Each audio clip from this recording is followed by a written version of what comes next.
Hi there, welcome to Joshi'ing Around Weekly, a podcast in which we will discuss the most important shows, the best matches and the hottest topics in Japanese women's pro wrestling on a weekly basis. I'm Tim. And I'm Eric. And welcome to the show.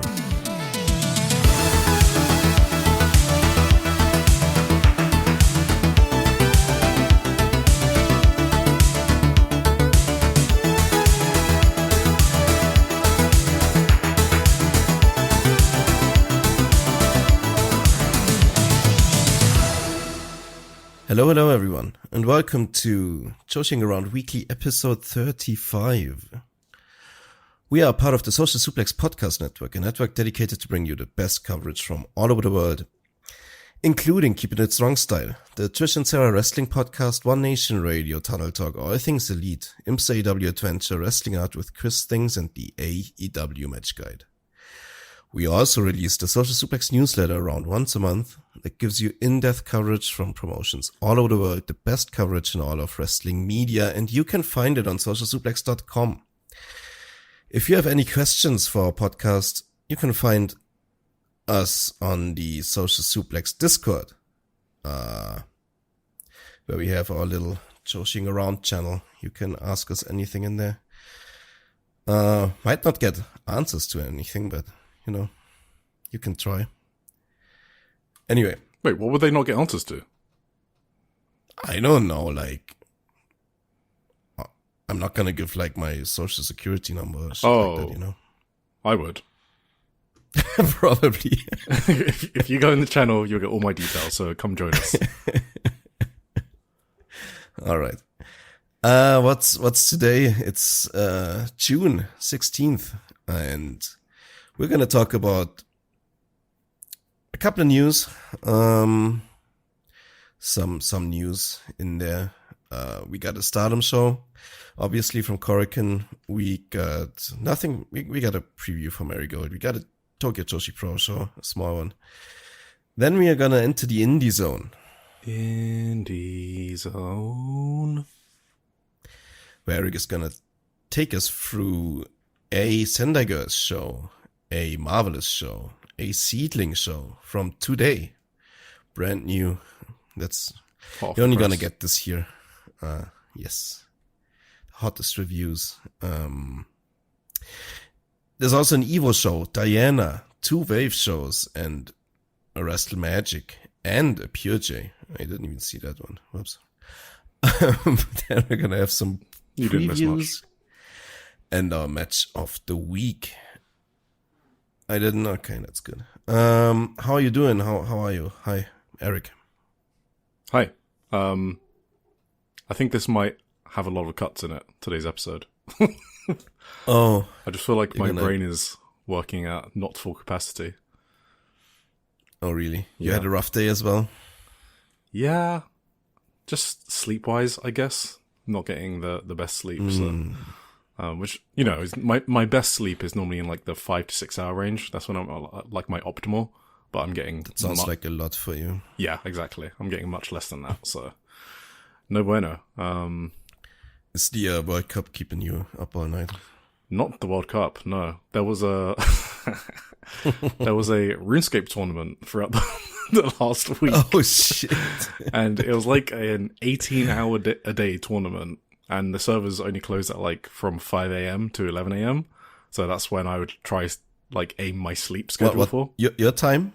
Yeah, my time. So that's when I would aim my sleep for. But obviously I have to get up for work at 9. So it was like more like 5 to 9 for me.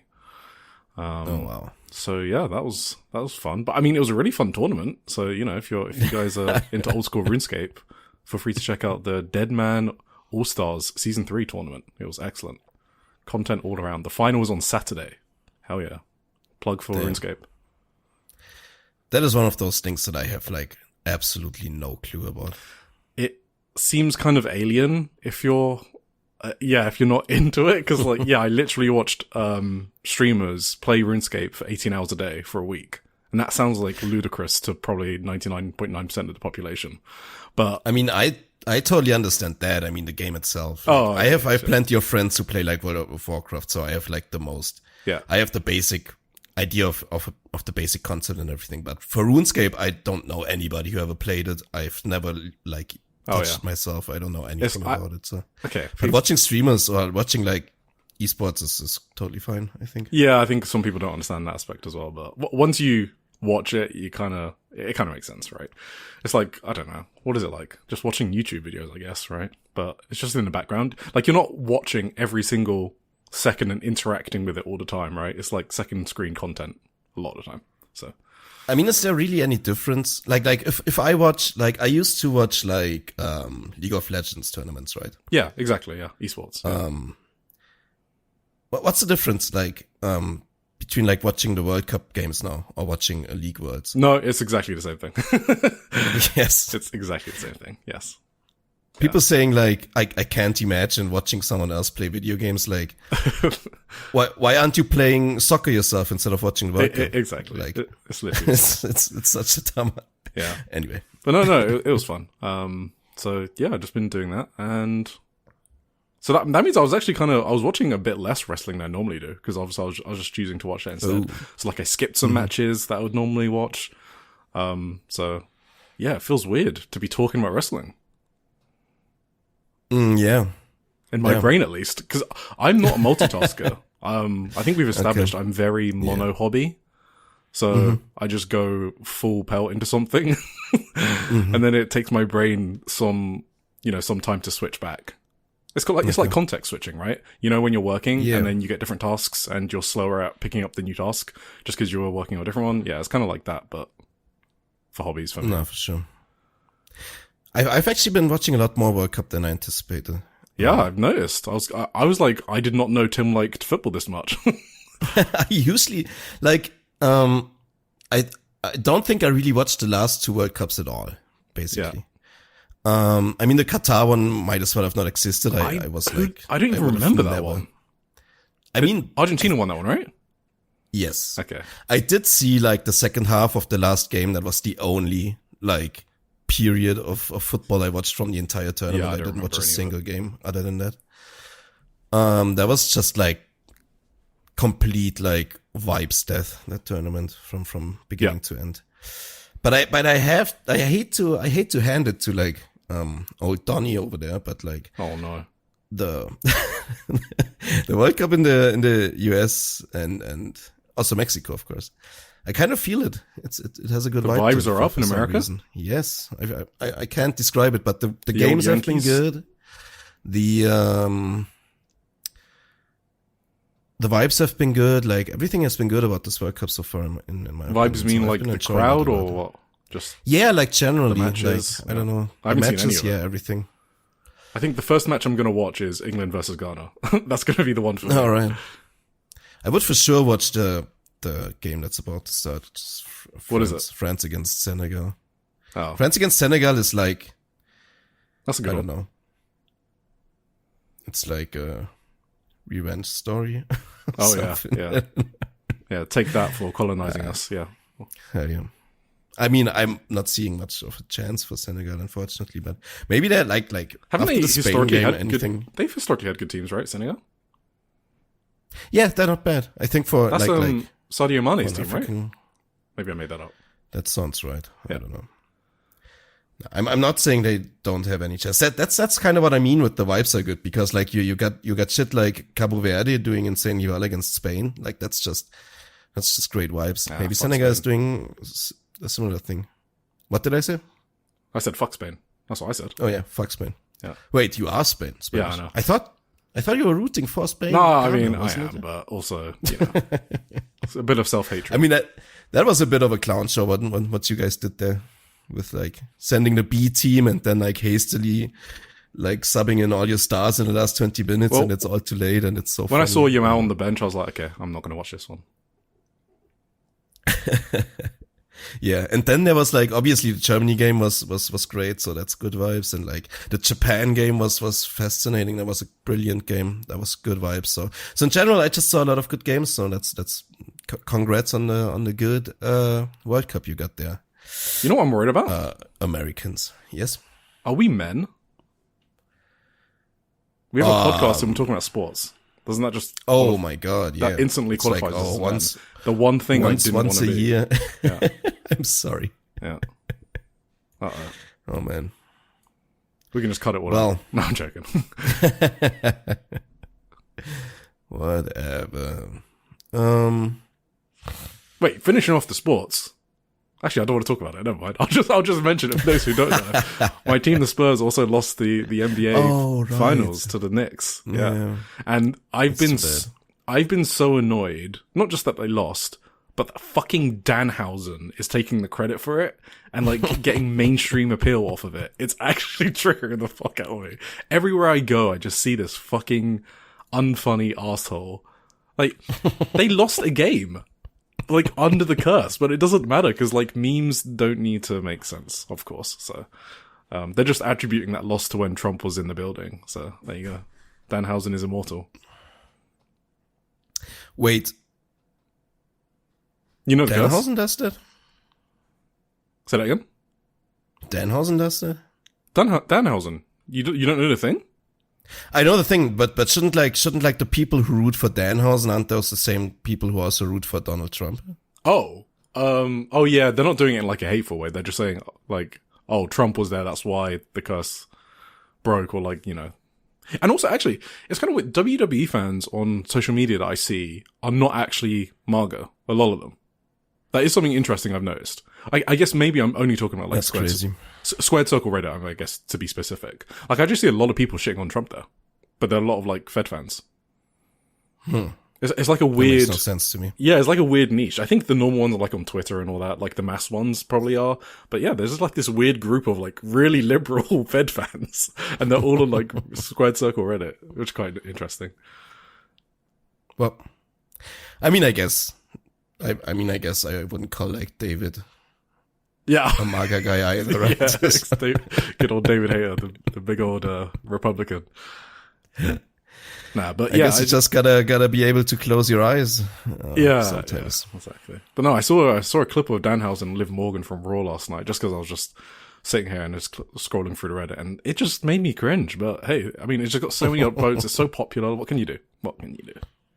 I saw Liv Morgan like at a World Cup game, and they just kept the camera on her, and I was like, do people actually know really? her? Like, why? What? Yeah, it was strange. Wait, I mean, I watched a Fox USA coverage of the game because I had to find some random. You watched Fox? I mean, it was the only like stream I could find of the game. Tim. You've fallen down the pipeline. I'm joking. Yeah, I'm surprised that she got shown. Yeah, me too. First I thought maybe it was like one of those pop stars that I don't know, that you'd probably know. Yeah. But then other people mentioned that it was actually her, so. Wait, is Fox who the fuck are they owned by? Murdoch? Is it Disney? Is he called Murdoch? No. Yeah, I just don't know the holding. They're not related to Paramount, right? I don't think they are. No. Okay, Paramount is the Edison guys? Yeah, James Edison or whatever. Yeah. Forgot his name. Yeah, whatever that guy's name is. They're all evil like this. No, that's why I was wondering if there was like a Paramount WWE TKO connection there, but I don't think there is. Yeah, maybe. I don't know. Wait, hang on. Disney own Fox, and don't they own Warner Bros? Disney does own Fox, really? I don't fucking... Okay, let's just move on, because I'm actually just guessing here. I kind of want to fucking Google it. Wait, who owns Fox? Let's see. I mean, WWE used to be on Fox, but I don't think Fox liked it. Oh, it's just his own thing? So. No, Disney owns most of the former... Isn't Murdoch this old fucking billionaire fascist guy who... Oh, I think, yeah, you're right. I think I'm thinking of 21st Century Fox, the films. I think that got sold off. Yeah, it's just Murdoch. Yeah. Gotcha. Yeah, we put Murdoch. Right. Okay, fine. No connection to WWE or TKO. Except they're all magas, but whatever. What was I going to say? Anyway. No, I was going to say something. You said pop stars. All right. I need to do one quick plug. Olivia Rodrigo has a new album, okay? And it's pretty good. Kaze reminded me that it got released because I forgot about it, and I gave it a listen, and I enjoy it. It's like indie pop. I don't know if any of you know Phoebe Bridgers. It's kind of like a similar sound. It's less poppy than she normally does. So I think there's like less bangers that you could like listen to for like hundreds of times like I do, but it's a very easy listen from start to finish. So there you go. There's the Eric music knowledge drop, because you guys know I know my music. So absolutely, you would definitely win in a Olivia Rodrigo trivia game. There's absolutely zero chance I'd lose that. Olivia Rodrigo, Taylor Swift, and Sarah Bareilles. Those are my three gals. Sabrina Sarah Carpenter's who? okay. Sarah Bareilles. She's kind of not. She's a lesser known pop star. Like she kind of went into like Broadway and musicals and stuff like that. But she's amazing. Sabrina Carpenter, Dua Lipa. Yeah, those five I think are my top five. Cool. Dua Lipa. I've heard of her. You've heard of Dua Lipa? Yeah. I mean, You're surprised? no, I'm surprised that you said it so casually, as if like it's normal to only have heard of her and not absolutely know her. She's like one of the biggest stars on the planet. Let me. What are her top songs?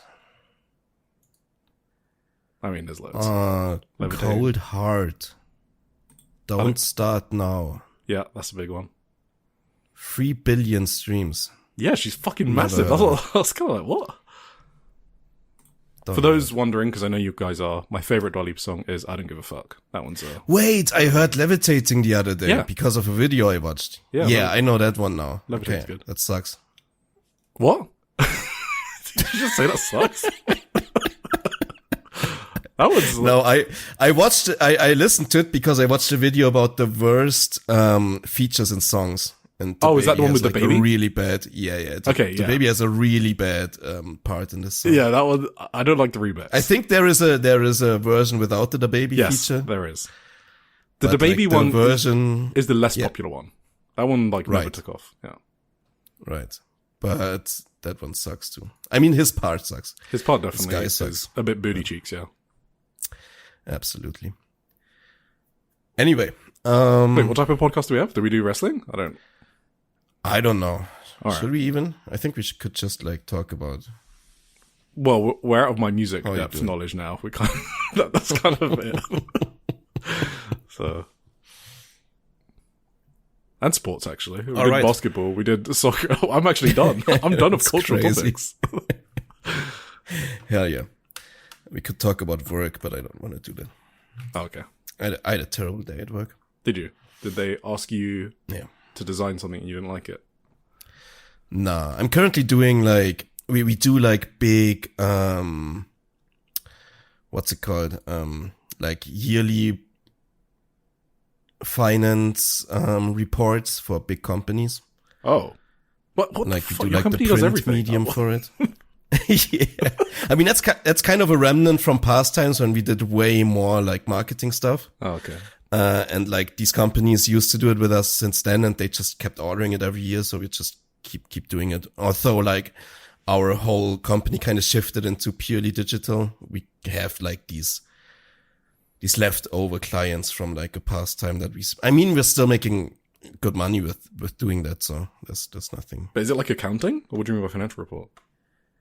It's basically the exact same thing we do for the newsletter, but like as a print medium. Like we get all the documents with all the numbers and all the text and all the images, and then I have to put them into pages Oh, and I see. arrange them. You're into, doing like, a book. inputting at work and getting paid for it this time. Yes. Okay. Exactly. And that's like 84 pages or whatever. It's Putting it this in the one, back and end. It's like, Yeah. I'm doing it in the back end. It's a bit more complicated. Like it's like this whole, like because it's a print medium. So this program I'm using is a lot more like intricate, and you need a bit more skill to navigate through it than like the standard WordPress backend, I guess. And it's a bit like everything is a bit more iffy, and like the clients are terrible as always. I mean, the guy is really lovely. I can't blame him. He's an older guy. He's a really, really nice chap, but he had like some health problems, so he had to get like surgery on his eye, and Nasty. that's why like everything has been delayed. But like he couldn't like send all the files and all the pictures in time, and then they sent like a couple of files before they went through editing, which I didn't know, so I put them in. And like today, like 10 new pages came where they said, yeah, we just edited those. Can you please like replace those? And I was like, why did you send them in the first place? Like that infuriated me. So I had to like panic, put 10 new pages in today. And that was a massive headache to do. And, because like we are already past our schedule because of the delays with his surgery and all that stuff. And it was like all a mess.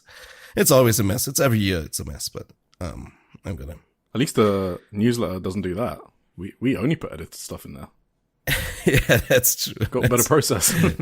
That's absolutely, one thing we got. I mean, usually it doesn't go like this. Yeah. It's like, it's all because of, what can you do if What can you do? Did you get your new car? Has it arrived? I have, yes. How does it feel? Good. Does it feel good? Does it feel like a car? It feels good, but like all this new like modern tech, like I've always been driving like old cars, you know.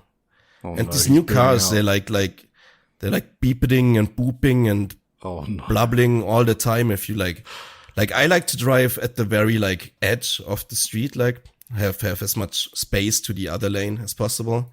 And like this car is not like that. It's constantly like beeping and trying to steer away from the edge. And I'm like, What a it's dick trying to a bit keep annoying. you safe.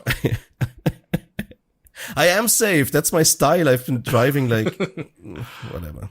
Surely you can I turn it can- off or something. I can turn it off, but it's like every time I restart my car, it's back on. I need to figure out how to turn it off permanently. I just haven't figured it out yet. I don't know. But other than that, it's brilliant. I love it. Love to have a new, modern, reliable automobile. Is it a manual? Yes. Okay. It's like the last manual car you probably can get. Yeah. I was surprised they still manufacture those in the first place, but I've always driven manual my entire life, so I'm fine with it. Does it have 4-wheel drive fuel injection? What are you talking about? I don't know anything about cars. All right, can we do wrestling news now? Shall we get into the wrestling news? Okay, Let's do if something I you know about. insist, Eric. Yeah. If you insist, we don't have that many shows today, so Yeah. it's fine to have a bit more of a chit-chat segment. Yeah, I always. Okay. Shupro. The Shupro 2415. Do you know who the front cover was? Is it finally Utami with her return to Stardom? Yeah, no. It's a man. Oh. Well, is it Jake Lee? Close. It is his Yotosuji. long-lost brother, Yotosuji. And Suji is now the sole leader of the front cover race with 3 in 2026. So, Damn.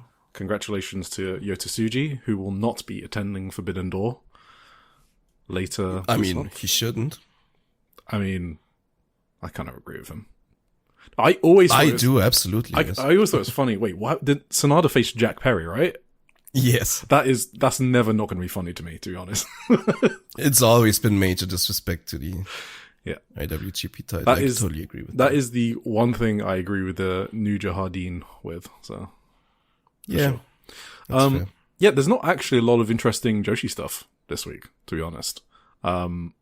There is a lot of New Japan stuff, like a 30-page plus spread, and the only like interesting Joshi stuff that I saw was like the Julia column, and that's pretty much it. So this is going to be real quick, and then we'll just move on to blogs and other news.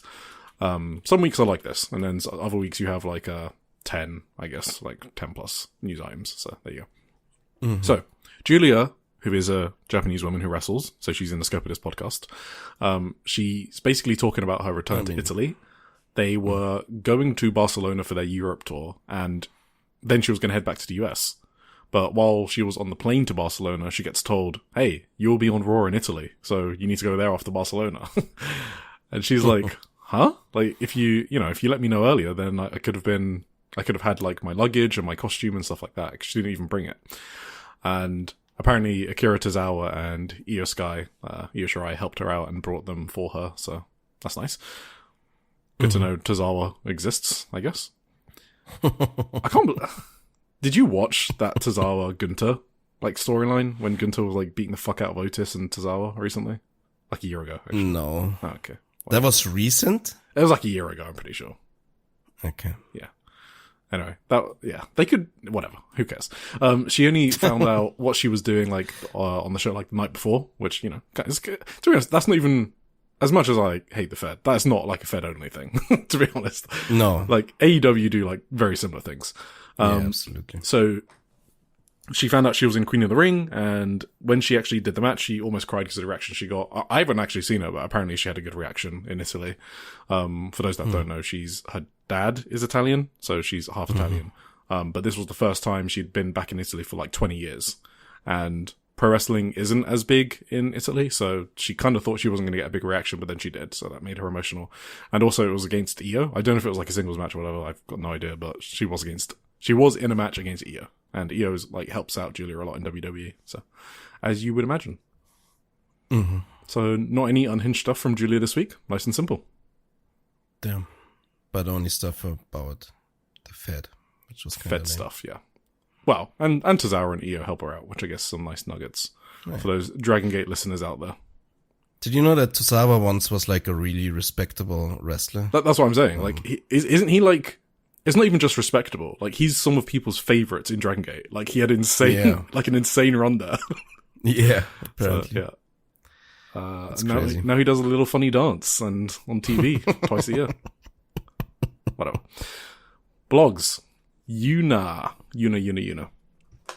So last week we spoke about Yutaka Yoshi being her favorite wrestler, and his brother read the column, and that made Yuna very happy, she said. And she also spoke about Yurika fucking up her fringe on the Shinjuku Face show, and Yuna is still not over that. So she's very, very precious about her fringe. I've definitely met some women who are very precious about their fringes, so that was funny to me, because it reminded me of them. I feel like it's becoming a thing too. What fringes again? People messing with her hair. Oh, messing with her fringe in particular. Yeah, sure. Yes. Yeah, it's like a rib now. Then she spoke about one of her favorite bands. And she wrote quite a lot about this. Her favorite band is called The Forever Young from Fukuoka Prefecture. And there were moments during her training where she basically said she hated herself, but she'd listen to one of their songs and it would pick her up again. The day before her debut match, she DM'd Kuni, who's the vocalist for the band, for the first time, just to thank him for, just for producing music that she loves, I guess. And he replied back with a really meaningful message, like a motivational message for her, and that picked her up. She listened to their music just before she left the curtain for her debut. And the month after her debut, she saw them in Sendai for the first time in person, and she basically cried the entire concert. So her favorite song is called Go Straight. And there's some lyrics in there about never forgetting the vision of a dream that someone showed you because they shined so brilliantly. And that person is Hana Kimura for Yuna, which we explored in a previous blog post when it was Hana Kimura's anniversary.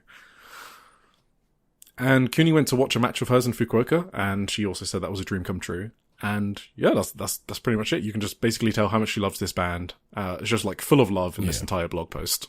So that is The Forever Young, a band from Fukuoka. I think that's cool. Yes. That the singer came to watch a match of hers, that's crazy. Yeah, it sounds like she just became friends with them. Yeah.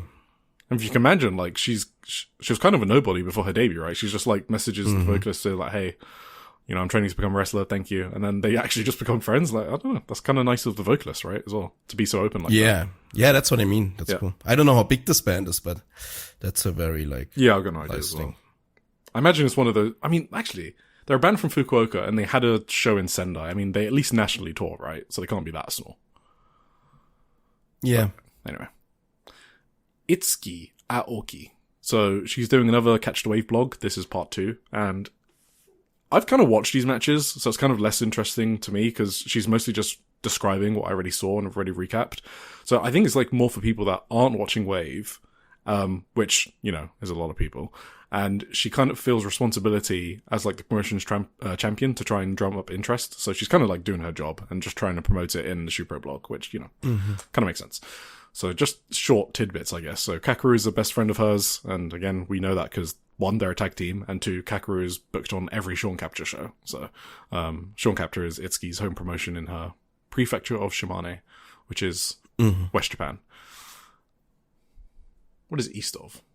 I think is it Tottori? Anyway, it's like Tottori, Okayama, it's like all that area. So She's got no personal relationship with Saki, but admires her as a senior. Apparently, Saki has gone to Hawaii just to run a marathon. Sounds crazy to me. Saki's? All caps Saki? Saki, yeah, all caps Saki, yeah. I guess Hawaii's closer to marathons in Japan. Well, they definitely are, because there's the Tokyo Marathon, so I guess she just wanted to... She's kind of like tropical, like her and Yuna Mizumori, right? They're like tropical wild, cool. So yeah, maybe she just living the gimmick. Is Hawaii like, is it elevated? I think there aren't people going there to train at like elevated, like... Oh, maybe. You're completely asking the wrong person, but maybe. Or was that another island nation? I'm not quite sure. There's definitely some places in South America like Bolivia, right? Shout out Bolivians. Yeah. Big up Bolivia. All my Bolivians out there. Hell yeah. Yeah, I learned that it's... Wait, semi-Bolivian? Yeah. Dude, I didn't want to... That's shout out 101 now. Like, people are going to think... I'm sorry. It's just a Tim, Eric, and Emmy podcast. Yeah. I'm going to cut it out. No, it's okay. I should know that anyway, but yeah. Whatever. So, yeah, Itsuki rolling cradle is called the Jinrin Ni, which I didn't know, so I didn't even know it had a name, and it's named after a play from her local traditional performing art called Iwami Kagura, which is cool. I like learning things about wrestlers. Little lore dump, and it was taught to her by Akuta Hidaka, obviously, which is the Sean Capture owner. And finally, she speaks about how she was in a terrible mental state when she first went to Tokyo to start performing in Wave, and it wouldn't have been unreasonable for people to think that she was having panic attacks backstage just to avoid being told off. But that person that she was before made her into who she is today, because she never gave up. So, damn, you're doing I was joking about the cuts.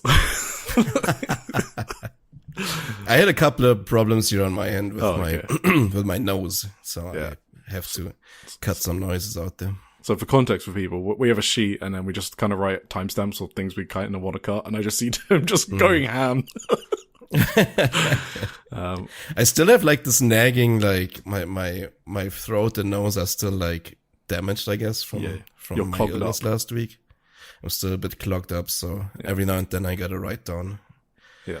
Then I made another nasty noise with my nose. Yep. Finally, we have Rena, STARDOM Rena. She's in America for a month. She said she's nervous about it going for so long, and it's just her and Saya Kamitani. And apparently, Saya is such a warrior that she had to open up her luggage just before it went on the luggage belt, just to check that she'd brought her ring gear. Warrior. Yes, a big warrior. Yes. Saya also exchanged a fuck ton of yen into dollars. So much so that Rena thinks that there's no way she's going to spend that much. And that's me, to be fair, though. Yeah, but I think she's going to find out how down the yen is. Yeah, I think Rena is probably going to be like, oh shit, I'm going to need more money here. Yeah, that's going to be a bit of a shock to them. They went to MSG on the first day, Madison Square Gardens. They did shopping, bought trainers, all that good stuff. She mentioned about the city having Knicks fever. So I couldn't get away from the finals loss. Now Rena wrote about it. And I also read this straight after Game 5 when they won it as well. So this was kind of fresh. Rena said, apparently there's a risk of riot if the team loses. So there were lots of police out. And that's fucking Knicks fans, man. They were going crazy. I think she was there on the night of Game 4. Because yes. Yeah. Because that's when they were like, they had a comeback win, right? The fucking disgusting 30-point comeback. And she said that there were people who were strangers hugging each other, and they were also goading fans of the opposite team. And yeah, there were reports of Knicks fans like throwing shit and provoking Spurs fans, so that's kind of funny. Well, not funny, just interesting that she mentioned it. She spoke about the differences in the rings in America. This was actually really interesting. That was interesting. Yeah. Sure. So, well, she didn't just speak about the differences, she complained about it. So she said that we are lucky we get to compete in the environment we do in Japan. So that's how she opened it up with. And she said that the ropes are either extremely loose or extremely stiff, and they're really thin. And she says, in Stardom and other Japanese promotions, the ropes are taped in place before the corner posts are attached. So this means that the ropes don't rotate during the matches. But in America, apparently that doesn't happen. So when you climb the ropes in American rings, they start spinning and it's really hard to keep your footing. So that might explain why some people like slip a lot when they come to wrestle in America or something like that. Especially Japanese wrestlers. Don't know. But that was interesting, at least, that she mentioned it. She also said that the ring doesn't have any spring in them. So this is the mat, I guess. The wooden planks below the mat. She said that they're incredibly hard compared to Japan, and the bumps are twice as hard. So that's kind of rough. That's crazy. And then you wonder, like, American wrestlers kind of only know that, so they don't. Yeah, that kind of explains a lot, right? Yeah, I would like to hear think, like, an American wrestler talk about Japanese rings and see if it's the other way around. They notice it's softer. I mean, you hear a lot of American wrestlers when they go to Japan, they always say they love wrestling there, but it makes more sense. Yeah. Yeah. But you also like one thing I always like compare wrestlers with is like how they take bumps, and like it makes a lot of sense, like how Japanese wrestlers can take much crazier bumps now. Yeah. If you read stuff like that. So, but maybe it's also just MLW being shit, right? Who knows? Well, yeah. I mean, this might not apply to WWE and AEW. Yeah. She has wrestled the match against Athena in Las Vegas. I don't know whose ring that was, but maybe that one was also very stiff, but I don't know. Yeah, whose ring would that be? CMLL? Was it like the collection or whatever? No, it wasn't the collective. It was the not collective. The Stardom, CML, TJPW, that group. Yeah. I don't know whose ring that would be. I don't know. Anyway. Probably a local one, just rented out. Yeah.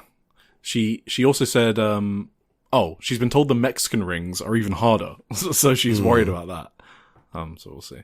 And, she's not actually done burying America. She then goes on to say that the match cards were changed suddenly, with the order changing randomly, and that's a new experience for her. So, damn. There you go. She said that her and Saya slept the whole way on the bus from New York to Philly, which is around 2.5 hours. Mm-hmm. I don't think I knew that they were that close. I knew they were close, but not 2.5 hours bus close. That's not bad. No, not really. I have no, like, concept of distances in America, to be honest. Yeah. I just know that Americans are very used to driving long distances, and I don't.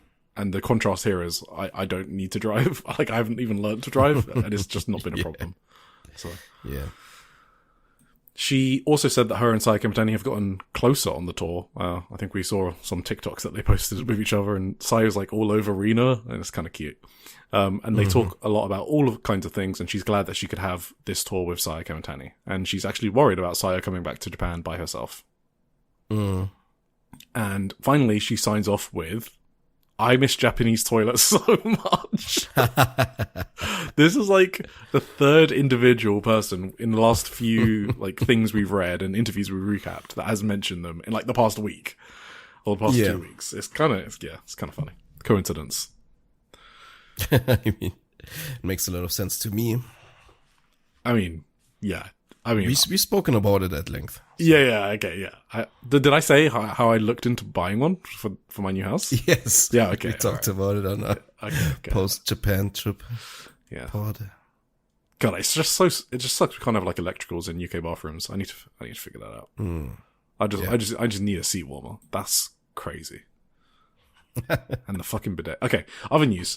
Sareee had a few hiccups in the past week. Oh, yeah. Right. That we need to talk about because it's Sareee. It's big news. Well, it's not big news. It's just interesting. So first of all, she had an article it's not in Shupro, it's BBM. So it's like they post news as well. They don't only do magazine. They also like post snippets and interviews and stuff like that. And she basically said she has no regrets. So, context, sorry. Sareee obviously pulled out with a neck injury in like mid-May, and she pulled out some appearances, which we covered. But then she was announced for the Owen Hart tournament in AEW, and people were like, is this, is she faking it? Blah, blah, blah. She said she'll be better in a month or whatever, and then the match was announced in a month's time, so that kind of lined up. She actually did think she would be okay in time. She flew over with Takumi Iroha, her, one of her closest friends and Spark Rush tag team partner, And when she landed, well, now that's what I'm going to go through now. But basically, she couldn't compete. They basically ruled her out and said, "Hey, you're not competing," and then they replaced her with Maya World. So she basically flew to America, didn't get to compete, flew back to Japan. Right. And Takumi did do a match in Ring of Honor. So that's the context of everything. So she said that she has no regrets about going to America or trying the trip. She said that she made her own decision and acted on it at the time, and that there was meaning in that. So, I think she's but she's quite spiritual, I think, Sareee. Obviously a lot of Japanese people are, this is not like a Sareee thing. Like, it's a very spiritual country. As she was saying that she had to go without hesitation, and basically it's a loser mentality to give up without trying. That's paraphrasing, but that's kind of what she was saying. She thanked Takumi, and she directly supported Maya World being chosen for her replacement, and said that Maya World had a devastating experience losing her brother, who was close to her in age, and she continued to wrestle. So Sareee really, she admired her for doing that. And she also understood AEW's viewpoint that they want to give an opportunity to, a wrestler like that who's so determined despite their hardships. I don't think anyone with a brain had an issue with Maya World taking the place instead of Takumi. Right? I mean, can I just say that real quick? Like, sure. if you were legitimately upset with that and at Maya World, like, you're a big fat fucking loser. I'm sorry. Wait, people atted her? I don't know if people directly added her, but people wrote some rude shit on Twitter. But basically, you need to touch grass. I mean, you know, Twitter is just insane. Yeah, people. I shouldn't even that's just a touch acknowledge it, but yes. Just touch grass for sure. You're too in the weeds, and this is coming from me, okay? Yes. This was a no-brainer for AEW as an organization to push one of their own wrestlers, and, get behind her. Like, she got the upset win. Spoilers. She got the upset win over Sky Blue, right? Makes total sense. Good booking. Absolutely. And Takumi's literally a nobody. And Takumi's one of my favorites. I can admit it. She is a nobody in America, okay? So. Yeah.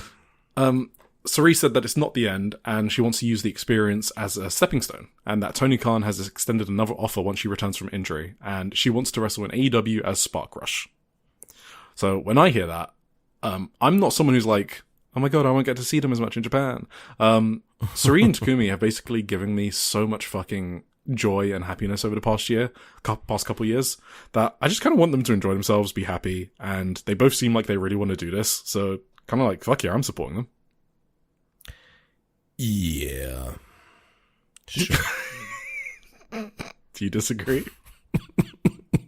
You don't want them to go? Okay, I get it. I'm gonna get into this later. I got a specific problem, but okay, it's not right. Like that.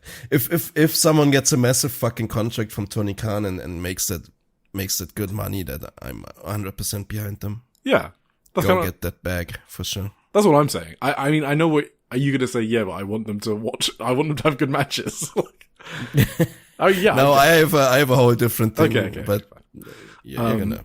So she said that she thought a lot during the America tour about her body, Spark Rush, her career, her future, and she would make an announcement at the Marvelous show on 14th June. Oh, ooh, ominous. So, the Marvelous announcement. What happened? Yeah, so her announcement was that she's returning on the 21st of June.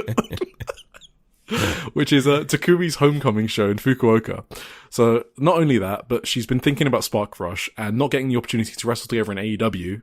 So, that was clearly their goal, by the way. I think she was trying to smuggle Takumi into AEW, which I gotta fucking appreciate that. Like, that's some worker shit, you know? You gotta love that. That's fun. So, yeah. She's been thinking about Spark Rush and not getting the opportunity to wrestle in AEW. They want to go for the Triple AEW Tag Team title instead.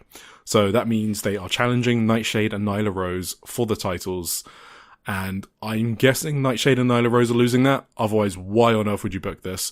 There's only one other possibility. She is getting fucking Pillmanized. And I don't think Japan does that. Mm-hmm. No. So that's that. I don't even. Yeah, the Pillmanized thing is like an American brain thing. But it's possible, right? Like if she wants to be out for longer, they can like make an angle out of it. But Japan just doesn't do that. So I think they're just winning. Yeah, probably. So do you think the Ring of Honor match, right? Was that like a spontaneous thing then from Tony to just while you're here just fight for Takumi? Kian? Yes. Yeah, for sure. Like, I honestly believe he had no idea Takumi was coming. Like, that's what it sounds. Really? I don't know if I buy that completely. Okay, he might have known. I think Sareee probably said, "Yeah, I'm bringing Takumi," and then he said, "Okay, but I don't think he was was expecting her to throw her in a match. I think once she got turned down, it kind of makes sense to me that, like they do this all the time, right? Do you think he bookings that like, yes, unprepared and like, I think he books matches on the day, especially for Ring of Honor. Yeah, I mean, I don't know. Not all of them, because obviously there's some Ring of Honor storylines, right? One of our listeners, Ariel, will be able to tell us. But I'm pretty sure there's like storylines they tell. They want these people every week for Ring of Honor, but they can put like a match or two there that's impromptu for sure. That makes sense to me. But this was like the Worlds Collide thing, right? I don't know. I kind of feel like he wasn't completely clueless about. What, you think he asked asked Takumi to come along for Ring of Honor? I don't know if it's that much, but I don't know. I don't know if it was like Sareee just trying to fucking push Takumi it is funny onto him right? either. It is a funny narrative. Yeah, right? but I don't know for sure. Yeah, we don't know. We don't know. Probably we'll never know. Yeah, I guess it kind of sounded like she was not doing her own angle, but just the way she was saying things, it was kind of like, yeah, we want to wrestle a Spark Rush. You know what I mean? Mm-hmm. I don't know if Tony ever thought that was going to be a thing. I mean, maybe that was going to happen in Ring of Honor, to be honest. Yeah. I guess we don't know. All of them are possibilities, I guess. I'll stay open-minded about it. It did sound like she had a good time backstage at AW, so... Yeah, so let's go into that. So, yeah, there were some other nuggets, I guess, in the Marvelous announcement. So she basically... she said this, I think, twice now, that Takumi's Ring of Honor match against Hyun got a lot of praise backstage in AEW. Mm-hmm. Takumi said this, and also Sareee said this in, like, separate interviews. So, I mean, why would they lie about that, you know? That's just kind of a weird thing for them to lie about. So I think people, like, I'm guessing the extent of it is people came up to them and say, like, good job, that was great, you know, stuff like that. But, you know, maybe it was enough people for it to stick with them. Clearly it stuck with them, that they're mentioning it in Japanese media, right? Mm-hmm. So, yeah, that's cool. And Takumi main evented Ring of Honor as well. It was the main event. And, you know what? I think now I know why I do think it was impromptu. I think Takumi said something like it was like a last minute main event. Mm-hmm. But that could mean like the card order changed and it was still planned. But she did say something like, I was suddenly in the main event. She did say that. Okay. Yeah. Yeah. I'm definitely going to watch that match for sure. I'm going to be so happy watching that. I'm probably just going to give it 5 stars because I'll be so happy. Yeah. So I'm guessing Takumi would put her everything into that match. Like she knows it's a big opportunity and she'll want to impress. Mm-hmm. So, and Hyun is someone that can go, right? So, we'll see. The crowd will be dead because it's at the end of a long ass taping, I'm assuming. But I mean, let's see. Let's see how it was. I can't wait. I'll probably need a ping from someone when that's on Ring of Honor because I got no idea when they air these things. It could be this Thursday, could be next Thursday, no clue. Sareee was crying almost the whole trip, apparently, because she was unable to compete. Yeah, she was devastated about it. And I just thought it was kind of funny because Takumi basically said, "Hey, you might be thinking, why was she cleared in Japan and not America?" And Takumi basically goes, "Look, don't worry. She has a structural abnormality of the cervical spine that any wrestler might have.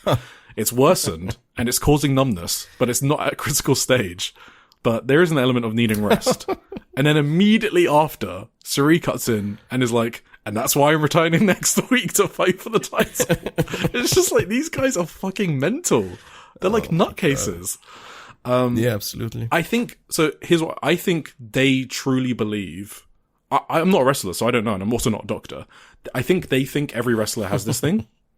And the impression I get is Sareee thinks she was just being extra cautious. And about wanting to take a rest, and that when other wrestlers get the same diagnosis, they just continue wrestling. But Sareee is like thinking about it more and is more cautious. So that's the vibes I got, that what they think. I don't know what the truth is because, again, I haven't seen Saree's medical records. But that's kind of what they're trying to communicate to everyone. Every wrestler has this. She just wanted to take some rest, but it's not that bad. That's kind of what they were going for. Okay. All right, then.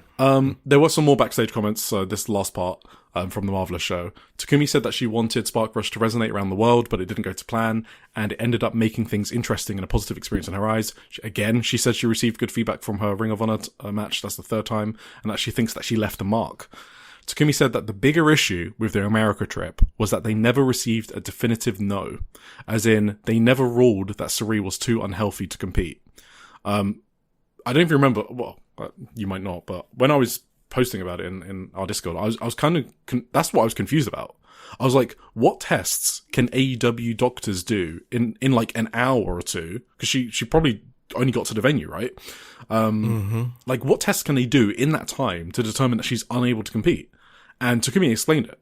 It's actually because they didn't have enough evidence to show AEW that she was healthy enough. So I think basically what happened is they kind of heard Sareee wasn't doing well because, you know, it was public, or she either told them when she arrived, right? That would be the most professional thing to do, that she had neck issues or whatever. And whichever way they found out. And then Sareee couldn't like reproduce medical scans or like any records to them. Like she didn't have them with her or whatever. And AEW was like, you know, fuck that. Like, we don't know what's going on with your neck, and we're not having someone possibly die in our ring. We're like, we'd be fucked if that happened, right? Can you imagine? Like the Fed, like everyone would be, it would be like an existential issue. You gotta have like these minimum thresholds. Like, I need to see some medical records, or you're not wrestling. I don't care like how you feel about it. So that's what Takumi says happened. She did not get tested in America and told it's actually worse than it is. AEW didn't do anything like that to her. So Japanese doctors have looked at Sareee and her doctors think she's fine, and that's why she's coming back. All right. All right, we good? Move on? Yeah, I think so. Spark Rush forever. I don't have any more questions. Spark Rush forever. Yeah. Tag Team of the Year? Yeah, easily. Yeah, it's not even close for me, actually, right now, yeah.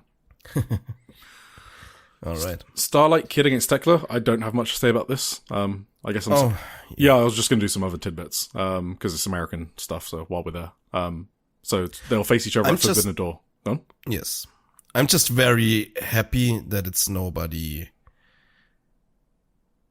I think it's a good choice to be Starlight Kid. I'm just happy that it's nobody that Thekla's getting her win back over, you know what I mean? Because she had this long-standing feud with the Cosmic Angels where she ultimately lost against almost everyone. And I was like almost expecting it to be like Natsupoi or whatever. Yeah. Just so maybe she can. I don't think Thekla is someone who is like such a classic Carney who needs to get a win back or whatever. I'm not saying that, but like for some reason, like my wrestler brain kicked in and I thought, like, not my wrestler brain, but like my wrestler thing. I don't know. I know what you're saying. And I thought, oh, surely she's gonna want to win back against someone who beat her badly, but Starlight Kid is cool. I think it's gonna be. I'm scared, obviously, because I think Starlight Kid is someone who can get over incredibly quickly and massively in the US once people see her. So, was this the point you were gonna make earlier? No, not even. But, yeah. What do you think? Honestly, I had a bit of a crash out on Discord when I first heard it, but honestly, I've calmed down on that a lot. If she gets over and Tony signs her immediately, she's still gonna be here until like March next year at the earliest, I guess. And whatever, it's just a way of life. Good for her if it happens. It would be a bit sad to me just because she's so young, I guess. Like with Takumi, at least, she's like 33 or whatever, and she's been doing Marvelous for 10 years or whatever.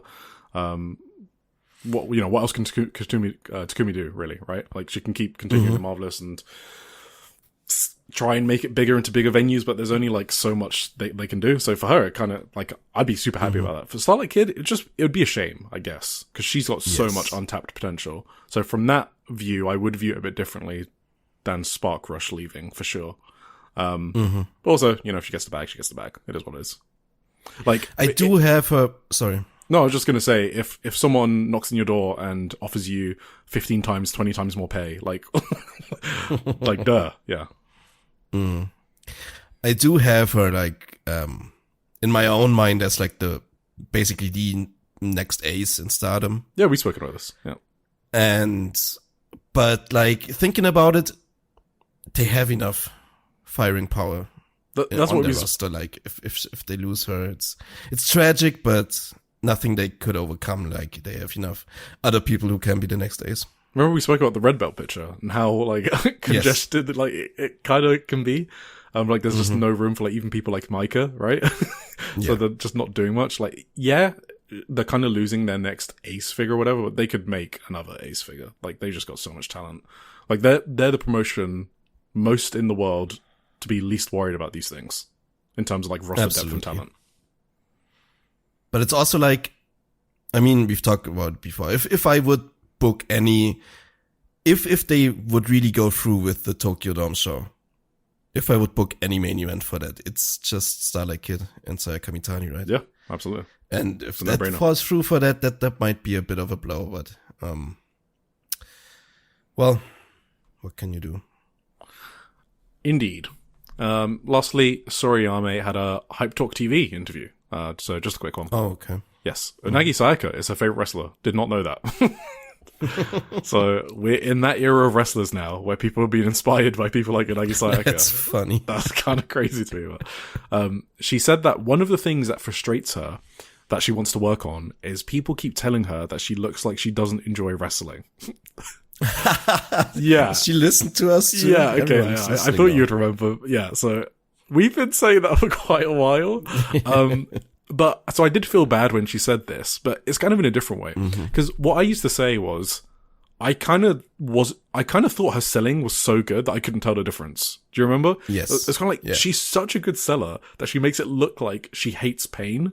And that she's one of the best selling rookies just because of that. Just because she can make me not tell. That's a good thing to do. But apparently people in Japan have been telling her that she looks like she hates wrestling. So she's been hearing it domestically as well. Yes. So, I think she's definitely worked on that, by the way, in the last few months. And I find it, one interesting thing I wanted to mention is, it's ironically when she started doing the shin kick is when her confidence started to change. She kind of started getting a different aura and she leveled up a bit. And that's kind of interesting because it's obviously like a silly bit, right, to kick someone's shin. But I kind of said this with Anna last week. I assume I said it and didn't just write it in a newsletter. Who can tell? I don't know nowadays. But what I said was, sometimes it's really good to give people silly stuff to like a rookie to give them the confidence to perform, right? It kind of like lets their guard down a bit and they realize not everything is so serious, right? I think comedy is like a really good development tool. And, you know, people, especially on the men's side, should use it more often. If you look at like DDT, right? Like their young wrestlers are kind of thriving and they use comedy as a development tool. Whereas like in America, comedy is like a pejorative, like, ew, comedy, right? And I just think it's really good to give like rookies, well, that's part of the problem, right? In America, where do you even see rookies? Like you don't see them until like they're 5-6+ years into their career, and then they pop up on like the national circuit, right? Like indies that make tape and stuff like that. Whereas in Japan, you have rookies that like in Stardom, right, in the biggest promotions. So it's kind of a different dynamic, but I'm happy they give, which is a problem, but which is I mean, that's one of the main issues with development in America. So yeah, I like that. Now in hindsight, it was a really smart idea to give her the shin kick because of what she was struggling with in particular.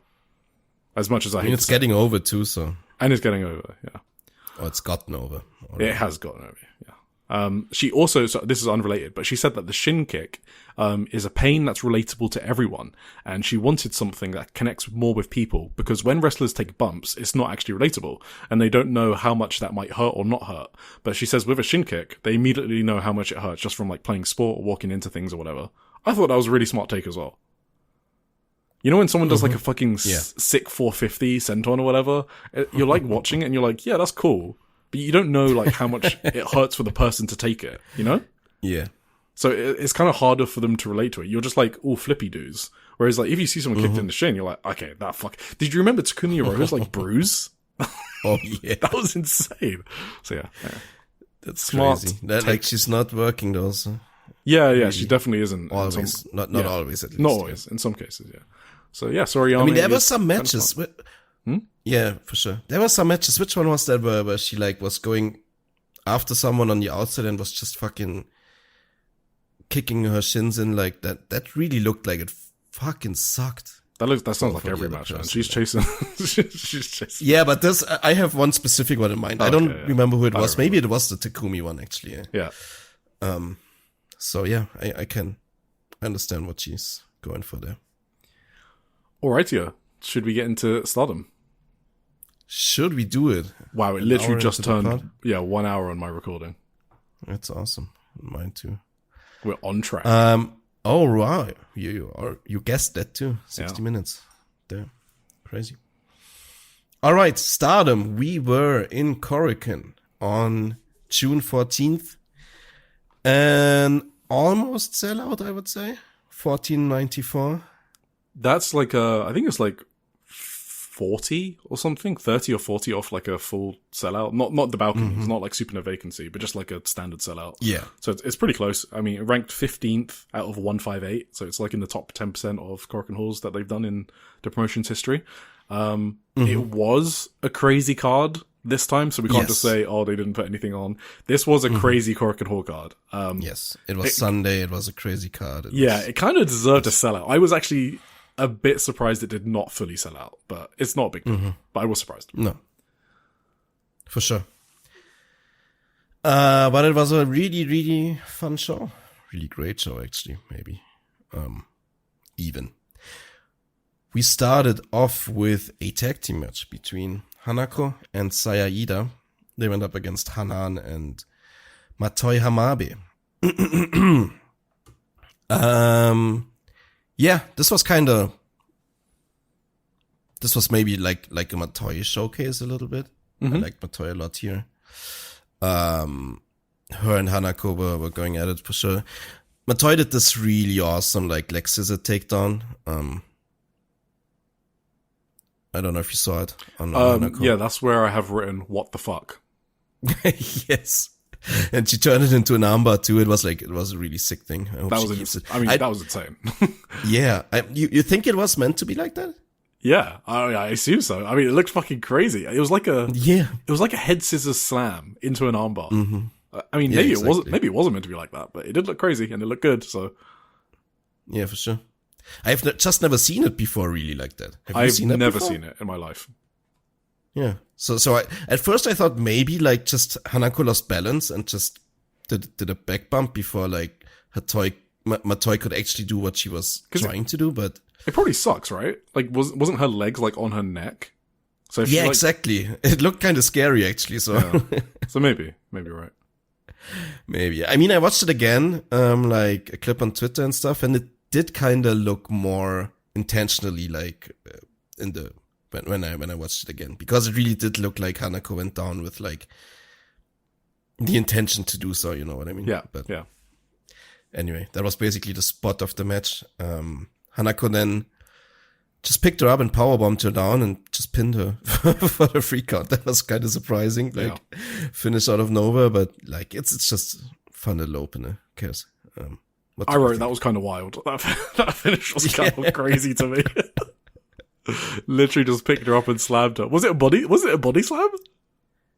It was kind of like the out of an armbar type. Oh yeah. I lift you up and slam you down thing.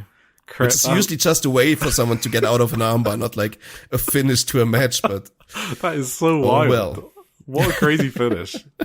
All right then, you do you, Hanako. Well, Matoi isn't that far up on the pecking order, I guess. You think that is also the first time I've ever seen someone finish at that?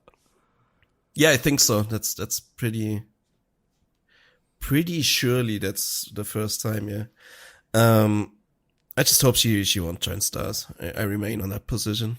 Nah, it's 100% happening. Oh, damn. Anyway, you got any more on this? Matoi's Rolling Thunder is already miles better than Toga's in TJPW. Yes, that's true. Like, every time Toga does it, I kind of, like, cringe a bit. If it looks like the way Matoi does it, I'm like, I love the way Matoi does it. Awesome. Like, Ida and Hanan weren't, like, standing out to me in this one, but they barely did anything, so. Nah. It was more about the other two, which was also surprising, but. Did you see the judo throw that she did on Hanako? It was kind of messy. Matoi's one? Yeah, it's because it kind of depends a lot on the person taking the judo throw, right? And Hanako could not take it. I mean, I saw it, but I didn't like specifically write it down here. So. Matoi was over too. People like Matoi a lot. I mean, everyone's over, but that's kind of true. Yeah, speaking of being over, we got the Ito Respect Gundam out next against Neo Genesis, who are also kind of over. So, yeah, this was another Rian show, I guess. What did you think? Was she as spectacular as the previous weeks, or? Yep. Yep. She was not as spectacular as the Sendai Girl show, I think. I mean, sorry, the Sendai Pit show, but she was good. Mm-hmm. Yeah, I think she was alright. I was kind of surprised you didn't open up with May Sarah. I was just gonna say that. Yeah, I was just kind of caught off guard there. I was like, "What, Rian?" May Sarah. I went to the finish first because Rian got the finish again, which surprised me. Oh, okay. But yeah, my first big note is actually like, first of all, I was completely confused. I didn't even recognize her. Yeah, she has like a blonde. I mean, she just did her hair new, but she looks completely different just from her hair. It's good though. I like it. Yeah. I don't know why Rian's back in the Mina gear as well. I've got no, like... In the Mina gear? Yeah, like, you know, it's like Mina Shikara gear, right? The hearts. The hearts one? Yeah. I just think the Maki one didn't fit her really well. That made it funnier. That's what... I mean, yeah, but part like... of the charm. You also don't want... She's an idiot. Like, I loved it. Oh, I mean, that's true, but maybe she just felt uncomfortable wrestling. Yeah, maybe it could be a wrestling thing. Emma had new gear as well. Looked fast, she as Zumi put it. Was that on this show? Yeah. I thought she debuted last week already. Did she? I don't think so. Maybe she debuted here. I'm not sure. Yeah. Not entirely sure. But May looked good. May looked... She didn't do that much. She went full force. But yeah. The little things she did, I thought, were good. Yes, Rian. I heard she wasn't feeling that well yet, but... okay. Yeah, Rian winning. Didn't really notice it watching her, so... Sorry? Rian winning with the Hana Gurume, right? Which is like the spinning flower cart thing. I think that's the translation. The spinning flower cart. That's the translation, not what it actually is. But it's like really? Yeah. It's like a spinning code red, though, right? Sort of. Sideways code red, I always call it. Yeah, she kind of got up after hitting the move. I don't know why she did that, because I think the point of the move is that it ends in a pin. And then she just fucking idiot. And then she just stood up and then sat on Emma. I was like, okay. Also, that move is kind of protected. That's funny. So I don't remember people kicking out of it. I think if she doesn't win with it, she just doesn't hit it. That's kind of the recollection I have. But maybe someone has kicked out of it. Maybe, I couldn't tell you. I do like that Emma Slingblade is now like treated like a big deal. Yeah. They're legit making that her finisher. And it looks good. Like, I'm usually not the greatest fan of the move itself, the Slingblade. But hers is good. I'm behind it. Yep. For sure. After the match, Starlight Kid took a microphone and talked to Thekla. That's kind of what confirmed it to me, so... do we have a translation? I didn't. Well, if it's not like good, it's just the most basic babyface promo, so I didn't bother translating it. She just said she was going to bring back the AEW Women's World Title, blah, blah, blah. Sure. Backstage though, so IRG are basically calling themselves a champion, so that's kind of been this build, right? Maki asks Rian how she feels about the upcoming match in Yoyogi, about whether it's going to be Dream Trine or Cosmic Carnival, because they hadn't had the match yet. It was later in the night. And Rian is like, it doesn't matter who it is. Okay, so very confident. And Kikyo says, we're the champions, so we'll stand firm. They are not the champions, to be clear. And Maki keeps calling Cosmic Carnival the evil heel unit still, so that's still a thing. And IRG are the light of stardom, so she's keeping that bit going. And then they also set up Emma and Maysaris backstage in a singles match, which we'll get onto later when we preview Conversion. I was gonna ask, should we save that talk for later? Yeah, we got a conversion preview. Who's gonna win? But yeah, let's do that. After this, we had a special singles match between the two Cosmic Angels, Sayaka Kurara and Ane Kanaya, which was awesome. Yes, I liked this a lot. This was kind of like, I mean, on one hand, it's kind of a bit of a test, how well Sayaka can already like lead a match like that against a rookie, but she's done it before, so it wasn't like surprising that it was a pretty awesome match. So yeah, Ane looked very good as well. Sayaka gave her a lot, like she did with Akira before as well. She's very like generous in the ring, I guess. But I really love how like Sakura does these like, I don't know, misdirection spears now or whatever. Like kind of out of nowhere. She changes directions to the ropes and just spears someone to death and then pins them. That's an awesome finish. So, yeah, just a really, really fun little, what's it called? Match. Trial match or whatever. Yeah. For the Cosmic Angels. We got another one coming up as well. Yes, I guess the next one will be the final one. I do like, I've said this before, but Sayaka's violet shooting I think is very good. It's better than Tom's. So. Oh shit! I've said this before. I know. You always have this reaction. I mean, yeah, that's yeah. You know, it's surprising. Yeah, I've said this. I've said it before that this was always like the move in Tom's moveset that looked like the least convincing in a way, because she always kind of like flipped it upwards in the air, her leg, instead of really into the opponent. Oh fuck! You know who else does that? Kazuna Tanaka. I fucking hate it. Okay. In Marigold. I don't have Tanaka's in front of my. No, it's so bad. It's like she's just doing a senton almost, like a running senton. It's so crazy. Kinda. Yeah. Yeah, that's kind of what Tom did too. But Sayaka like just fucking kicks the opponent like with almost like a Pusaiku Nyo or whatever. Which is very good, very good. I liked it a lot. Ane, I thought this was better than Miyu vs Emma the week before, right? I mean, I have that same note. Like it wasn't even close. Yeah, this was a much better version of that trial singles match for sure. Mm-hmm, absolutely.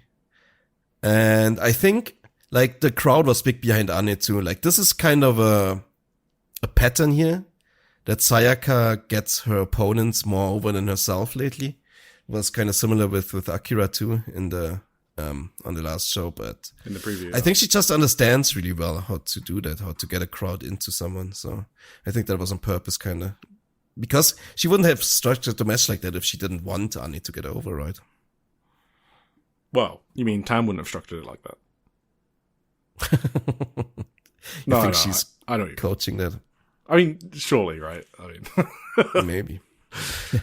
I mean, Sayaka Kurara, you have to remember, is still fucking 2 years into her career, right? So I assume she's like getting like from Daichi or whatever, whoever it is probably helping her structure stuff out. Daichi does it a lot, I think. Yeah. No, I thought this was great. I don't think I've heard Ane's entrance music before, I realized, or it's been a long time at least, because they don't have a lot of singles matches. Yeah, I guess on match structure, there was like Boston crabs from Ane to Sayaka, and normally it'd be the other way around.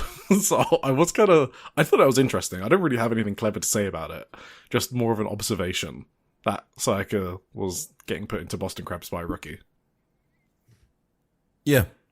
Yeah. But it's also kind of like the only thing she can really do, but yeah. I mean, it's a similar thing that happened with Akira the previous matches, I thought. Yeah. I mean, Emma does the Boston Crab as well, but I don't know if does she do it on seniors? She probably did do it on Miyu. I don't even remember, but yeah. I think she did, yeah. Yeah, because she that's like one of her signatures, the Boston Crab for Emma. Mm-hmm. Yeah, there was have you seen Sayaka do an elbow drop before? Am I just like clueless? Does she do that every match and I just don't notice? The straight running one? Yeah. Yeah, I saw that too. No, I don't think she does it regularly, but... And that's another really simple move, right? So Yeah, for sure. I think she just really likes doing simple moves really well. And, that's a good gimmick to have. I like that. So, Why not? For yeah. Sure. And I also think that Anne had a new move as well. Like, she had a splash off the turnbuckle, like jumping on the bottom and then a middle rope into a splash. It's like the BME. Yeah. It's like a halfway BME, right? Mm-hmm. Right. Well, it's not a moonsault, so it's a splash. Yeah. It's like a... What did I call it? Like a Vader bomb. Splash or whatever. Oh, like a Vader bomb is good way to call exactly. it. Yeah, sure. So yeah, that's a cool new move from Anne. I mean, they were just pulling new stuff out in this in a singles match, so I enjoyed it a lot. And obviously, you mentioned the finish, which was Sayaka's in the corner, and then Anne's like going for a corner splash or something, but Sayaka just dodges it, runs the ropes full fucking speed using her agility, and then bam, Tokimeki spear, nice. Hell yeah. Absolutely. Back on stage here. Sayaka.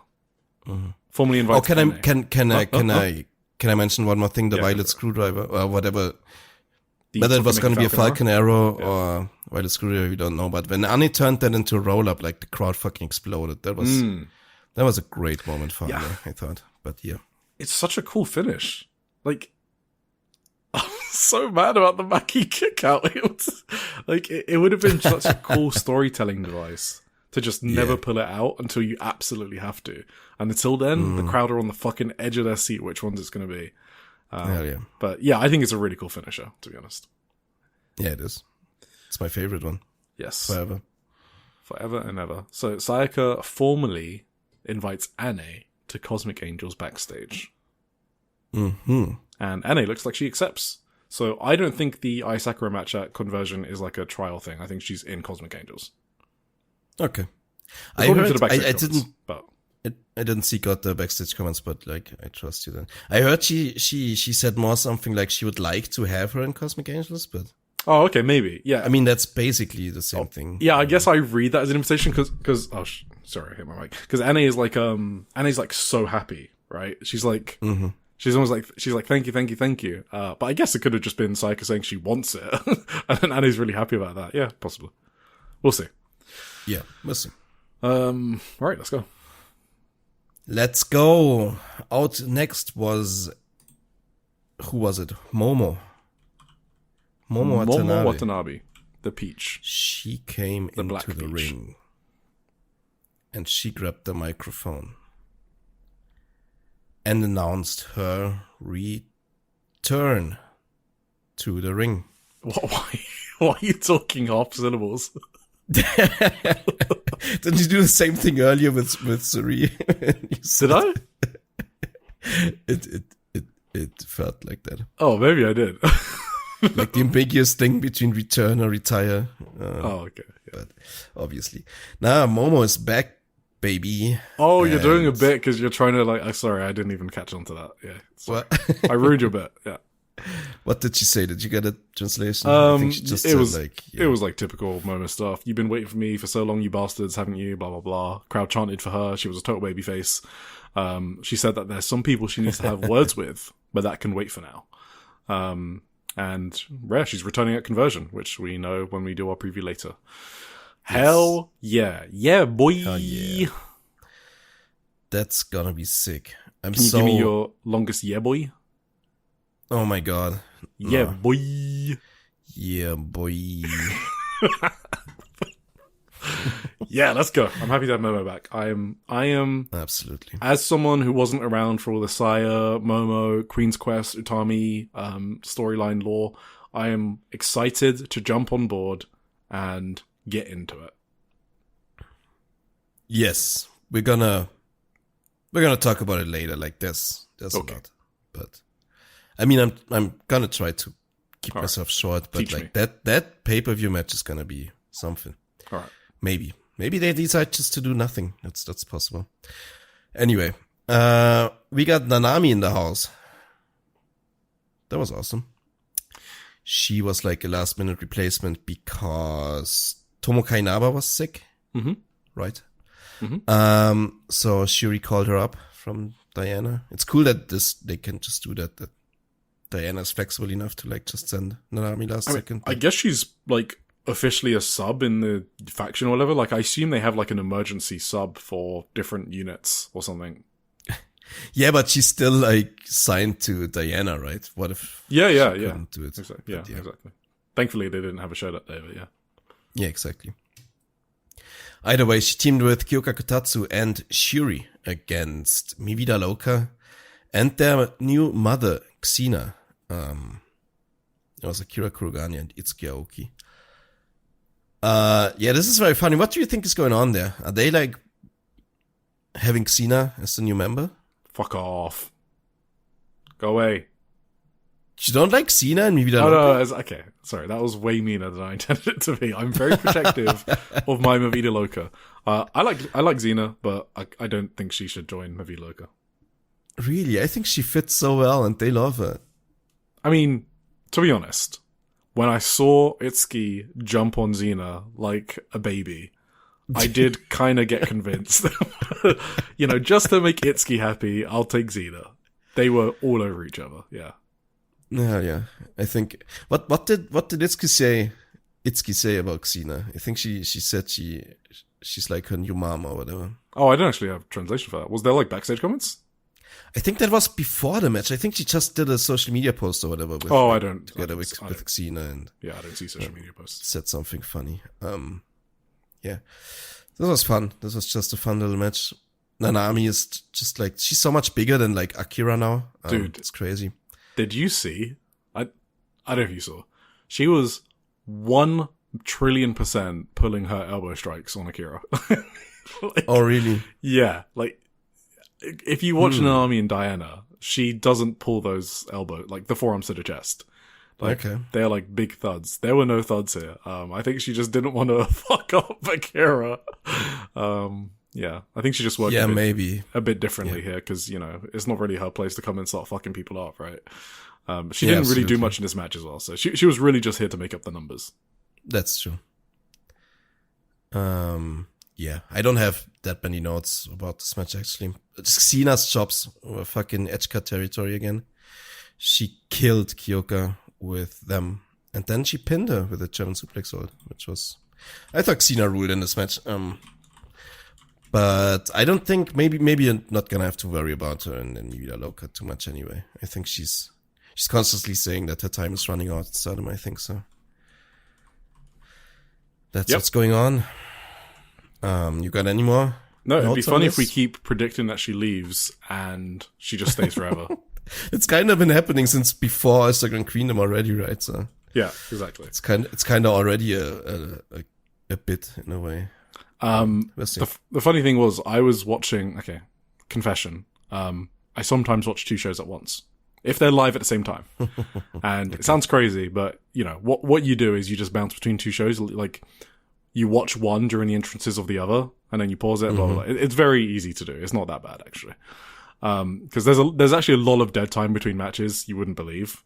So I do miss some entrances, I guess. But, you know, I've kind of seen them so many times. It's like I'm not missing on anything. So anyway, I was watching Marvelous and STARDOM at the same time because they were both on. And guess who was on the Marvelous show? It was Etchka. So it was really funny that I had heard Etchka just hit the most fucking insane chop. Who was it on? It was on Ayuzan. It was on iChan. And literally, yeah, it was honestly, we'll talk about it later. But then I heard Xena do this chop on Kyoka. I was like, fucking hell. They were like competing on my different screens of who could do the hardest chop. So I had a lot of fun during this match just because I was spicing it up for myself. Yeah, the transition into the German suplex, Xena's finish, I thought that was cool. Like Kyoka kind of missed the strike, so Xena just fucking immediately lifted her up and flipped her, like almost midair into a German suplex. I thought that was cool. That was sick, yeah, for sure. That's what I got. All right. After this, we got an 8-man tag match. It was Hate, Asusai Naba, Konami, Natsuko Tora, and Ruaka. They went up against the little dream team here. Fucking Fuwa-chan with Maika, Saorianu, and Utami Hayashishita. I mean, this match was already made by the entrances. Did you skip these entrances? No, I didn't actually. I saw Fuwa-chan bopping her head to Saree's music, and Sareee just yeah. turning to her and go, "No, don't do that. Stop." She pulled her by the arm and So no, I did see that. Did you see her and Utami though? The way she tried to befriend Utami in the entrance. And then Utami so was like fucking pushing funny. her away. Yeah. Or like just. I mean, she wasn't really. She Utami wasn't, was just kind of confused. She was like, yeah. She was like, dude, what's going on? yeah. It was really funny. Fuwa-chan is just. She. I don't want to say she's underrated, but she kind of is. Because you don't see her as a rookie. She's a fucking rookie. And she excels at pretty much every part of pro wrestling. Like, she's a great wrestler. She's an amazing character. She spices up every match with her dynamics between other people in the matches. Like, what more could you ask out of a rookie?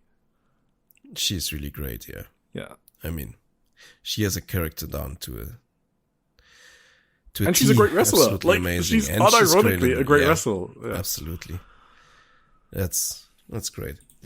Crowd was very hot for this. I mean, they were the entire show basically, but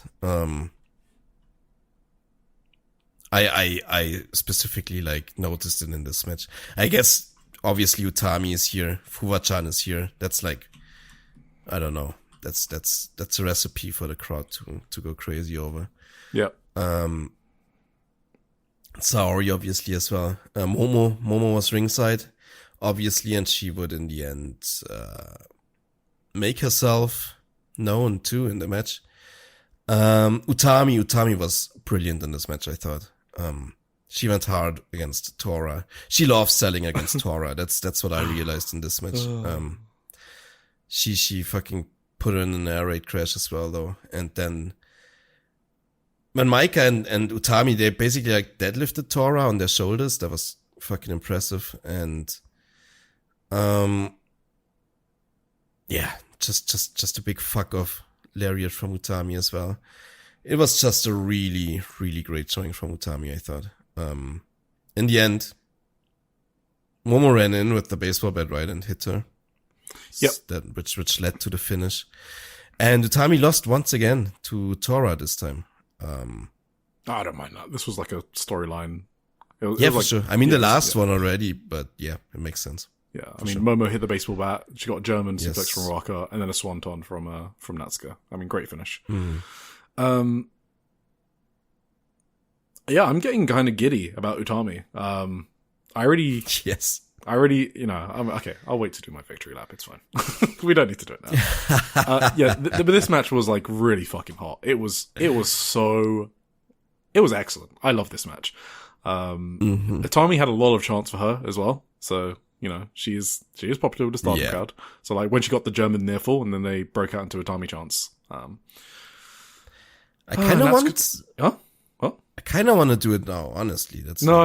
It's Tim. Be patient. Okay, we're gonna have so many opportunities to take our victory lap. It's okay. We don't need to milk it. All right. But like the thing is, I don't even know if you were big on Utami and Marigold. I actually don't remember. Well, let me phrase it like that. I wasn't as big as you, but I wasn't as low as many others. Fine. Yeah, I really enjoyed her matches, especially with Miku Aono. Yes. Those matches were fucking bangers. I was always the high man on those. And Mirai. I think you liked the Mirai one as well, right?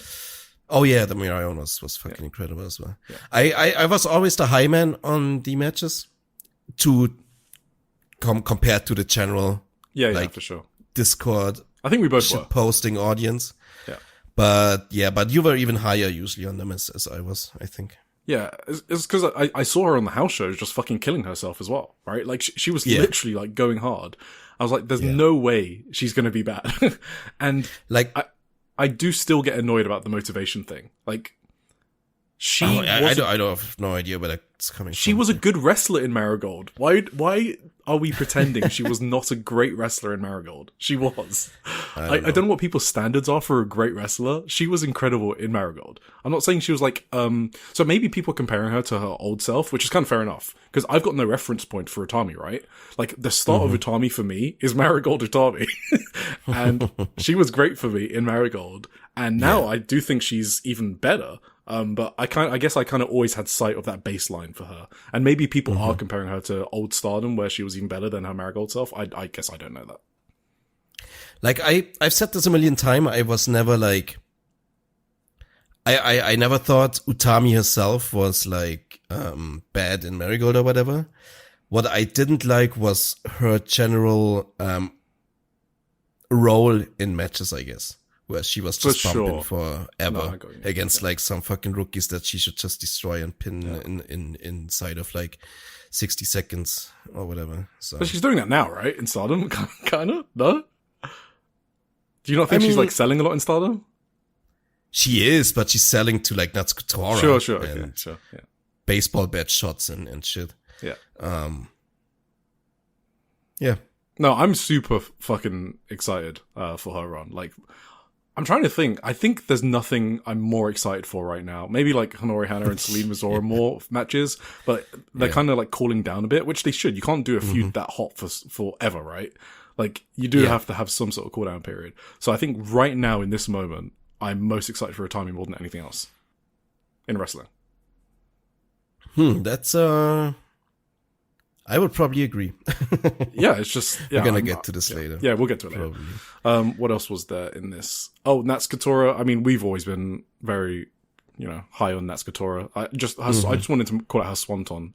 Just incredible. Like, it's just so fucking good. It's like pitch perfect execution every time. I love her swanton. Yes. And yeah, I did love her working with Utami here. I know they've got like a banger singles match in them, like a 5-star or something. They have really good chemistry together. And I don't even know about any other parts. I'm just talking about from what I saw in this match. Yes. And the Momo Bat thing, I think, was obviously a thing just to set up a tag match. So that kind of made total sense as well. Backstage. So Utami says that she was... Wait. Yes. This is where I had my little like crash out over the show. This is where my big pet peeve of the show happened. This is where I literally became the Joker, I think. I became the thing we always detest. I became the gatekeeper. Oh no. When I realized after this match, when Momo was in there, Momo just attacked Utami with a baseball bat, and they were like, and Tora was in there, and Utami was fighting back, and I was like, oh baby, in comes. Wait. Then I realized that meanwhile, fucking Saya Kamitani is fucking slumming it up with Lady Frost in MLW, and she can't be here to set up like the most insane angle for the pay-per-view. Yeah, I see. And I was like, oh fuck, this is a problem. This is a mistake. I changed my mind entirely on this whole excursion thing. They should have never sent them to MLW in this week. I don't get the MLW one. The one I was positive about was Sareee and who's your one? There's one more other vet that's on excursion. Why can't I fucking remember? Runner? No, Fuba? Who's the fourth one? Hazuki? Yeah. Hazuki and Sareee. Like, I'm supportive of them going on excursion during 5-star if they're not in it. But this MLW thing, like, I mean, that was always kind of weird to me. I mean, whatever. I mean, I said in an earlier episode that I don't really care if they want to do that, if they get money for it, whatever, just let them do it. But in this moment, I completely turned on it. I said, fuck all that. Fuck MLW. Fuck off. I need Saya Kamitani in this Korakuen Hall right fucking now. Can you imagine lose my mind how much heat that would have gotten? Yeah. Yeah, like, oh my God. Anyway. Yes, that was my big, no, I agree with you, for sure. Negative for this show, I guess. Damn. She's only doing MLW, right? She's not even doing anything else. I don't think so. I don't know. She wasn't on the Worlds Collide stuff, right? No, and Rena wasn't either, and Rena's going to Mexico. Yeah. What a weird thing. Anyway, backstage. Utami says that she was targeted by Uedo Tai.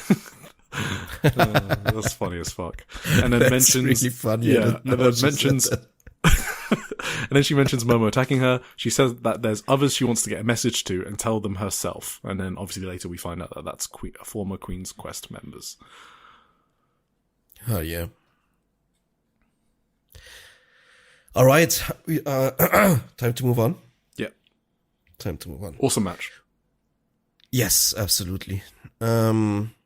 Next up, we had the first of 3 title matches. It was the Future of Stardom title match, where Rana Yagami defended against the invading Miku Kanai from T-Hearts, or Ito Dojo, or whatever you want to call it. T-Hearts, yeah. What did you think? I wanna hear your thoughts on this one. Oh, why? Should I go? Okay. Yeah, you go first. You were probably lower on this than I was. I actually like this. I mean, we kind of set our expectations high last week, or we told Runner she needs to fucking beat the shit out of Miku. I have it written down. So let's just say what we said, and then you can say what you said about it.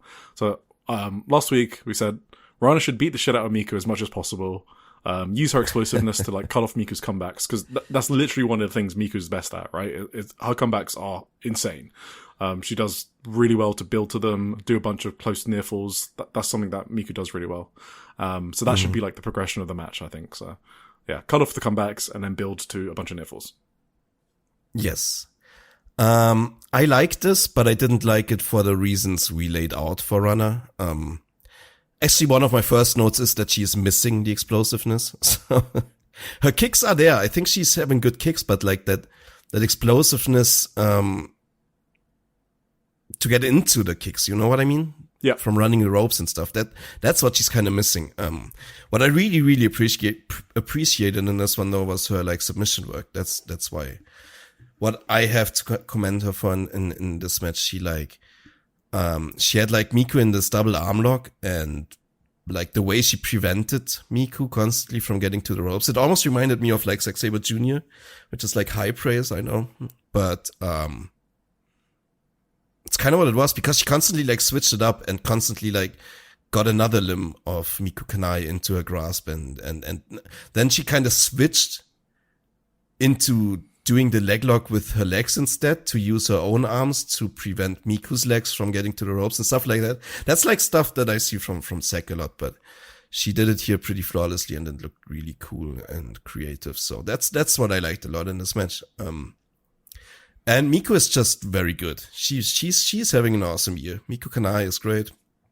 She did another crazy high angle Germans, jackknife pin for a close near fall, and then, after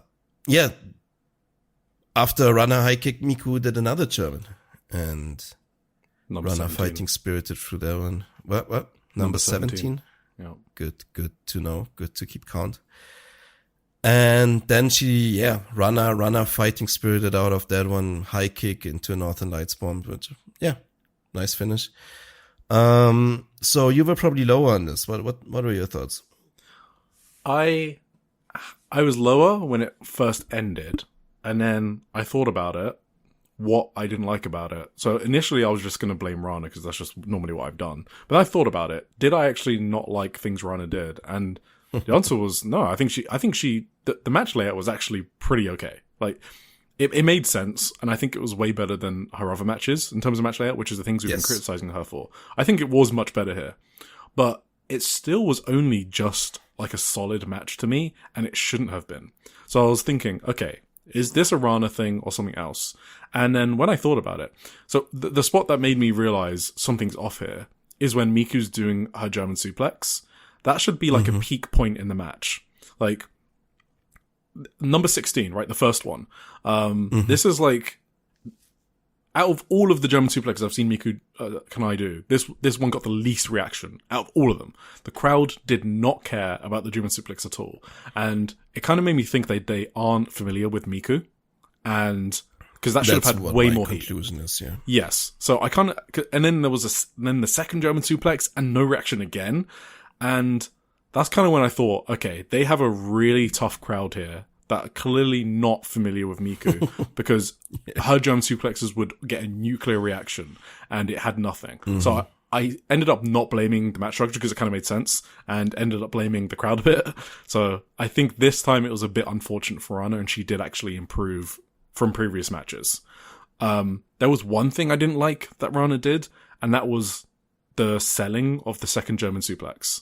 She actually just didn't sell it. Like, not a fighting Yes. spirit thing. She actually just totally no-sold it. They went right into the finish, basically. Yeah, then, right? like Rada didn't sell anything. It's not like she was exhausted after the match. She was okay completely. So, I think she could improve on that. Obviously, like that's a big move from Miyuki. You should be selling that. Then she could have improved on that. But yeah, I think it was just mainly the crowd. Okay. It was still Which is solid. funny because the crowd was fucking hot for like pretty much every other match. But I don't know. mean, if they it's had a tough slot to follow too with like the big Yeah. Utami thing. Yeah. But yeah, I think it's an unfamiliarity. Yeah, Unfamiliarity with Miku for sure. Like we've talked about it a lot in Japan. It's just way more like you follow Stardom and not much anything else. Yes, Probably. they're much more siloed off. Yeah. Yes. No, like I wouldn't say this was like a great match or anything, but I did like it still. Yeah, like, Like would you solid. could they have made any more changes to get the crowd more into this match? That's the question I asked myself, and the answer is no. So, Well, I don't know. It's still like the next gear is missing for Rana. If she just had like something more But they that had the leads peak. into the Germans first. yeah, but I think the Maybe. peak was fine with the Germans. That no one just reacted to it. that Yeah, was the maybe peak of the it was. match. I didn't find it wrong in the moment either, like Yeah. from a building perspective or whatever. So yeah, I agree. Yeah, and I just have it noted down that Tough she crowd, was I guess. Yeah, she was cutting off Miku's momentum with kicks. That's exactly what we said. Mm. We said she should be doing, and she did do that. Yeah. Yeah. Well, tough shit. Yeah. But it was, I definitely agree it was better than, For sure. previous I think it's her Rana best matches. match so far. Yeah, probably. Anyway, it wasn't quite as good as this next match, which was the Artist of Stardom title match between the champions, gods Ayame, Sareee, Hina, and Lady C. They went up against the Cosmic Carnival, which is Aya Sakura, Natsupoi, and Yuna Mitsumori with like funny face paint and feathers in their hair. Do you want to go over the press conference or no? The one from last week Yeah. or whatever? We can do that. I don't have any notes on it, but sure. Yeah, it's just we never covered it last week, just in case. So yeah, Ai Sakura introduced their trio as Cosmic Carnival, so that's the new name of that specific trio. And then she calls Dream Trine, which is the name of the God's Eye trio name. So that means basically Trinity. Trine means Trinity. So yeah, she says that Dream Trine have technical physicality and looks, but what they are missing is Carnival. And Carnival have a plan with the belts. And then she turns to Unimon and goes, "Isn't that right, Unimon?" And then that's when Unimon does the yes, and that corpses everyone. So that's context of that. Unimon basically says, "We're going to take part in the Asakusa Samba Carnival, and Dream Trine will be their backing dancers." So that's like a famous annual carnival in Asakusa, if you could guess that. Then they do their new signature pose, which is, "Our carnival never ends. It's carnival." And then that's when she does the stupid smug smile with the gun finger point. I actually love that smug smile that Ai Sakura has. It's Yeah. you just want to punch her in like the best way possible. Ami says that she wants the artist titles to be defended at top of the card on big shows, and that in order to do that, they need to defend at Korakuen. They want all the artist belts. Sorry, they all want the artist belt to be the most exciting one in Stardom, obviously. Hina, which I think is interesting, character-wise, she clearly has a distaste for sports entertainment. Kind of joking, but sort of. She says that entertaining pro wrestling is what's thriving in current Stardom landscape. And picking up on context clues, I think she just doesn't vibe with it. I think she's like referring to people like IRG, the carnival shit. She's like, she said she doesn't want to be the funny kind of interesting. She wants to be the fascinating kind of interesting. So we kind of know that Hina's introverted from various blogs and interviews and Shupro and stuff. So it was just kind of funny that she was put in front of Cosmic Carnival, who are just going apeshit crazy. And then IRG came in to the room, and Kikyo had Dream Trine written on her arm. And so what happened was she was talking to them and going like, you know, we can beat look at her arm, dream trying, because she basically the bit was that she couldn't remember their unit name, and that she wrote it. Yeah. But I think it was more like, I think it's a character thing where she doesn't care to memorize it.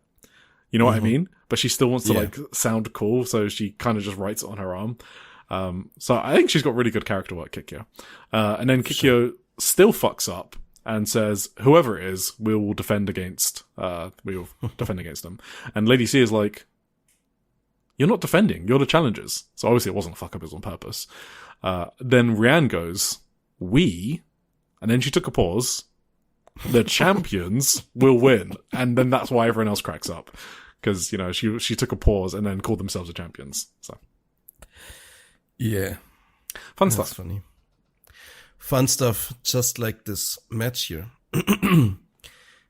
This match was kind of like the craziest turnaround I've maybe ever had in a match. Because at first I was like, after the first 3, 4, 5 minutes, I was kind of like, this isn't really grabbing me yet. Well, this is kind of like whatever to me so far.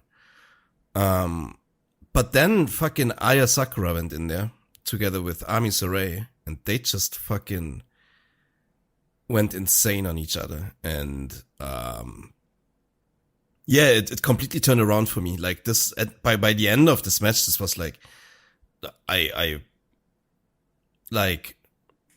don't even know how to describe it, but this was like definitely an insanely great match to me by the end. This was like reminiscent of these like other great trios matches you had in STARDOM last year a lot. Obviously the Neo Genesis versus Cosmic Angels one that got 5-star from Davey Boy as well. And all the other great ones that the Cosmic Angels had on their run, that Neo Genesis had on their run, and then also some of the hate ones. Like these trios matches, they just don't miss. And this was another one in this like great lineage, I guess, of this artist title. And it's great that the artist title is back, while it was kind of inactive while Konami held it as the white belt champion. So yeah, just tremendous action here between Aya and Ami Sareee, but like Natsupoi looked on point as well. Hina looked great. Everyone kind of looked great in this match again. I think it's cool that they like different people get kind of the spotlight in these. Like I've talked about it before that like Lady C got a lot of spotlight in the actual title win a couple of weeks back. Now in this one, it was Ami Sareee who like really convinced me with her performance. And I've also said this before that both of these I've had struggles with in the past of like getting really into their matches. But yeah, I'm really warming up to both of them. If they keep doing this, and I hope they will, I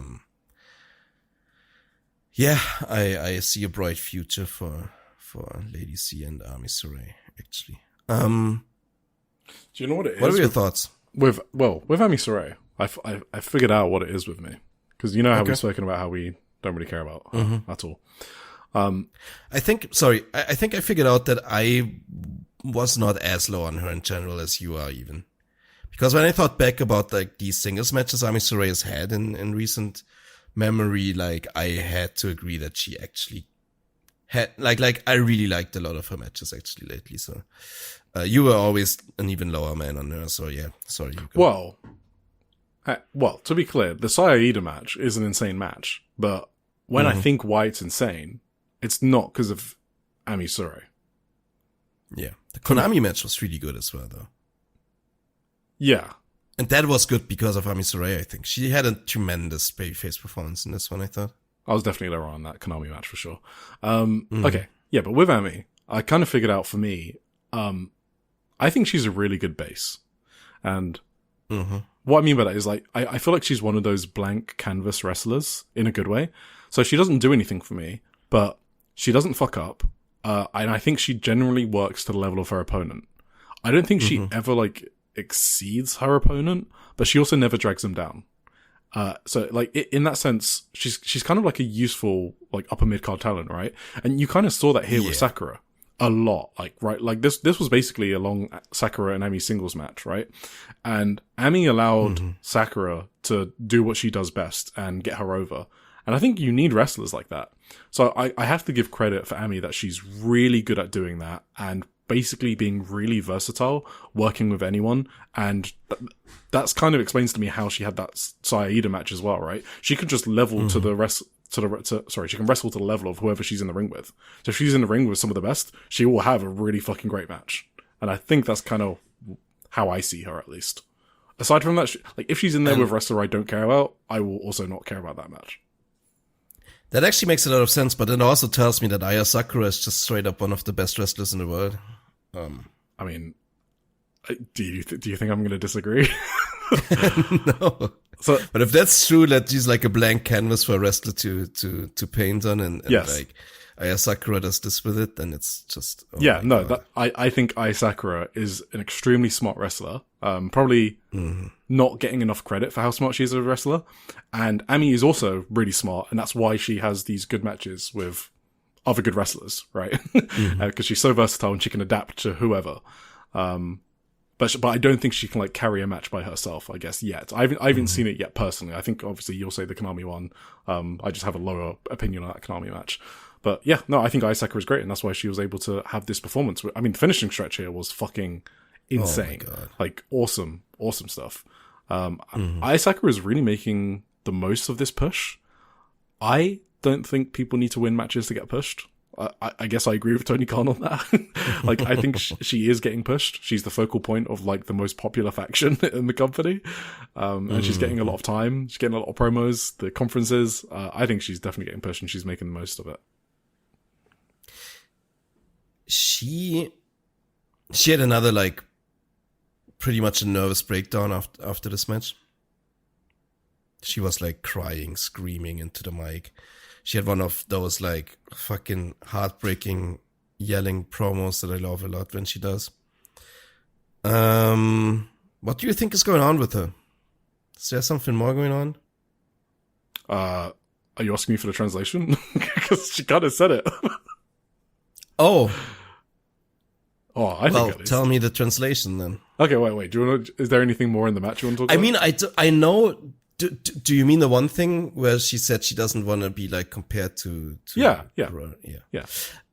Thing in the match? I wanted to mention one thing in the match before we move on. Maybe there was this insane. There was this crazy moment where like I think Yuna and Natsupoi. No, Yuna did a double clothesline by herself against like the two big ones, Lady C and Ami Sareee, and she just fucking murdered both with a lariat, which was impressive as fuck and also cool as fuck. And Yuna on rules also, and Aya pinned one of them right after, and Hina made like this last second save from an angle where you like the camera happened to be in the exact spot where you couldn't see Hina coming at all. That was like the greatest fucking pin save ever. Like I actually like screamed in real life when I thought this was actually like Cosmic Angels were actually gonna win here, because it was like so, I don't know, it was a perfect moment. It was a perfect like pin breaker from Hina, like perfect timing, perfect camera angle, everything was great. That was like my main spot of the match, I think. After that it was like the amazing finishing stretch came, but that was great. Anyway, sorry. Did you notice how Aya can like switch it up as well? Like she, like at the start of the match, she was doing kind of like light-hearted spots, right? Like she was screaming while getting swung by Lady C. But then she can just like switch up modes and be completely serious, emotional, hard-hitting. Like those are the tools you need to be like a proper main event level talent, right? I just have like half of this match in caps locks. I don't know. Like the Sakura clutch near fall, I thought was incredible. Yeah. The whole there were fucking many great near falls. Yeah, but that one, like the whole fucking house, they bit on that shit. Like that. I think that's the one were you talking about? Maybe that is the one. Yeah. She that's the one. Like technical. It was broken up. I never know how to call that pin. I just call it Sakura clutch, whatever. I think that's the one that was in the report as well. Yeah. Yeah, no, that was the one that was broken up literally last second. That was the near fall. That was an insane near fall. Hina's, I need to know the name of it. The awesome half and half, whatever it is. That's what I mean. I wrote Aya got the pin, like in. Yeah. I meant her pin. Yeah. That's definitely the same spot. Yes. Yes. Okay. Cool. Lady C's big boots. She fucking big booted Natsupoi to hell. Like that was. She just got deleted. Ai Sakura obviously had a super sick jam on Ami Sore. And then Ami Sore's the Blue Thunder Bomb. Like there was just like really good back and forth between them on the finishing stretch. And then I countered the Blue Thunder into like a super close near fall. I just wrote like, this is a finishing stretch. Like, yeah. At first I was kind of taking a dig at Rana, and then I realized, okay, it wasn't Rana's fault. But this is what Rana wished her finishing stretches looked like. Through this time, no fault of her own in this show. But yeah. Yes. I don't like Ami Sore's Fire Thunder Driver though. It's too safe. Okay. It's kind of like a really basic Michinoku driver. I wish it was a bit more of a spike. Do you remember Maria's Excalibur? Maria from Magenta? Oh my god. Okay, not like that. A bit less spiky, but yeah, that would hit a bit harder for me. But yeah, has she stopped doing that? I haven't seen Maria wrestle in a while. I feel no, I don't think she does it, but like not that much. Yeah. Okay. Only in her big matches. Yeah. No, awesome match. All right, post match. Sure, post match. So, Ami asks Sakura how she feels, and Sakura says that she's devastated, but they didn't lose. Carnival lost the match, but they didn't lose overall. She's always been compared to her tag partners, but she will reach the top in her own way. They're literally telling a story about Sakura making it to the top, by the way. Like, this is a push. Hell yeah. I know a lot of people say that, but they're giving her the time to back it up, I guess, is the difference. Ami says that when she graduated from the Future Belt, her tag partner kept on moving further ahead without her, and she had a really painful, frustrating period. Mirai? Is that Mirai? Ami said that about herself. Yeah. Yes, that is Mirai. Okay. Yeah. So she said that that's something that her and Ai Sakura have in common, and Sakura should use that suffering for fuel and believe in herself, and then come back and challenge again. So, okay. Yeah, so Sakura is just basically saying the bit about being compared to her tag partners and that she wants to reach the top in her own way. And that they didn't lose, even though they did. Yeah. And then Kikyo stole the mic from Maki Ito. So that was, I guess that's a bit or something. I don't know what, if they're teasing something. I think that was awesome. I think it was just like, Kikyo being confident. Maybe the student's going to surpass the teacher at some point. We'll see. Kikyo says that they will show Dream Trine what true light looks like. And they call themselves Light of Stardom. Rianne is trying to do the Kikyo cadence, like the uppity, upper class, posh cadence, I guess. I don't know, that's kind of what it sounds like to me. And then she calls themselves... The fucking crowd laughed. It's like a bit now. Whenever Rianne grabs the mic, everyone starts laughing. I think it's because she's very funny. She's trying to copy Kikyo, I think. And I think that's part of the joke. And... Sure. Yeah, and she also calls themselves the champions, which cracks up the crowd as well. So they like that bit as well. Maki asks them to play their music, and then Hina says... That's such a good bit too. Yeah, and then Hina says, hang on a second. You carry yourselves like champions, but to truly become a champion, momentum isn't enough. Characters aren't enough, and being cute isn't enough. Hina hates sports entertainment, I'm telling you. Hina was awesome, yeah. I think she is my favorite Stardom character. Okay. Hina. She's probably my favorite promo, yeah. Yeah. Promo, I guess sort of the same thing. Promo character. Yeah. Well, maybe not. That's not the same thing. I think just in terms of character presentation, she is my favorite, just overall. Well, I don't know. I think right now it's Aya Sakura. Yeah, exactly. That's what I was thinking for you. Actually. It's probably not. Yeah, but for me, I think she's my favorite Stardom character. She's like full of confidence in her own ability. She takes no shit.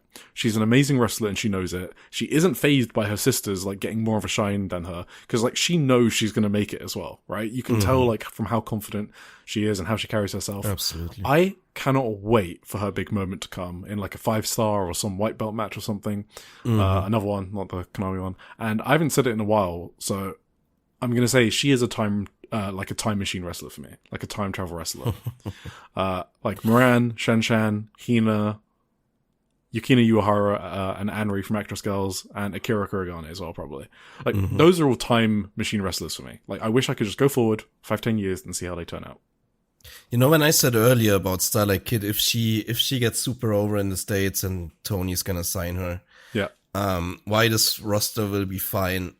Like Three the Sisters. number one person I thought about with that is Hina. Sure. Like, they have a next ace in Hina right there. Yeah. Like Rina too, obviously, but for some reason Hina stuck out in my mind. First. Hina is more traditional. Yes, Ace, I think so too. Ace character, right? Mm-hmm. You can definitely Just like the star looks and star exactly everything. Yeah. Carries herself more like a star. Yeah. Exactly, yeah. Cool. So backstage, Dream Trine have a logo, and Ami wants to make merch with it. So yeah, they're kind of like a fully established trio now. They might have the belts for a while, I'm guessing. And I think this is probably where Ami's going to settle on the card. Huh?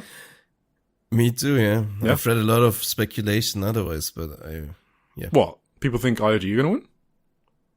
Yes. What the fuck do they need the belts for? They're like the most over group in the company. I have no idea, but I've read a surprising amount of people like predicting IRG to win. Oh, okay. Well, we'll get into that. Yeah, no, We'll get into that later. I think Dream Trine are keeping it for quite a while. Sakura says Carnival did not lose again. Yuna wants a Hina in a high speed match. Don't know how I feel about that one, to be honest. I mean, yeah, Yuna I don't know how I feel. Yuna and Hina would fucking rule, but they're not going to wrestle try like that. to do the... Not if they do the Yuna thing. Exactly, yeah, exactly. Poi is basically saying she had a lot of fun. Yeah, Poi just didn't buy into any of the drama at all. It was so funny. She's in total vacation mode, just chilling and watching her daughters have fun. That is literally Poi right now. Yeah. It's kind of cute, though. I like it. Main event? All right, main event. We had another title match. The Goddesses of Stardom tag team title match. It was O2 line, Azumi and Miyu Amasaki. They defended against Fukuoka W, Crazy, Hazuki, and Koguma. Yeah, this was also a lot of fun. I didn't think it could quite reach the heights of the artists match, to be honest. But I had a lot of fun with this one as well. This one surprised me. I felt like this felt super short to me. When it was over, I thought, wait, this is over already? And then I looked on the clock and it was like 25 minutes after the entrance started. And I was like, what the fuck? Where did all this time go? So it must have been good if time flew by this fast for me. This one was, so in the last couple of O2 line matches, I've spoken a lot about how much Miyu Amasaki got kind of the spotlight and Azumi kind of took a step back to get more shine on her tag team partner, which was a good tactic and a good plan, I think, to elevate Miyu Amasaki a bit more and for her to develop more as well. But this one, I was very happy to see Azumi back in her top form. She was taking the main thing. Her and Hazuki basically had kind of a singles match in this one. And that was absolutely great because they are two of the greatest wrestlers in the world. So, liked that aspect of it tremendously. What did you think? No, I think we are in sync on this one.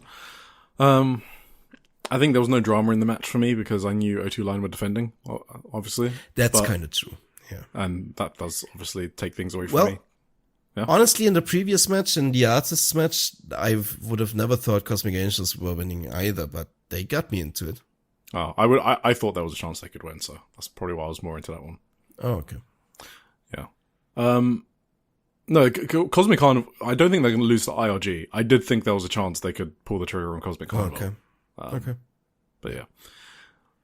But now they've beat Cosmic Carnival, it's okay, well, why would you then lose to IRG? So, yeah. Anyway, so I still thought it was a really well-worked match. I thought it was a great match, actually. But it came in below my expectations, I guess, and that's because my expectations were really, really high. So I can't really blame them. It was a pretty great match. Like you said, Azumi was the person in this match. I thought she was great. Mm-hmm. Her Mystica just makes me, want to stand up and jump. It's so fucking flawless. It is perfect. It is pitch perfect Mystica. There were so many great spots in this match. I actually don't want to go through all the spots. It's just Izumi doing crazy shit, mainly. Yes. It's just the stereo pedigree destroyer. That was crazy. Yeah. Yeah, and Japanese fans, they love their pin counters, right? Like the Canadian Destroyer pin was reversed and they went crazy, and then the Code Red pin was broken up, the Hazuki Straw was broken up. Like that was probably the sequence of the match, right, when they did that. Yeah. And super loud Izumi chants as well. Did you see the one where Kaguma tried to break it up from the top? And and then she slipped and then did a body press anyway? Yeah. That's kind of... I mean, she did a good save. Yeah. She wasn't timed too, despite slipping. So that's impressive, actually. Good for her. Yep. Good match. Fun little... Good show overall. Check out the last, I guess, 4 matches and the Sayaka Kurara match and... Yeah, maybe those 5. Great little show, I thought. Very fun Korakuen. I think the vibes are unbelievably high for STARDOM right now, so that's awesome. Just so much great stuff going on. Shall we get into the pay-per-view preview? Oh, just quick, post-match. Okay, so, post-match. Right, there was more important shit, sorry. Yeah, Hi Mate are the next challengers. That's one thing. And then, of course... Yes. Utami. So Utami says, so this is backstage when they're doing their comments. Utami says, "Long time no see. I have a lot that I want to say, but I'd like you by my side at your yogi." And Izumi says, "I can't exactly say welcome back straight away, but you say you have a lot to say. Well, we have a lot to say to you too, and all the former Queen's Quest members have plenty to say to you. Well, first things first, your yogi. You can stand alongside us in the ring." Miyu Masaki's like, "You may have come and stood before us looking for a trace of who we once were, but we're not the same as we were back then. But the fact that unit from the past was lost, the fact that it disappeared, that's partly our responsibility too. As the O2 line that we are today, we will stand by your side." So, yeah, I think that's cool. I like that they're kind of hesitant because she fucking ditched him for Marigold. I really like Utami's acting since she's been back as well. Like, she's not taking anything for granted. She's self-aware. She knows that people are wary of her. And she's just kind of happy for any reaction that she gets from the other wrestlers. Like, in the backstage segment of O2 line, she's kind of apprehensive about asking them and understands how they feel. Like, I just feel like her facial expressions tell a lot, and I'm enjoying it. Yes. No, I agree. Completely. And I like it. I agree on the hesitation too. It's like very like ominous. And there's so many routes they can take too with this. So it's very intriguing. This is always my favorite thing right now. Yep. No, I would agree. I'm so giddy for this pay-per-view match, man. Alright, let's get on to it. Let's get on to it. The conversion, 20th of June at Yoyogi National Gymnasium number 2. Yeah, so the conversion's kind of like, they're kind of making this into one of their big 3 pay-per-views. It kind of feels like. For sure. So you got All-Star Grand Queendom, and then just 2 months later, you got like a big pay-per-view for conversion, and then Dream Queendom. I feel like those are the big 3. I guess you got the 5-star finals, probably big 4. That's a big show usually, yeah. You probably got a big 4. You've got a big 4, especially because it's at Sumo Hall now. So you have to call that a big show. So yeah, they're kind of moving into the WWE Big 4 model, even though they don't do that anymore. So yeah, in the opener we got, this is the pre-show. Motoi Hamabe versus Yuna Mizumori. Yes? Any thoughts? Sounds fun. Yeah, sounds fun. Looking forward to it. Emma Mayashima, yeah.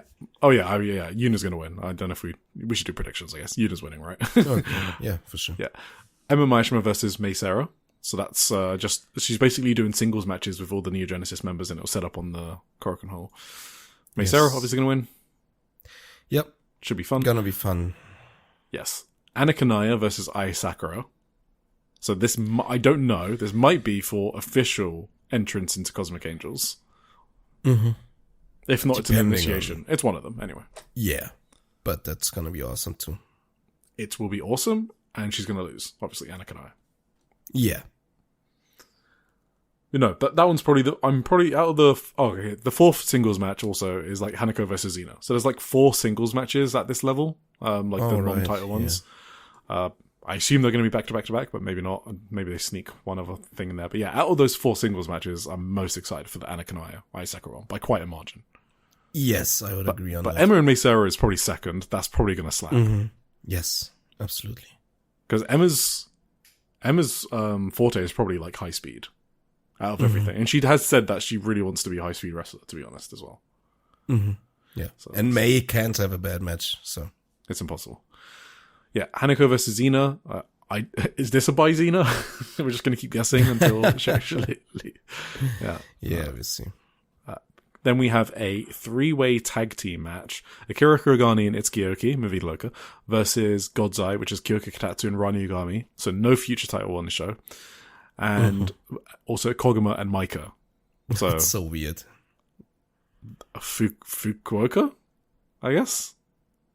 Maybe. Is Maika from Fukuoka? Yeah. Okay. She was kind of bad for Maika. She should kind of be in that big-ass match later. We've spoken about this, yeah. Maika's in a but weird zone. Or at least like in the Fuwa-chan match or something. I don't know. She could have a spot in either of those matches, I think. Yep.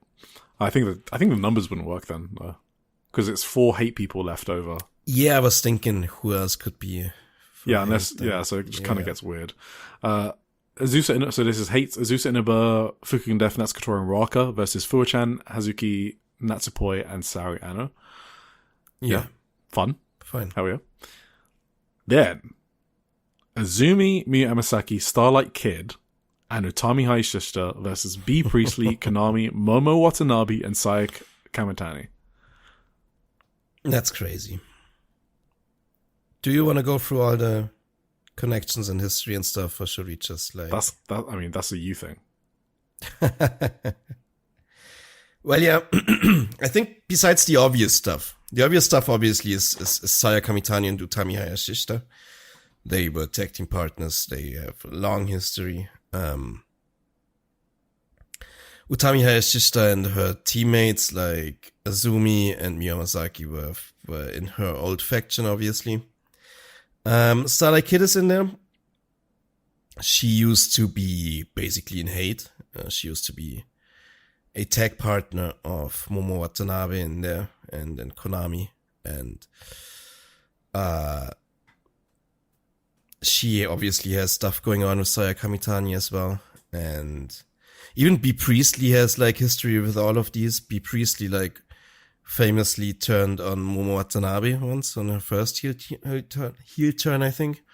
She also had a big rivalry with Utami once for the red belt. They had a tremendous match. Did you ever see that? Nope. That's probably the best B. Priestley match of all time. Maybe. That was also the last match in B. Priestley's first Stardom run, so. And yeah, Utami, I don't know, what do you think, there's so many directions they could go in here. What do you think should happen in the long run with Utami?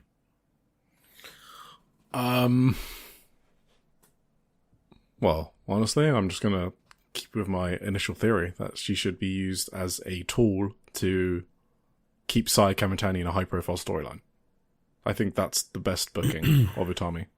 Not as like a main centerpiece or like a king or a queen of a chessboard. She's kind of like the supporting cast, and she's like the head of that group for Saya, who is the main star. I feel like I've completely switched and turned around on my opinion on this. You want to push Utami over Saya? Not over Saya, but I want Utami to be a big player again. I want her to have her own unit. I want her to be a unit leader, and I want her to be like a top player in Stardom again. I don't know why, but this whole thing... I want to make it exclusive, though. I don't think I disagree. Like, I think her being used in a Sayaka Kamitani is being a big player. Yeah, absolutely. But like, but a lot of people are like saying she should just like join stars and be like a bit player or whatever and just help people get over or whatever. I kind of turned around on that. I think I was initially agreeing on that assessment before she even came in. I thought, well, if she comes in, that's probably what she should do. But the way like this has been so intriguing and she's been so good, and I just want to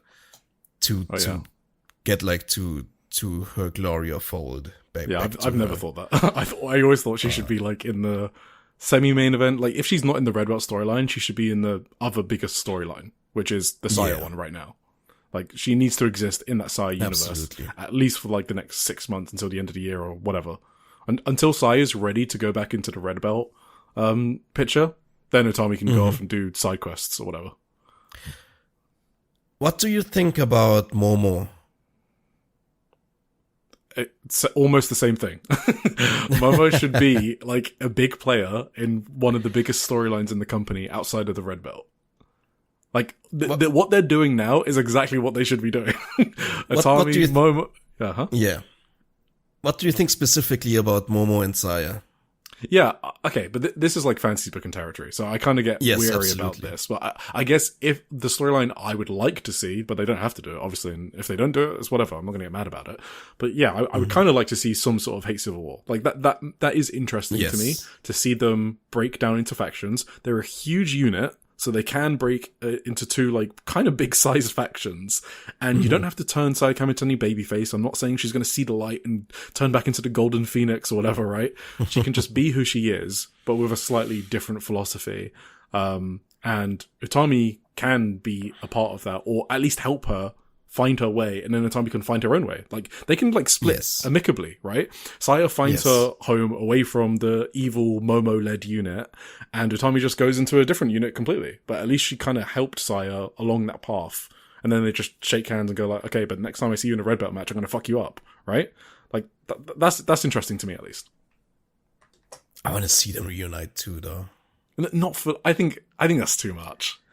Not right now, but like, in the long run, you know. Maybe in the long run, but like, it's like we said last week, it would have to be like a Christian deal, right? Where Sai doesn't change her character.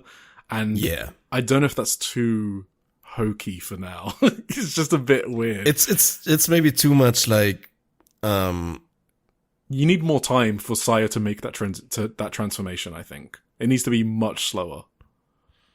It's maybe too much like standard US wrestling brand or whatever that's kind of how I feel about it. To dream of all these different turns and stuff, but I don't think there's harm in doing a little bit of fantasy booking every now and then. No, I do not expect anything from this match to happen immediately.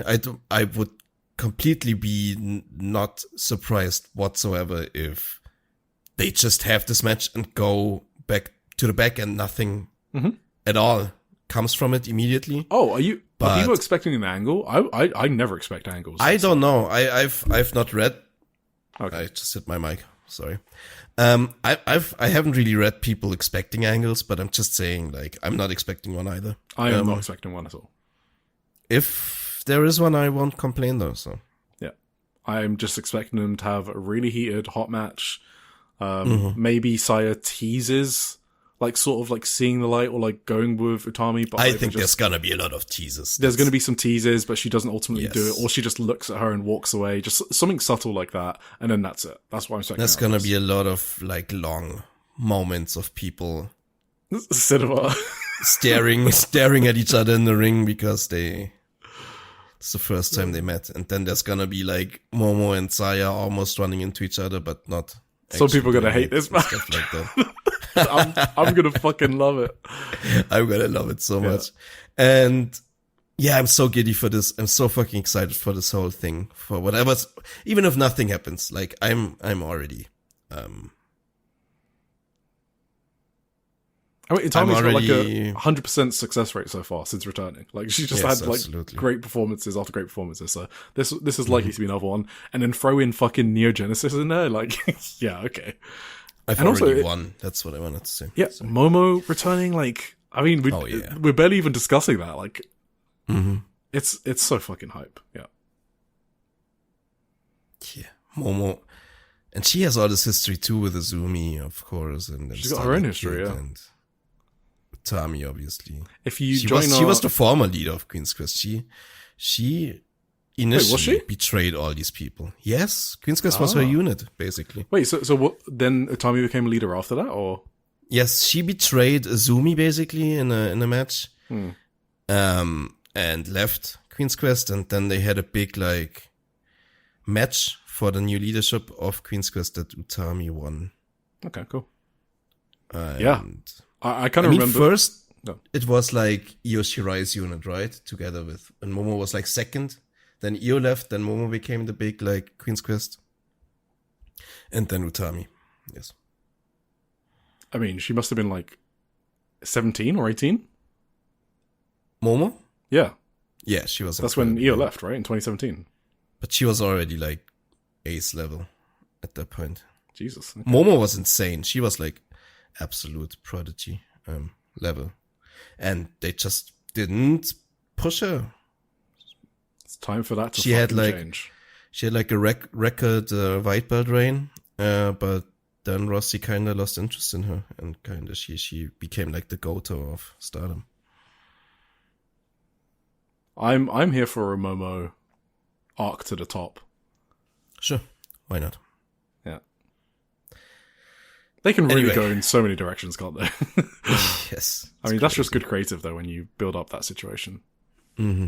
And it's not even your title matches. So we have the Artist of Stardom title, which is Dream Trine versus IRG. We've spoken a lot about this, but there was one other thing that happened.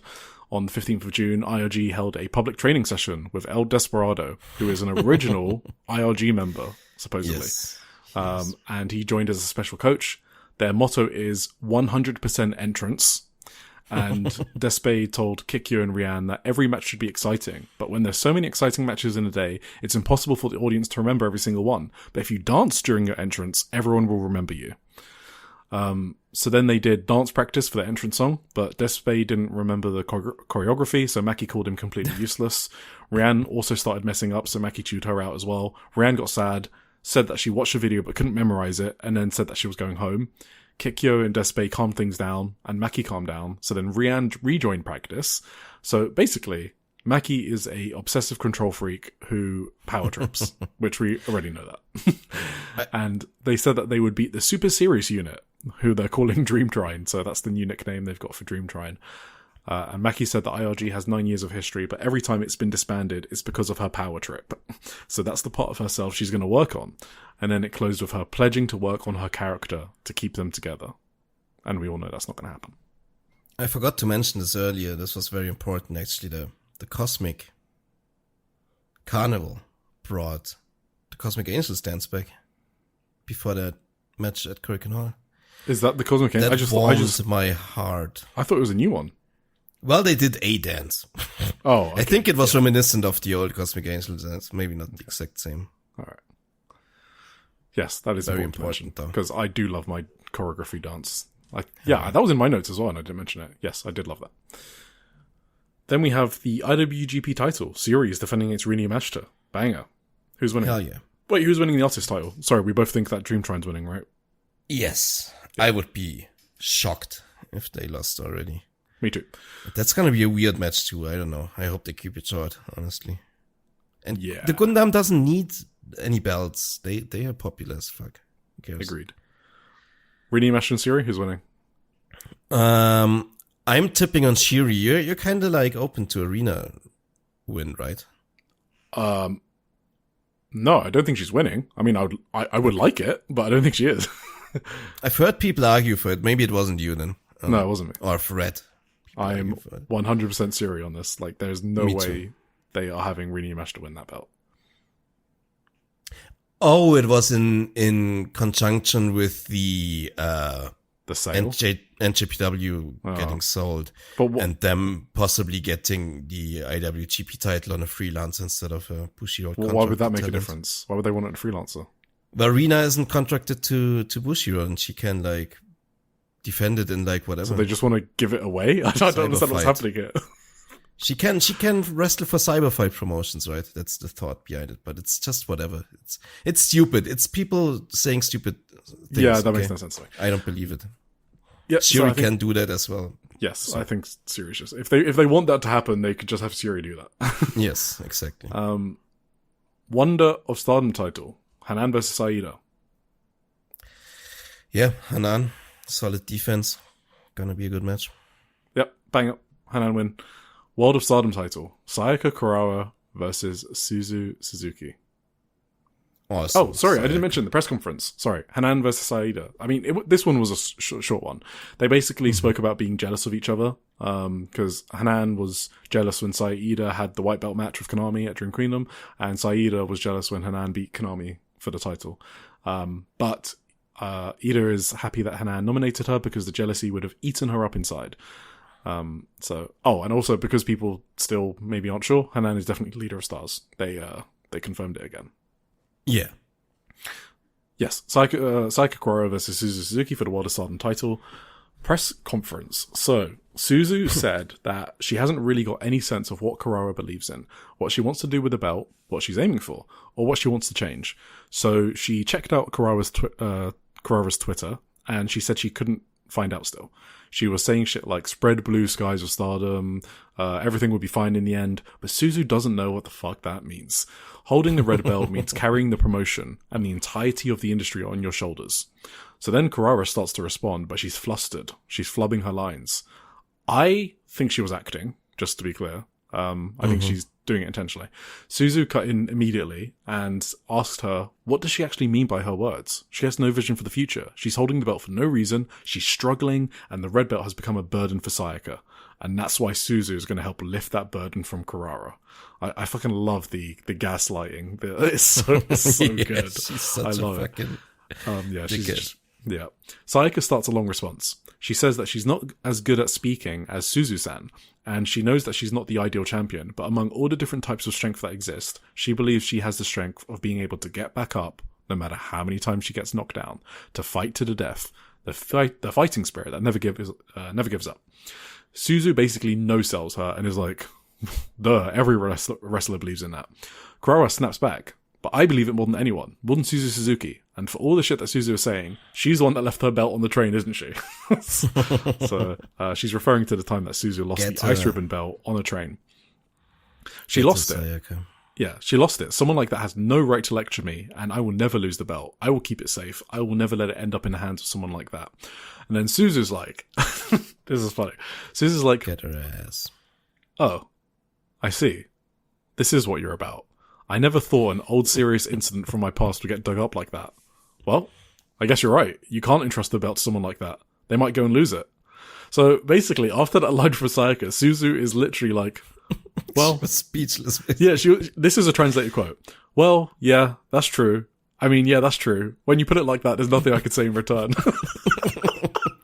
Do you think they brought that up without her knowledge? I have no idea. It was just so funny that Suzu was basically emotionally, she was gaslighting Sayaka, and then Sayaka brings up the line, and then Suzu's like, yeah, well, yeah, kind of true. It's so funny. I like the storyline. Like the storyline itself. I know the match is going to bang. We've all seen that from the preview tags. We've spoken about it. But the storyline as well, I'm actually really enjoying it. So I know at the start we were kind of apprehensive because she was talking about crowd noise and stuff like that. But Sayaka is going to prove Suzu wrong. Nah, they turned it around. Yeah. Yeah, she's clearly like the gaslighter. She's clearly the asshole in this storyline. She's going to prove that she can carry the title. She's going to prove that she's good enough to carry it by beating Suzu fair and square in the middle of the ring, clean, in a singles match. And I love Suzu's psycho manipulator angle of, you're struggling, let me just help you, man. It's just really looking forward to it. For sure. Hope they go brutal in this one. I hope Suzu just beats the ever-living shit out of Sayaka. Yes. And we get a legendary Sayaka selling performance. That's what I want from this. Absolutely.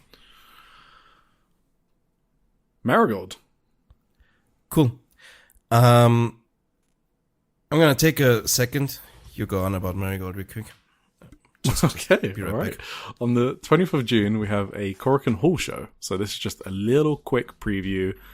Actually, it's not a quick preview. I think this will take 10 minutes. If this went over 10 minutes in your timestamps, I messed up. This is a solid card, and this is kind of what I wanted out of Marigold's Korakuen Hall shows as well. So just kind of wanted to talk about it rather than just not preview it at all. And also there was a Rossi interview, and we need to talk about it. So Rossi says that until the injured wrestlers come back, he hopes that the current roster sees it as their chance. He could just give them storylines. He could just do that. You know, like, what is Naomi Ishikawa doing? She can wrestle. She has an inbuilt storyline. He could just finish it.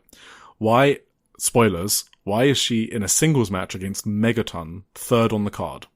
You know? So Rossi went on to say that watching comeback stories is enjoyable in its own right.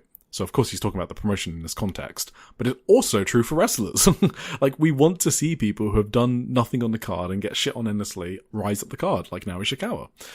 And the reason I complain about Naomi Ishikawa so much is because she's the shining example right now of like what's wrong with the Marigold creative, because no other promotion would ignore just such an obvious storyline thread. It is like blindingly obvious.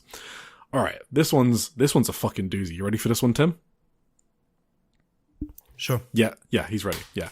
So the interviewer asks, "This is Marigold's first Korakuen Hall show in their third year, with Miko Ono headlining. Wait, Marigold's first Korakuen Hall show in their third... Oh, right, because they just had their anniversary. Sorry, I had to read that a few times. Oh.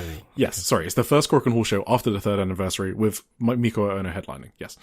And then Rossi Ogawa says, "That's right. In a sense, it's a make or break moment for Miku too. Because regardless of all the circumstances like injuries and departures, the fact is that the attendance has been dropping while she's been at the top." Oh, fuck off.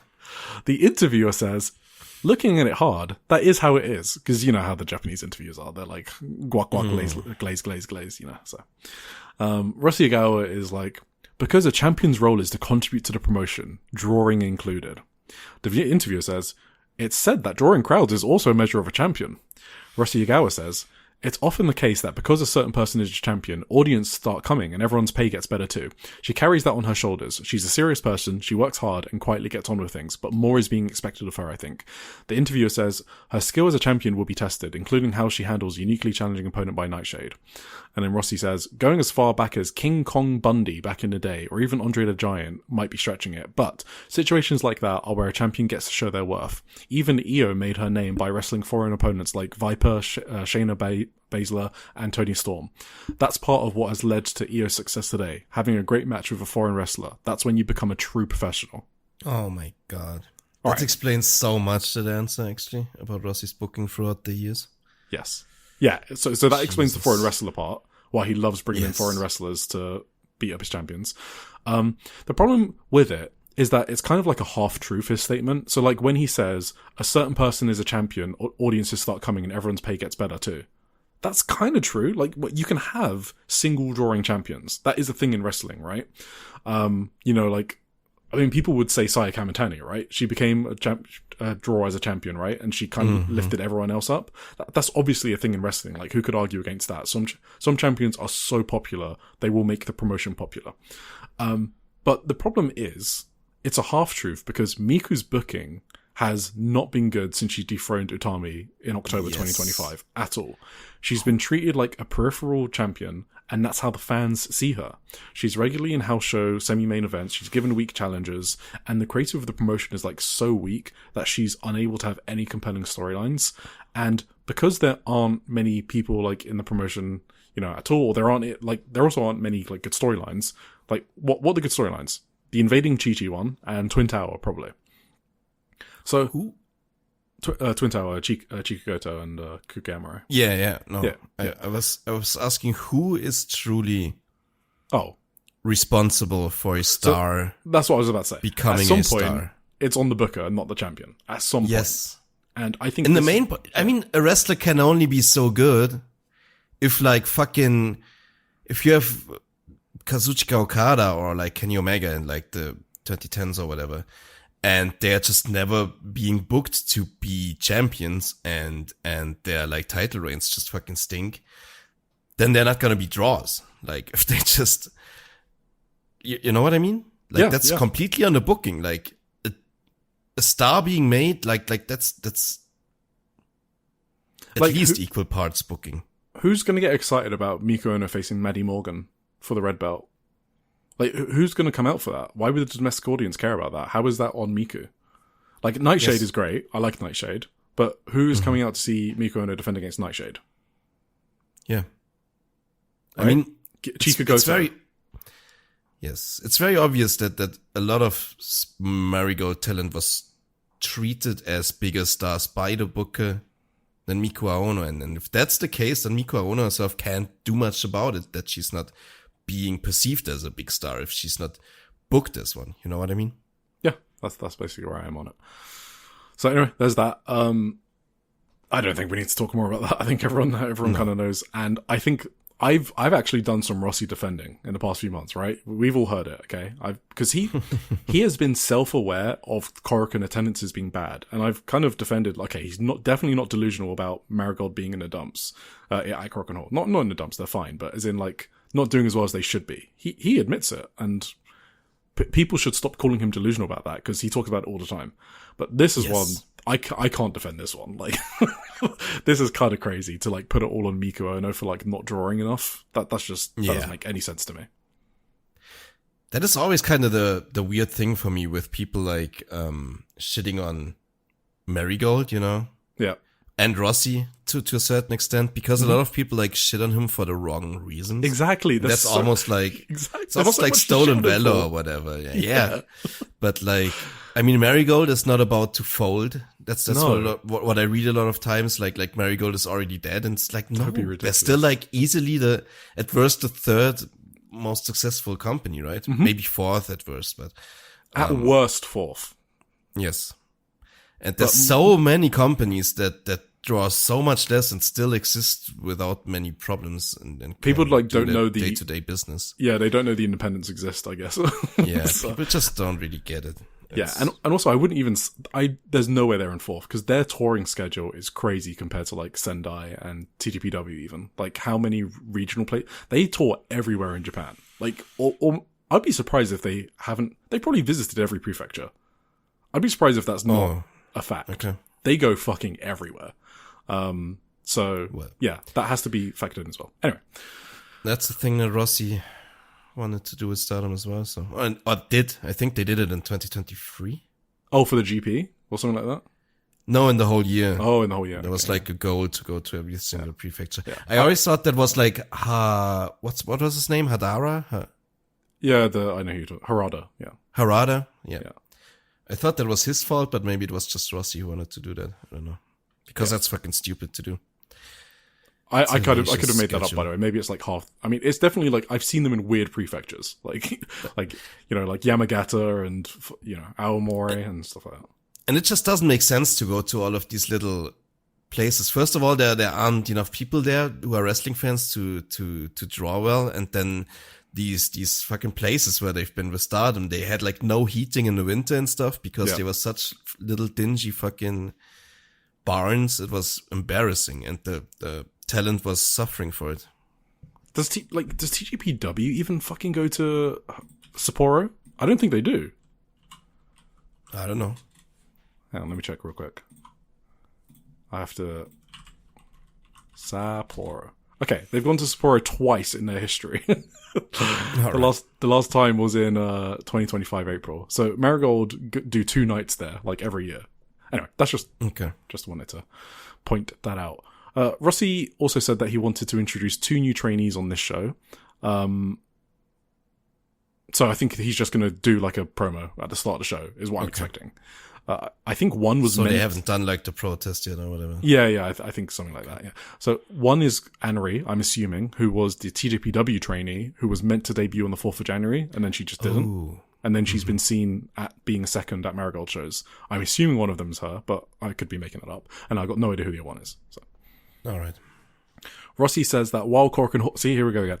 While Korakuen Hall attendance isn't great, they are building up regional attendances. Okay, we should just wait for this. They're building up regional attendances, and that it will lay the groundwork down for the future. And I agree with that. Like, regional attendances are important. And Japan has such good travel that you could see non-zero amount of people take, like, the bullet train to Tokyo for the bigger shows. If you like the promotion, right? Mm-hmm. So, like, if you, like, tour in Nagoya or whatever and you make some fans in Nagoya, I mean, yeah, they're going to take, like, a 1-hour fucking bullet train to Tokyo to see, like, your Ota Award show or whatever. So it is really important to, like, tour these places. For sure. Apparently, Nagisa Tachibana has said that she wants to challenge Miku Ono. I only learned that through this press conference, by the way. Huh. So Sorry, through this Rossi Yagawa interview. I didn't know that. It must have been on social media or some backstage comments I missed. I don't know how I feel about it. I guess why Nagisa over someone like Shino or something like that? Nagisa's great, but, you know, anyway. But this is the point, right? Miku is literally facing... Anyway, whatever. I think everyone gets the point. He wants to increase the participants in the Dreamstar Grand Prix this year.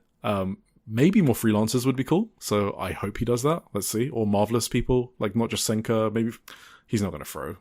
He's going to be someone like Senka or Ai-chan or Sora Ayame. That would be cool. Why not? I mean, one year he had fucking Rina, right, from LPWX in the 5-star. Fucking do that again. Hell yeah. She's not doing anything else. Right. The card. She should be. Yeah, absolutely. So the Lady AI versus Nanase. So the background here is Nanase basically made Lady AI's mask. So there was a Lady AI interview, so I'll just go through it super quickly. Thank you to Alice for linking a tweet from Cavorting, linking to an article that I would have never found otherwise. So she had no sporting background, and she was terrible at exercise. She fell behind the other trainees very quickly. She loves mountain climbing. She's done like Mount Fuji from the 5th station before, so her stamina is really good, but she lacked everything else. She struggled with basic forward rolls, back rolls, strength training, all of that shit. She couldn't even do push-ups or headstands. The other trainees were moving to advanced drills, but she'd be in the corner practicing basic break falls. That's like practicing your bumps basically, but on your front, I think is what that one is. It could be both, actually. Maybe it's bumping on your front and your back. But she didn't quit. Tell you. Yeah, and she kept up with it. We previously learned that before, when she debuted, we learned that she had training overlapping with Yuki Yamazaki, right, who debuted in June 2025. So we know that she at least has been training since before June 2025. And she debuted in March 2026, Lady AI. So she was at least in training for 9 months. So the article basically confirmed why it was longer than usual, because she struggled so much. The half mask thing came from the fact that she didn't want to resemble seniors who were masked wrestlers. This was a weird translational statement. I think she might be referring to Nanase or someone else, that she like didn't want to just put a mask on. I don't know. But that's why she decided to go over half mask. And then afterwards, she saw Dookie, the Big Dukes in New Japan, and liked him, and then that gave her inspiration. So it kind of sounded like... So I don't think she was a lifelong Dookie fan. I think she got the idea to have a half mask, saw his, and then designed it after him. Yeah. And then became a fan of his. She said it was like pre-House of Torture Dookie. So there you go. Obviously. That makes sense. Yeah. She likes denim, so that's why she's got denim-inspired gear. Yeah, that's enough on that. So yeah, Lady AI versus Nanase, who made her a mask. Hummingbird versus Misa Matsui. Misa said that Hummingbird is Marigold's weakest wrestler. That's not wrong, to be honest, I think. She just has, like, the least improvement compared to everyone else. Like, honestly, I'd put Megaton above her. In terms of, like, not in-ring work rate, you know? Just a wrestler. Like, someone who's entertaining. As, like, a... Yes. Spot on the roster, for sure. Yeah, like exactly. That's status kind of or whatever. Yeah. Like, what does Hummingbird bring at all to anyone? Misa was kind of savage, and she said that she has no interest whether Hummingbird rises up from here or simply stagnates. But at the very least, she'd like her to put some thought and effort into making the match good. Hummingbird wants to face Mayu before the end of the year for the Superfly title, is all she said. Megaton versus now Ishikawa. I mean, so Ishikawa, who was stacked and pinned at Ota Ward by a team of outsiders, in a prime position to receive a compelling storyline on the undercard. Since then, she's like not been featured much, or as much as I would feature her, following like that humiliating loss. Like, that loss came off the back of Ishikawa missing press conferences, both for the anniversary show, the one before, and then this one as well. And Natsumi Shizuki was like chewing her out and asking her if she cared enough, right? So she got chewed out by Natsumi, then she got stacked and pinned. Surely that leads to something. She also missed the press conference for this show. So like all the pieces are there for a storyline. And then she's in a singles match with Megaton. I just don't fucking get it. Brooklyn Barrett and Jessie Maybe Jack. it's a chance for her to bring back Gigaton, you know? Oh, fucking hell. No. Fucking hell. Oh my god. I'm sorry. I actually, take it back. honestly, it never occurred to me until you said it. That's actually insane if they do that. Okay, if you guys watch that show and you see Gigaton, just know I absolutely lost my mind when I saw it. because that's going to happen. Okay. Brooklyn Barrett and Jesse Jackson versus Kamomo Minami and Yuki Yamazaki. So Brooklyn Barrett is literally a random US independent wrestler. Like, if you look at her cage match, I don't even know those independents, and I do the US independent news roundup for the Never newsletter. heard that name before. Yeah, I just also haven't even heard where she works. So maybe she can surprise us like Maddie Morgan did, right? Maddie Morgan was from like a random UK indie Mega Slam. I know it's not they get a lot of people, but not people heard them. I'll give her a chance. Kamomo and Yuka are dorm mates, so that's what their tag team is about. Dark Revolution, Chiaki Nagisa Nizaki and Ryo Seto versus Erina Yamanaka, Nagisa Tachiban, and Shoko Koshino. So Erina is back from injury, an orbital bone fracture. Yes.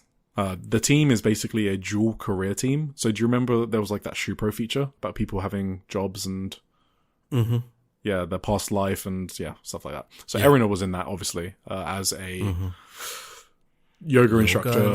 Yeah, exactly. Yeah. Nagisa does gravure and wrestling, and Shoko is obviously a singer, songwriter, and wrestler. So they're doing like a thing, I guess. While Mai Sakurai and Natsumi Shizuki are busy in the main event against Chika Goto and Kuki Amore for the Twin Star title. Right. I don't want to spend too long on this, but... Wait, that's the main event? What is Miko Ono doing? Oh, no, sorry. Semi-main event. You're right. Semi-main event. Okay. Yes. Don't want to spend too long on it, but it's one of those Marigold storylines. So, at the press conference on the 11th of June, Natsumi said that she wanted to get her 3D Trios titles back from Darkness Revolution, because they've stolen them, is what a story... That is another storyline going on, but it's not a particularly interesting one. Twin Tower... She said Twin Tower are too unreliable as champions, and she wanted to fix that before going on to defend the Trios titles. So that's Natsumi's motivation for wanting to kick Chika Goto and Kuki Amore's ass, because they're not reliable champions. She said that she knew them well from their Actress Girls days together, and they haven't changed a single bit. They should have grown a lot in 2 years, but they haven't. Mai Sakurai questioned how much passion they have for wrestling. Mai said that she and Natsumi talk and think every day about Marigold. You 100% believe that. Like, it shows because they constantly like do meta promos about the company and work shoots and stuff like that. Gotchko replied that she had been going out and promoting the company, and then she pulled out a certificate by the Arakawa Police Department, which is a place in Tokyo, a prefecture city. The two teams got into an argument about whether that actually does anything for Marigold, while Levion Rose, which is their team name, continued to call Gotchka fat, and then the certificate was torn up. Levion Rose then went on to yell at Twin Tower for not changing despite how hard they work for them, and they're sick of Twin Tower saying they'll change but they never do, and that they'll never work hard. Rossi was asked directly about this and said that those types of burning rivalries are needed, and whatever goes on outside can be settled in the ring. He was basically asked directly, are you okay with like those types of storylines or people saying these things to each other? And he was like, yeah, it's whatever, just sort it out in the ring. So I guess how I feel about it is I kind of don't mind behind the scenes comments, and before anyone says they're not behind the scene, literally Chika referred to them as behind the scenes comments. So that's the storyline, that they are behind the scenes comments. I think they can be effective sometimes, these behind-the-scenes comments, but work shoots of like this kind, they feel so lazy in this particular case. And the reason is because there were 0 issues between these 4 in storyline. Like, it just happened out of nowhere. You know what I mean? Okay. It's like, Twin Tower won the belts, and then they had a match at Shinjuku Face. Mai Sakurai and Natsumi pinned them, and then it's like, oh yeah, you guys are fucking annoying, you're fat, you don't do anything, you don't work. It's like, what? Where the fuck did this come from? I don't like work shoots like that when they're fucking out of nowhere. Yeah, that sucks. I guess it was like all bubbling in the background, but we, like the viewer, we don't see any of that. So it just feels cheap and like not very compelling. There was one thing I did really like about this booking though, and it's that it's 50-50 who could win. Like, I could see Mai and Natsumi win this match. Because they are two of the... Those are strong challenges, huh? Exactly. They're really strong challenges.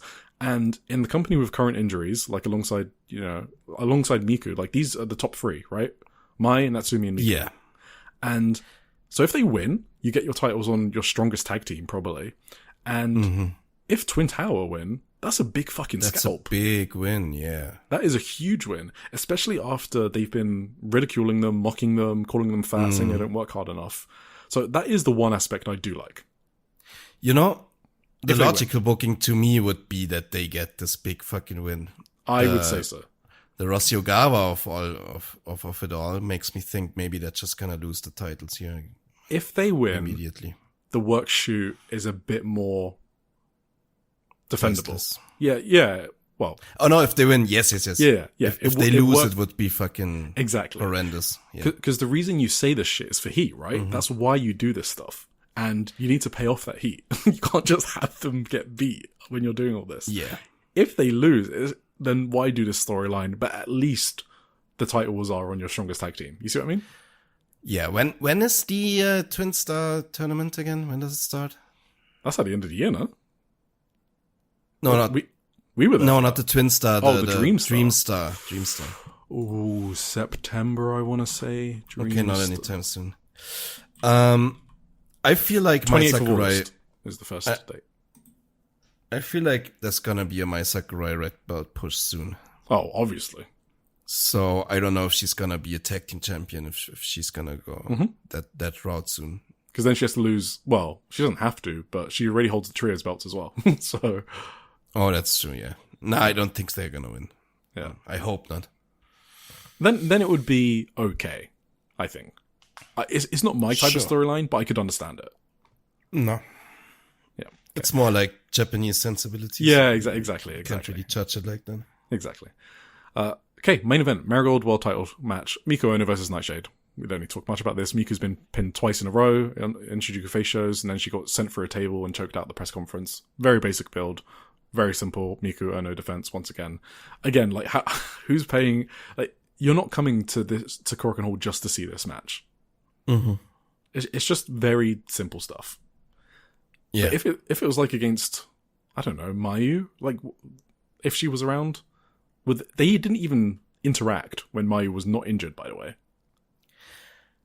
You mean Nightshade against Mayu? No, Miku. Miku, yeah. She just needs big opponents.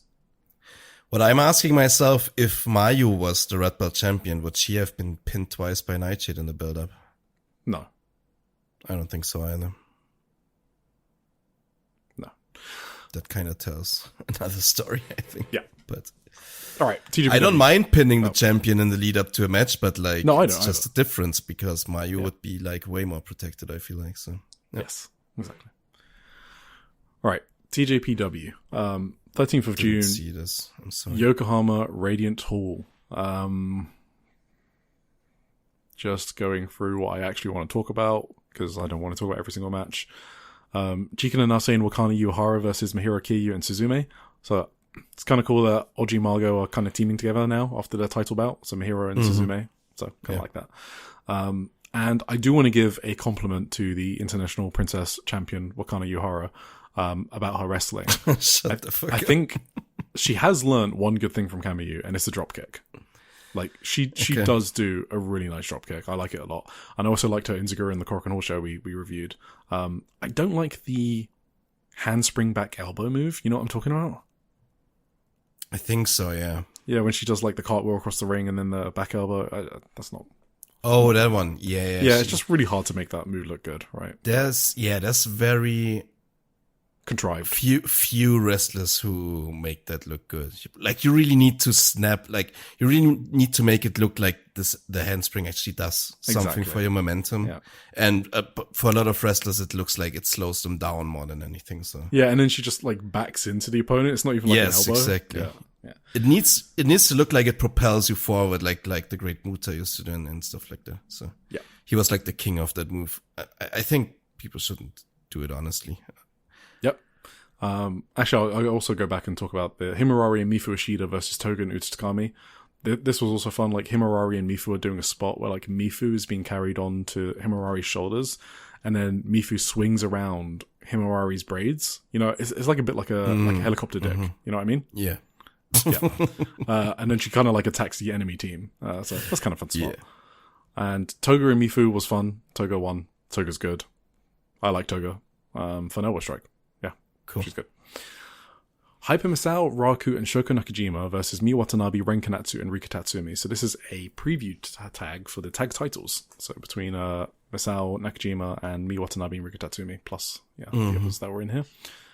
So apparently, the story is that even though Kyoraku Kiyome came out to challenge, at the end of the Korakuen, after the match, they didn't actually challenge.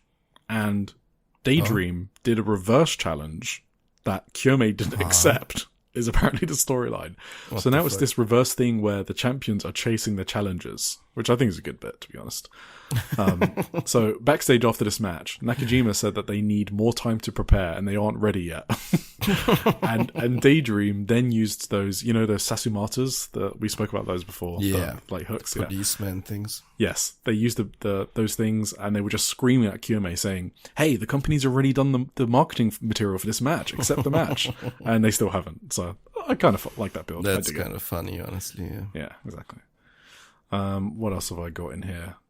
It looks like Ren Kanatsu has moved away from the Ares Comet as her finisher.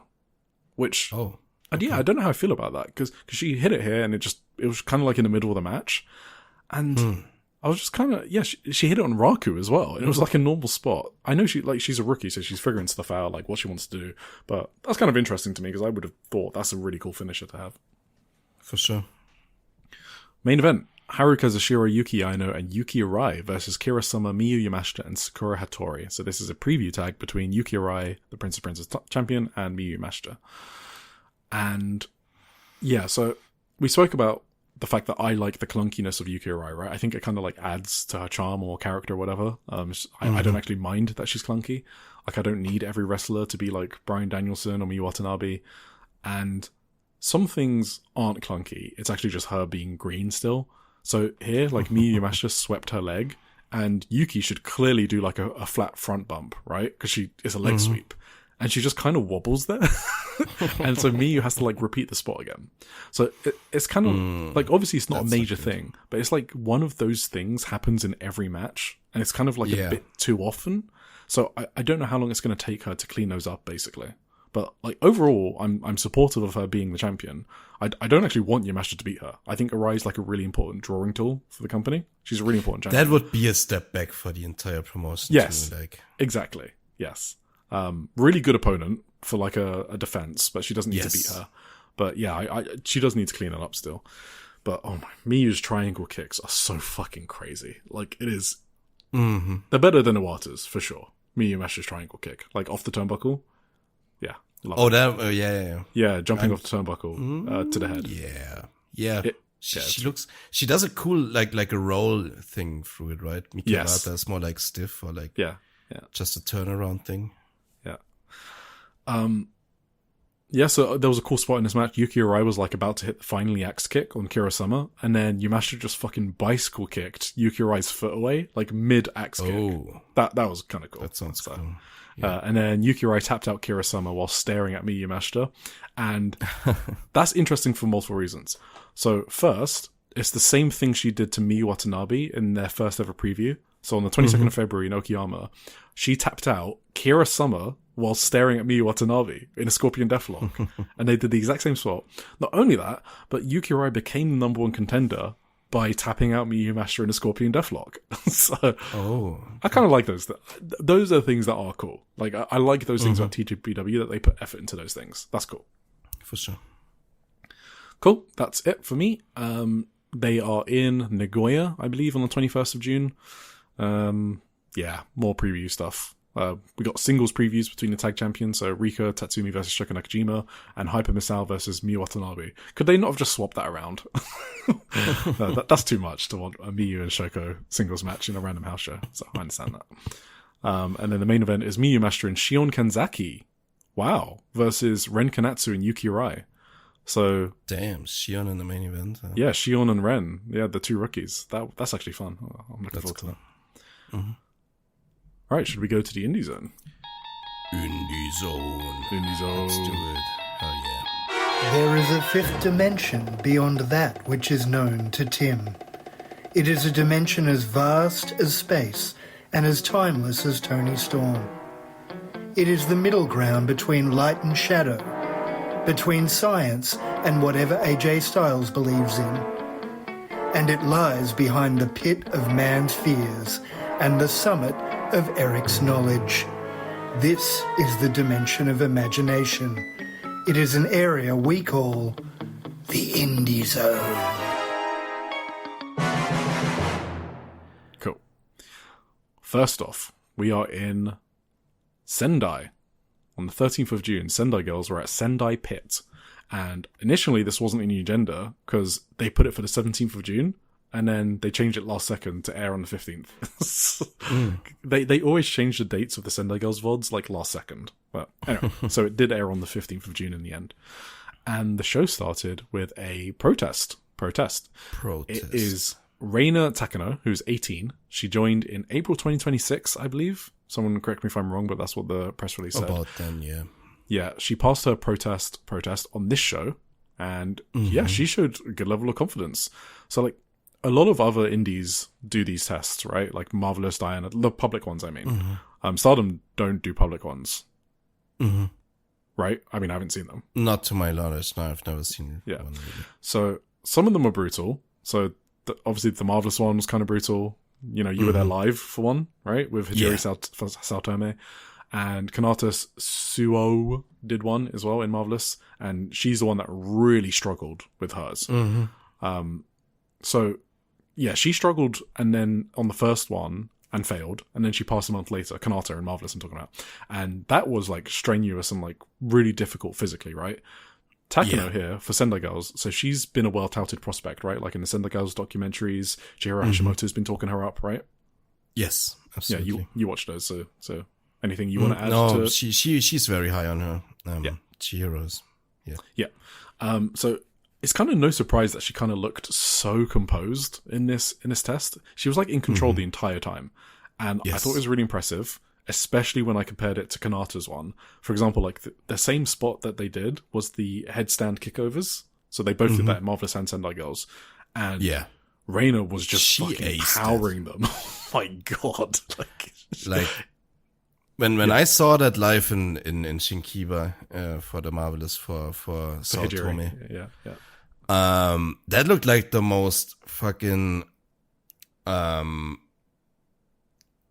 hard to do exercise ever in the history of the world. And if you watch Takano do it, it looks like a child's play. It's crazy how good she was at those. No, she absolutely aced it. They also had to do the headstand for 30 seconds, but with Yuna sitting on top of her. And the interesting thing is, Kanata didn't have to do that. I don't remember Kanata having to have someone sit on her, but Hijiri did, right? Hijiri did. She had Senka on top of her, and I think Senka is a bit heavier than Yuna, so maybe that was easier for Takano a little bit. But it's still like insane. That's like one that I really don't like to watch even. It looks so like... Yes, exactly. That's like, ugh. Yeah. I don't know. So that was cool. The only thing she struggled with, really, Takano, was the squats. Compared to the Marvelous one. But compared to the Marvelous one, she had to do them at the end. In Marvelous, they started off with them. So and also it's 300, like everyone struggles.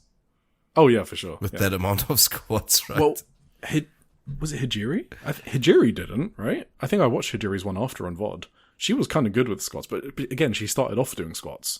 Yes. So she was less tired.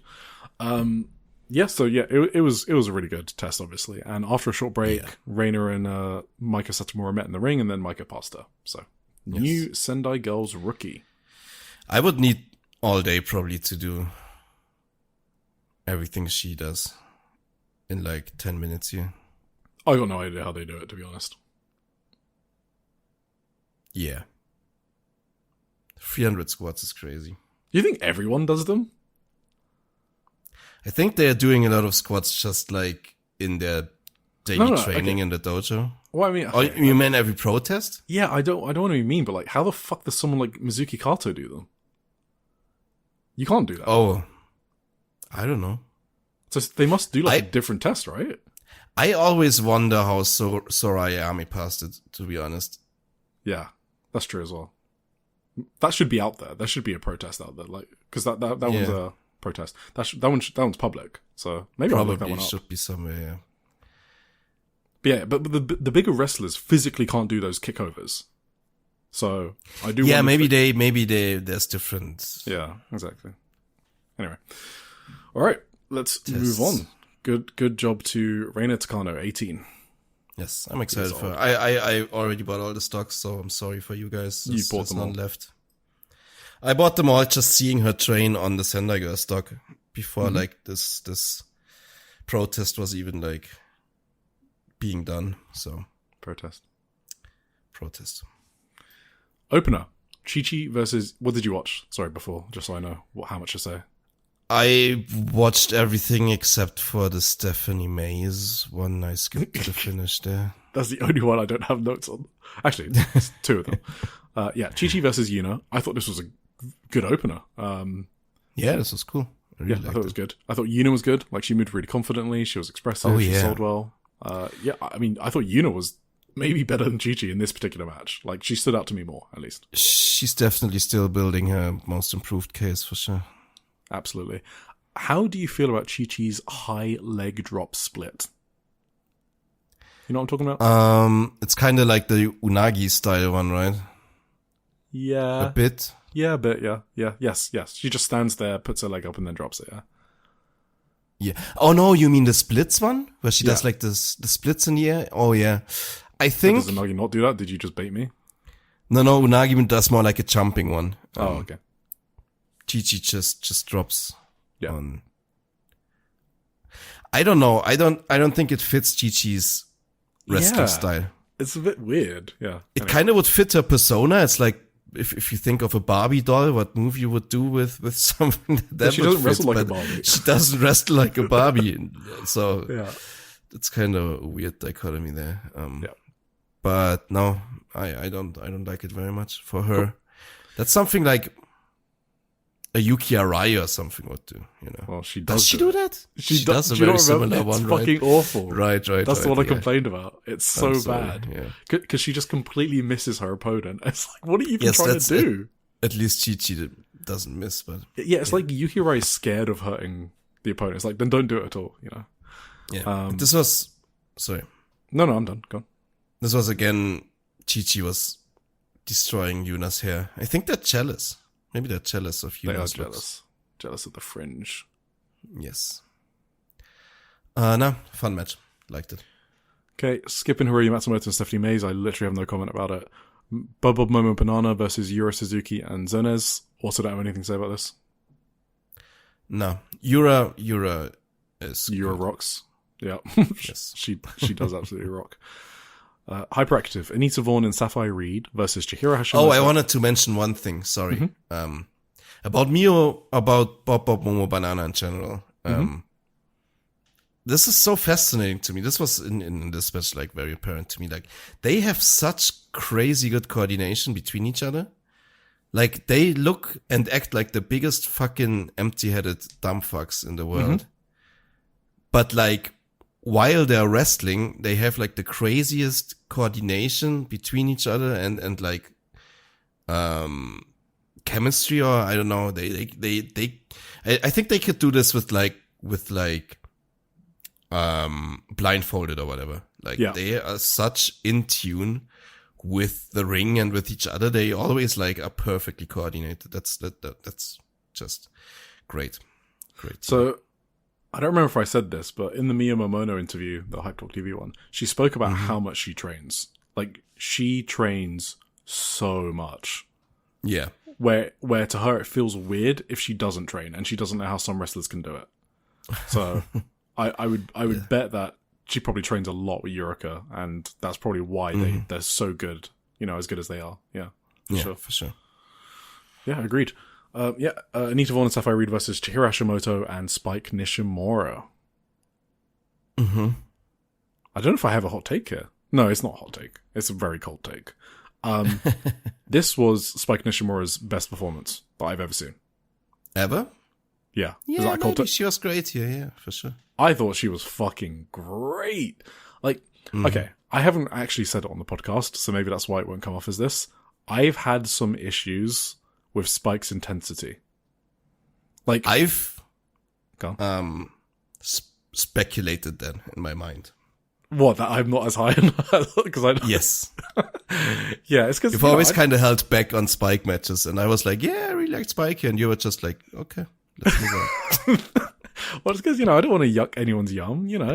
Yeah, no. But, you know, it's not that, you know, the way I've thought about it is that she's technically a rookie in Japan, because, you know, they count rookies as like in 3 years. That's how they do like the Shupro Rookie Awards, right? You have to debut in 3 years. She debuted in November 2023 or whatever. That's when she started wrestling. So she's still really early into her career. So like, what's the point of me pointing some things out, right? Like, she's obviously going to get better at them. But one of those things has been like laying stuff in and being more intense and more aggressive. Like, you know, the lariats in the corner. And I think a lot of people love them. I did not, and I didn't want to say anything because it just feels like I'm nitpicking. But it's because it's a bit too Ryu Mizunami. Like, what, like, you know, like, you're not doing anything. You're not hitting them hard enough for me to, like, it's not believable enough, I guess, is my point. Okay. Like, the springboard dropkick that she does, that's always believable. That looks fucking sick. And that hammers the opponent. So I've never had any issues with that. But in this match, like, this is the spike that I kind of, like, always wanted to see. Like, she was laying everything in. She fucking hit a crazy lariat. Like, oh my god. It was on, so loud. On Sapphire, right? Holy shit. I was like, oh my fucking god. And that's when I was like, okay, if I can have this spike all the time, I'm like all in. Because she's still early in her career, and she's always been a clean wrestler. Like, she doesn't mess stuff up very often. It was just like, can you hit a bit harder? That's all I was kind of thinking. And here, she fucking did. She was really aggressive, and she did have one slip up, but it was kind of a funny one to me. I kind of liked it. The springboard one? Yeah. She was like, she jumped up, and then she shouted, "Oh fuck." Yeah, right. That was funny. That's amazing. And then she just did it again perfectly. Like, yeah, cool. That was funny. That popped me. Yes. Yeah. So, amazing spike performance for me. I thought it was her best ever. I really enjoyed it so much. Maybe, yeah. And I also she got the surprise win. Yes. That was the main thing. On Sapphire. Yeah, that was really surprising. That was crazy. Yeah. I thought Sapphire was really good in here too, though. I mean, she always is. Everyone knows that. But I just wrote that it's so sad for that she's going to the Fed. Yes. And then in that moment, Spike fucking murdered her with that lariat. And then I just wrote, yeah, that's what you get for going to the Fed, I guess. That was good. Yeah. That's perfect timing from... Anyway. Spike heard you. Yeah, well, she saw you typing your notes, yeah. Hashimoto and Anita were great. I kind of love that Anita and Sapphire have taken turns to kind of shine on this tour. I think, on average, Anita's probably been a bit better. Like, she's been great on average. Like, she's been consistent. But Sapphire had, like, such a high peak in that tag match, again, like, when she was wrestling Minami. Like, yeah. You could, like, think she's, like, fucking Miyamoto when she was wrestling in there with Minami or something like that. Like, she looked amazing in that match. So she probably had the higher peak, but they both had their time, so, to shine, which I liked. Yeah. I did say this last week already, but I once again wrote here that I need this Anita Hush singles match before they leave. Yep. 100%. Yeah. Absolutely. And Spike's finish is cool too. It's like the Angel's Wings kinda from... Yes, it is. I think it is, yeah.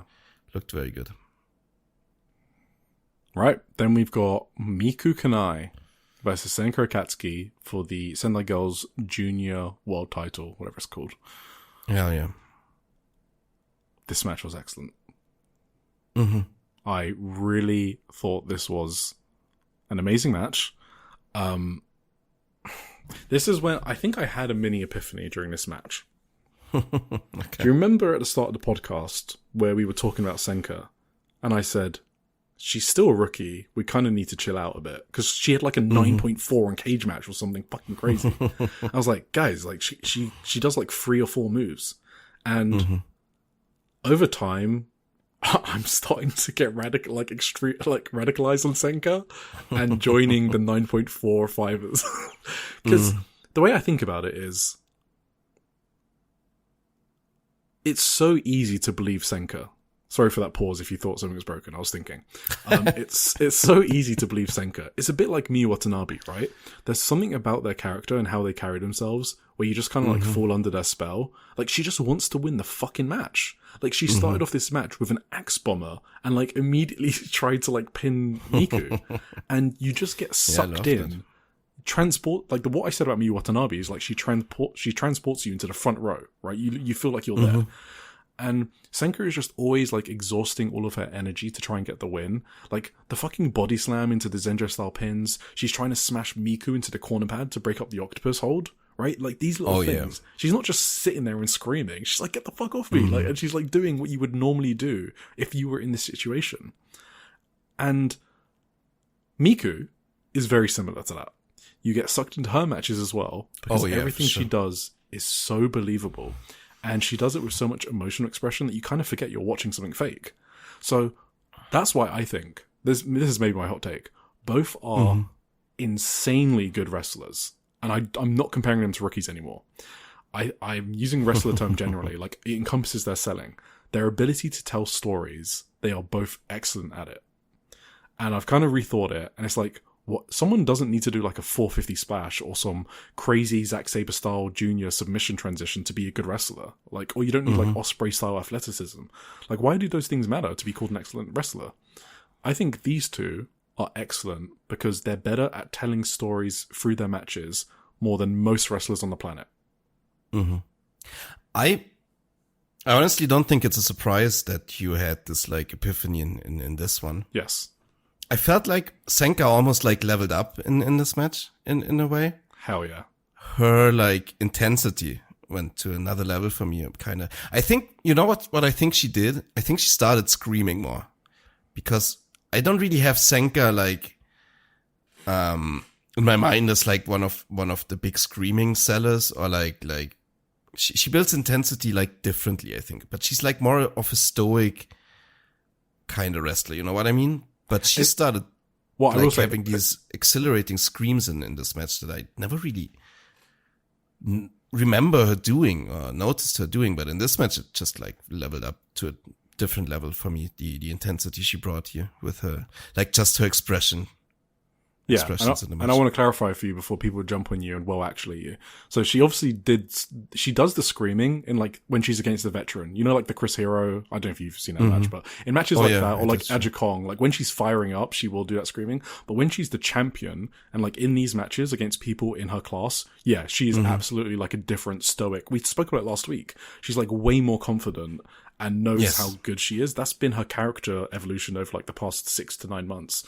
So yeah, that's what, definitely in this match against Miku, I was kind of expecting that as well, but you're right. Yeah, she was just like way more aggressive, just wanting to fucking like beat Miku as quickly as she possibly could. For sure. No, I agree. Yeah, that's great.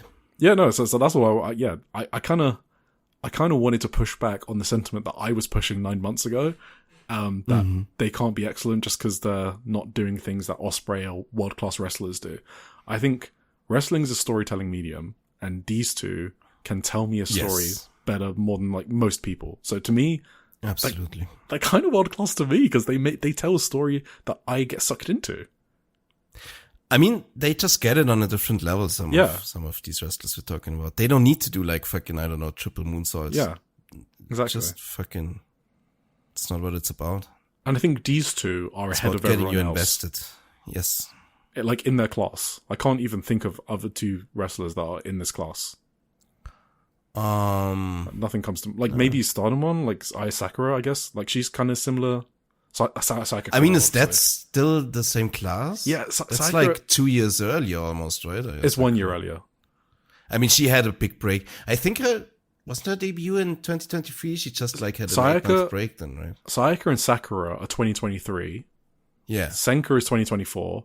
Miku. Oh, but at the end of 2024, right? Yes. Like Senka is October 2024. It's 1 year after the Stardom duo. Okay. Sakura. Miku debuted, she was in Actress Girls, but she debuted out of Actress Girls in 2024 for the Sareeism show, right? In September 2024. Yeah.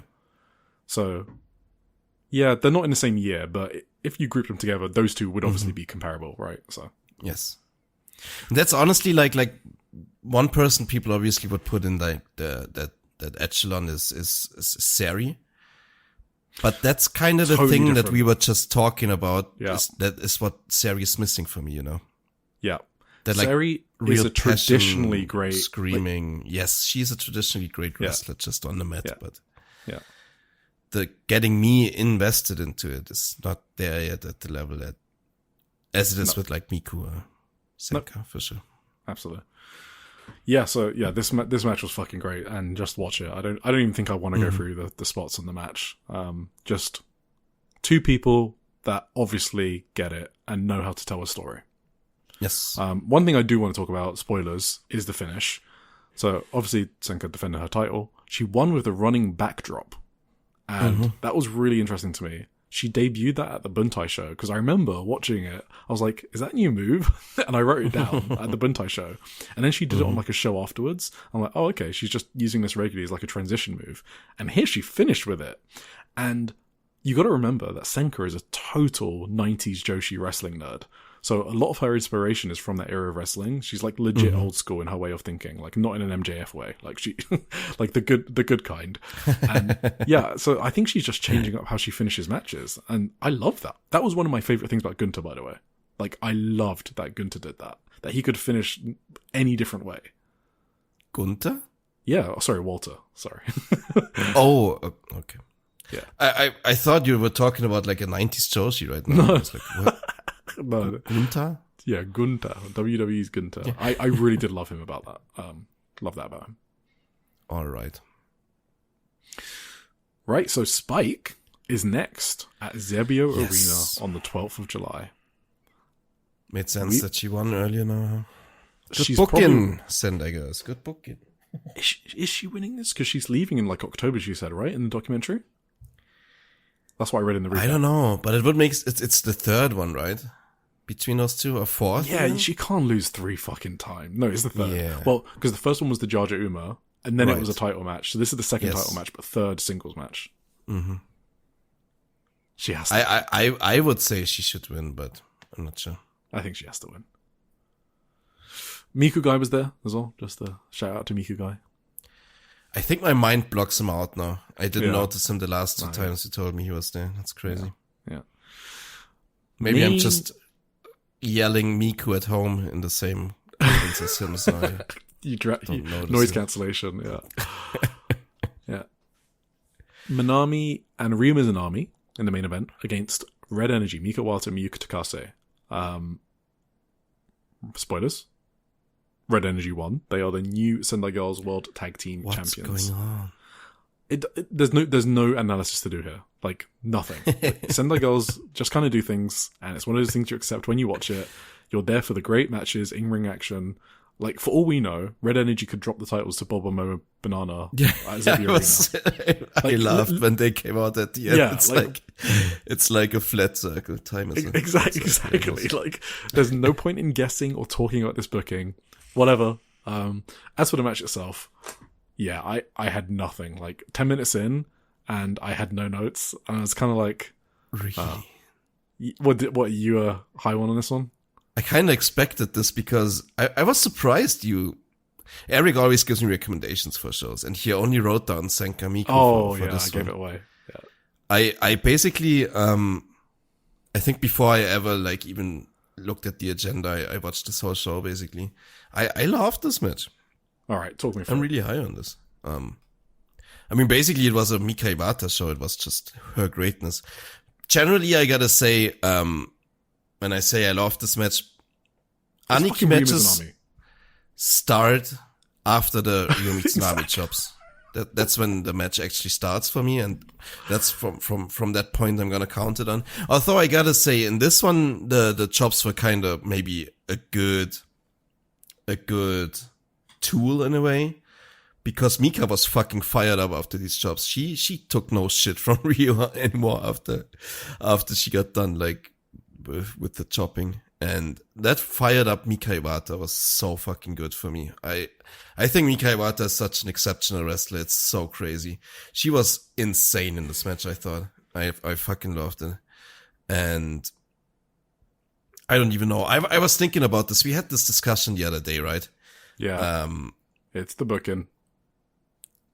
Yeah, that's not what I mean even. I think I thought about Mika Iwata just as a wrestler, her quality as a professional wrestler. We were like saying how tough it would be to get her on like a 30 under 30 list or something of that caliber. Yeah. I'm now thinking of like people who like if I think about like men, for example, if I think about like and that's not shade on him, it's just the example I thought about when I watched this match, Yuto Ice, for example, right? Yuto Ice kind of does a similar style, like trying to do these like hard kicks, like this I don't give a fuck style of wrestling. I think Mika Iwata is like 100 times above Yuto Ice in that style. I would rank her in a list like that way above him. So I don't know. And I think he belongs on the 30 under 30, to be honest.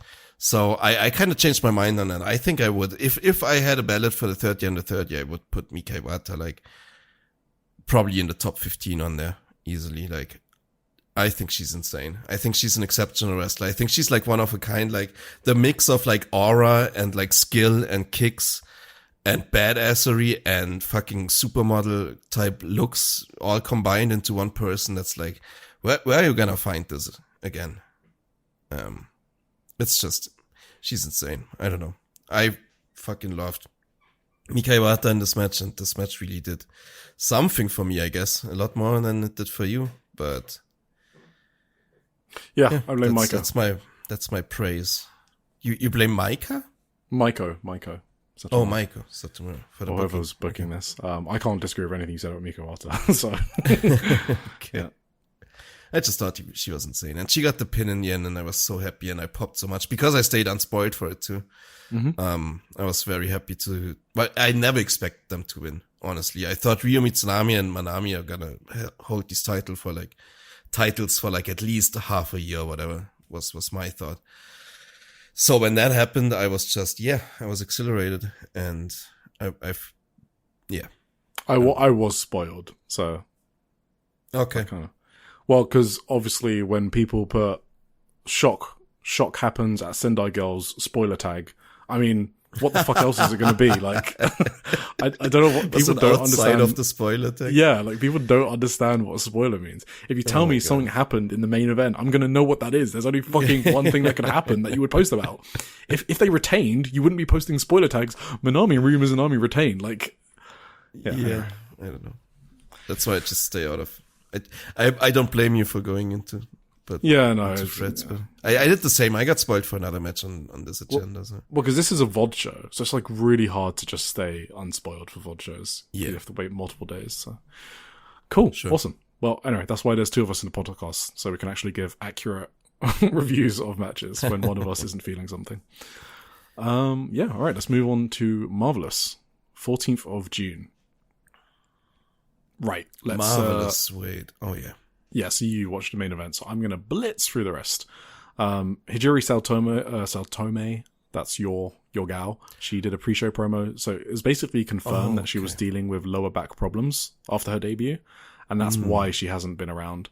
And she announced a target return date of the August Korakuen Hall show. So, there you go. Okay. They also handed out surveys to the crowd of who their favorite performers were, so... I wonder if Mia wins that, is Chigusa actually going to like see Mia on the same level as Takumi finally? We'll see. This show was a Chigusa classic. I laughed hard about this card when it came out. You saw me post that. Oh, was that the weird one with like 15 triple threat matches? 5 3-ways. I shouldn't say triple threat, I'm sorry. Yeah, that's a Fed term. Tim, get it right. Are you federalized? Have you been... Something like that still happens to me. The triple threat one is bad. That's just ingrained into my brain for whatever reason. I feel what's bad the other every one? time it happens. It's when the attitude adjustment. That's the one that you were upset about when Vader. Oh yeah. So when it came out, I kind of joked that she came up with the card over Friday night dinner, right? Mm-hmm. Then this is what she said to open the show. Thank you very much for coming today. I came up with this card for this show while half asleep on the Hokuriku Shinkansen. I was like, I fucking knew it. I fucking knew it. She came up with it the day before so I thought it was over dinner, but it was over the Shinkansen. So same thing. Half asleep kind of makes sense. She said, I think the 3-way format is incredibly difficult for the wrestlers too. Okay, whatever. Opener, Ruka Amehane versus Takumi Iroha. So this is the rookie versus Takumi, and I thought Takumi was going to fucking beat the shit out of Ruka because she did at Soriyame shortly after she debuted. Did not happen. She was kind of, she went easy on Ruka. I mean, Ruka is way younger than Sora was. Yeah, I was going to say, she can't just fucking treat a 13-year-old like that. That's Ruka's 13. Soriyame was like 19 or something when she debuted. 18 or 19. I think she was 19. So Takumi did look like she wanted to kick ass when she was doing her entrance. She was kind of serious. Ruka was out of the gates early with a drop kick. I thought that was cool. But it didn't last long, obviously. So. Okay. Yeah, she was just like a total dick, but like in a playful way. Like she they were in a camel clutch, right? So Takumi had Ruka in a camel clutch, and she let Ruka get one arm out of the camel clutch to like give her hope, and like pretending she couldn't reach it, and then she just yanked it back into place. So yeah, she was just being an arsehole, Takumi. Like Sareee was also helping the rookie reach the ropes, and then Takumi was like giving Sareee a dirty look. So that was fun. And then it was they had a. I've been saying this. They're giving Ruka some fucking crazy kickouts for like a 13-year-old rookie. She kicked out of like a dangerous snap brainbuster, and it's like one of those brainbusters where you're like, oh okay, she's pinning the rookie. Even though it's not her finisher, she's going to pin the rookie, and she didn't. And the crowd popped for that one, and then she hit the swanton bomb for the win. So good opener. Then we have the 5 freeways. I mean, yeah, you know what it is. Chikai Nagashima versus Senka versus Sora. Sora got the win here. Big W for Big Sora. And also, she got it with her signature small package pin. The one that I've been saying she needs to fucking rack up pins with. She got it. On Senka. Good. On Senka? Yeah. Oh, that's crazy. Yeah, so good match. I mean, well, it was really short. So, another thing was Chigusa Nagaya randomized the time limits for each freeway. Is this Friday Night fucking Gacha? Like, so this one had like an 8, I don't remember. It was like a really short time limit, so it was a short match. Aihuzan versus Echika Miyavi versus Jesse Jackson. This is the one I said earlier. I was watching Stardom on my other screen and just like pausing between them. Echika's chop was the hardest chop she's done, I'm pretty sure, on Ai-chan. Damn. So Ai-chan sold it for 25 seconds or more. She was literally just rolling on the ground selling it for like half a minute. It was amazing. And then Jesse Jackson, who we've spoken about before, pinned Echika clean right after with a half and half suplex or whatever. When does her fucking tour end? Please. This is absolutely insufferable. You seem to be very high on her. Yeah. Titus versus there was an X in here. It was Titus versus X versus Yosuke Santa Maria. The X this time was not Shinsuke Hirota. It was Violento Jack, who's a deathmatch wrestler. He's the Freedom's World. He's the Freedom's World Champion. So you know what this is. I mean, they teamed up on him, blah, blah, blah. Yeah. Titus kissed Maria this time for the win. So maybe Titus loves them back. Maybe. Maria versus Miko Alana versus Sweet Caroline. So this is the West Coast Pro Girls versus Maria. Obviously, again, they teamed, like, there were so many freeways where they're teaming up on each other. So Miko and Sweet Caroline teamed up on each other. This match was so long. I just zoned out. Miko won, even though Maria was on top of her, because like Miko was the person on the bottom of the pile, blah, blah, blah. Nightshade versus Nyla Rose versus Rico. Nightshade and Nyla Rose teamed up on Rico. It was just never ending. I thought they were going to go to a time limit draw here. It was just so... Yeah. Nightshade hit her sit-out powerbomb, and then Nyla hit a splash, and then the bell rung. So they did go to time limit draw, actually, sorry. I thought the last one was going to be time limit draw, and it wasn't. It went very close. It was like 30 seconds left. And then this one went to a time limit draw. Alright. Well, you got through all that to get to the main event. Okay? Yeah. This was the light at the end of the tunnel. Miyu Momono versus Johnny Robbie for the West Coast Pro title. This match was absolutely incredible. It is, for sure, a low-level match of the year contender for me. I thought they fucking killed it. I loved the story. I loved the intensity, the urgency they wrestled with, and I loved the finish. Do you want to go first on this one, or do you want me to go? I have more like overarching thoughts, I guess. Do overarching. Let's go. Rather than like spot for spot. This was the last one I literally watched. This like it finished like half a minute before we started recording. So I thought overall, I gotta say, I haven't seen as much of Johnny Robbie as you did, or like as a lot of other people did who probably listened to the podcast. I thought like my main takeaway was that the hype is kind of real for her. Like I totally, it's not like I didn't trust you guys when you told me that she's great, but like, yeah, you've seen it with your own eyes. Yeah. Yes, I have seen her before, but like very sporadic and very, it's been like over a year, I think last time I really saw her. So, no, she's really, really good. Obviously, Mio Momono is one of the best wrestlers in the world. We say this every single week. And it was another showcase for that in this match. Absolutely. Mio's like, whether it's like Mio selling for Johnny Robbie was kind of dominating her at the start. And she showed obviously her world class, like babyface selling. But then when Mio went on the office and beat the crap out of Johnny Robbie for a bit, it was just like equally as impressive. And it's just, she can just do it all. It's so good. And yeah, just a really, really great match. I totally agree. I don't know if I'd put it on like a match of the year contender list per se right now, but like, obviously, like, what do you say? Low notebook or whatever? Notebook match? Yeah. Notebook match, yeah. That's what I'd say for sure. Really, really cool match. Enjoyed it a lot.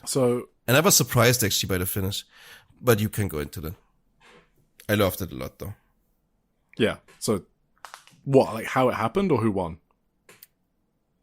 Both, kind of? Or both. Okay, fine. Yeah. Well, first I thought, well, spoilers. I think everyone should go out of their way to watch it. It's not really out yet. This is bought the pay-per-view. No, this is pay-per-view. So if you're going to be a cheapskate, then you're going to have to go to the usual sites. Obviously, I've been told by independent promotions that it really hurts them when you do that. So maybe you shouldn't do that. But money sometimes. But yes, it'll be on Wrestle Universe, I guess, in like a month or whatever. Yes. So yeah, go watch it before you listen to this. Sorry. If you want to stay unspoiled, skip ahead. Go down to the description. We have like timestamps. Go to the next. Go to SEAdLINNG timestamp or whatever. Although you probably haven't seen that one as well. So no, I would try and stay like, yeah. Go watch it before we spoil you. Anyway. Okay, you were going to talk about the finish. Yes. So first I thought maybe this was the way to get like the West Coast Pro title back into West Coast Pro, Yeah.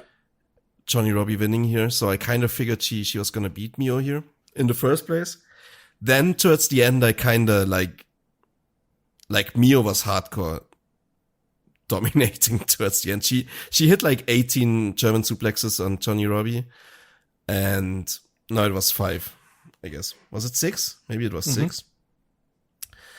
And then she did her Code Red thing, which is usually her big finish. So when Robbie kicked out of that 2, I kind of swapped back into, well, now Robbie's probably gonna win, right? Because usually when you do so much finish stuff and still kick out, that probably means you're gonna win in the end. But then Mio just put her in this fucking awesome choke. What kind of choke is it? Is it a dragon sleeper? No, it's no. It was I just said it was like a head and arm trap, like sort of. I don't head know. And arm, yeah, exactly. Yeah. And then Robbie, yes, and then Robbie tapped instead. Like I thought it would have been. Honestly, I thought it would have been enough for her to just get pinned from Mio's actual finisher, but I still liked the tap, of course. Still a very sick finish. So that surprised me a couple of times. The times Robbie kicked out surprised me, and then Mio still winning in the end surprised me even more. Does that make sense? I don't know. Yeah, but that's what made it so fucking great. Yes, I agree. Yeah, that added to it. Okay. Yeah, I'll come to the finish later, because maybe it's better to just go from the top. Oh yeah, sure. Just in general, though, I agree with what you said. Just in general, Mio was bumping her arse off for Johnny at like the start of this match. Like she was going like, dude, bump in the corner. Holy she was like shit. going face first, like full power into the turnbuckle. She was getting checked on neck. yeah, she was getting checked on by referee Tommy. So then that kind of makes you think, fuck, did she just go too hard?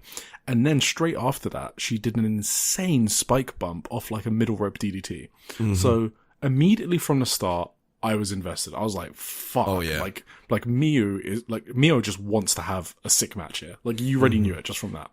Because that's like not the typical way she starts her matches off. And so I was just really, I think, oh yeah, so the Izumi match was about to start, the Goddess of Stardom, and I paused Stardom to watch this one, just because from that start. I was like, I'll watch the Stardom one later, because, okay, you guys have already got me hooked. And these two just have excellent fucking chemistry. They fit like a glove. I could just watch them go forever. And you mentioned it. We know Mio for her underdog babyface performances, but she's also just a fucking hard-ass wrestler, like really intense. And she showed that intense side here. Like, she wanted to murder Johnny Robbie. And the best thing about that to me is they have not had a lot of matches together. They have had, like, 2 matches. Like, this is their second singles match for sure in their career. And maybe, like, 3rd ever interaction, maybe 4th. And if you watch this match, if you parachute in, you'd probably think that they've been enemies for like a fucking decade or something, with just like how much aggression they show to each other. And I think that's kind of hard to do. And that only happens when 2 wrestlers click with each other. And yeah, I just got the feeling that both wrestlers really wanted to win. Like, there was no wasted motion, basically, right? It was like, all go, go, go. Oh, okay, if you kick out, I'm going to do this to you immediately. Like, I'm not going to sit around and wait for you to get your breath. Like, I want to pummel you into the ground. And I love those types of matches where everything is, like, deliberate, intentional to win the match. We spoke about it with Senko, right? And Miku. So I love the way that Mio was struggling in the submission holds around, like, 15 minutes in or whatever. Like, there was this one reverse sleeper spot. I don't know if you remember it. Like, Johnny had Mio in a reverse sleeper, and I thought Mio was actually going to get fucking choked out from Johnny. Like, Johnny looked so mean, and Mio looked like she was passing out. Almost out. Yeah, I wrote like here she looked like she was out. It was fucking crazy, and the crowd were like yelling and shouting. There was like blood in Mio's mouth. Like, you could see like a hint of red in her teeth, and I thought that reverse sleeper hold was fucking amazing spot. And I've spoken about it with like Miyu Watanabe and Yuki Arai had an amazing submission. It's kind of hard for me to have a submission spot that I think is flawless. This was one of those ones. I thought this was flawless. It's also like the way she got to the ropes in the end. It wasn't like a classic Johnny Robbie is giving in, and you can tell that she's like letting Mio get towards the ropes in a way. Mio actually had to fucking fight with tooth and nail to get to. Absolutely, and that added to the drama of the match. Just that one spot. Absolutely. And then Mio was like working over Johnny's arm quite a lot during the match, like throughout the whole match. Yes, but the cool thing about that sleeper hold is that Johnny was using her other arm, and I thought even that was like fucking cool, like that she thought about that, and that's why she had like a weird reverse sleeper than like a normal rear naked choke. I'm like, did they actually think about that?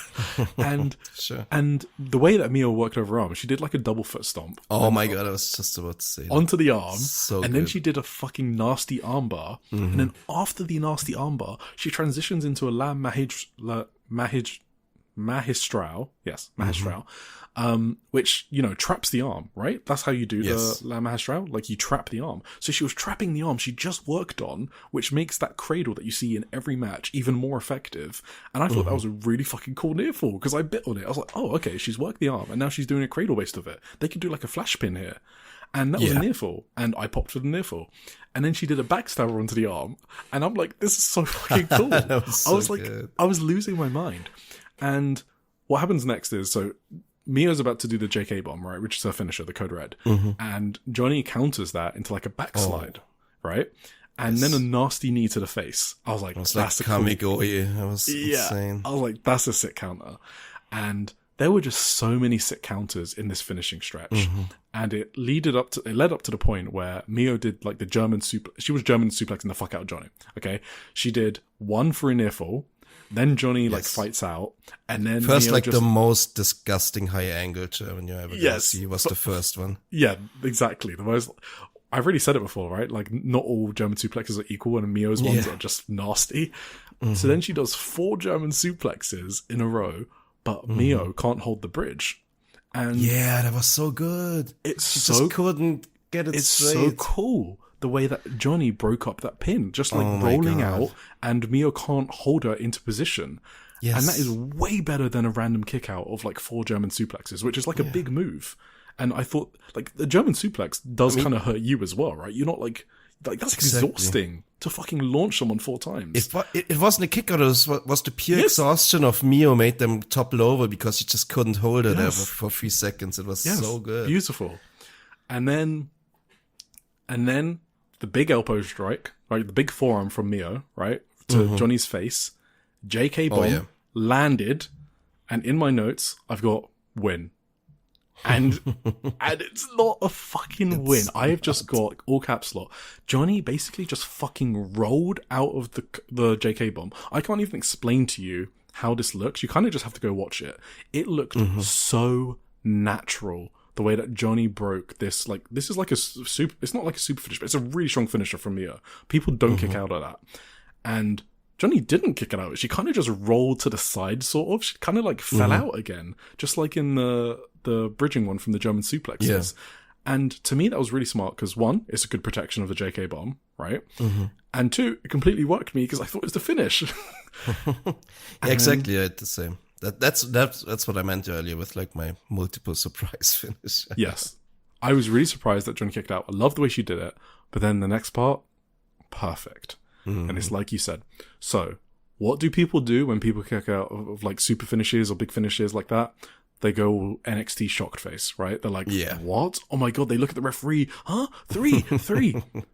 Mio doesn't fucking do that. She immediately puts on the head and arm trap stretch for the win. That's not even like a finishing submission of hers. She just saw the opportunity. She saw the awkward way that Johnny sort of like flopped out of the JK bomb. And it was like, oh, okay, fuck it. Like, you're giving me your head and your arm that I worked over the entire match. Oh my god. That was fucking Christmas for Mio, and she just fucking hit it. So it played into the story of the match.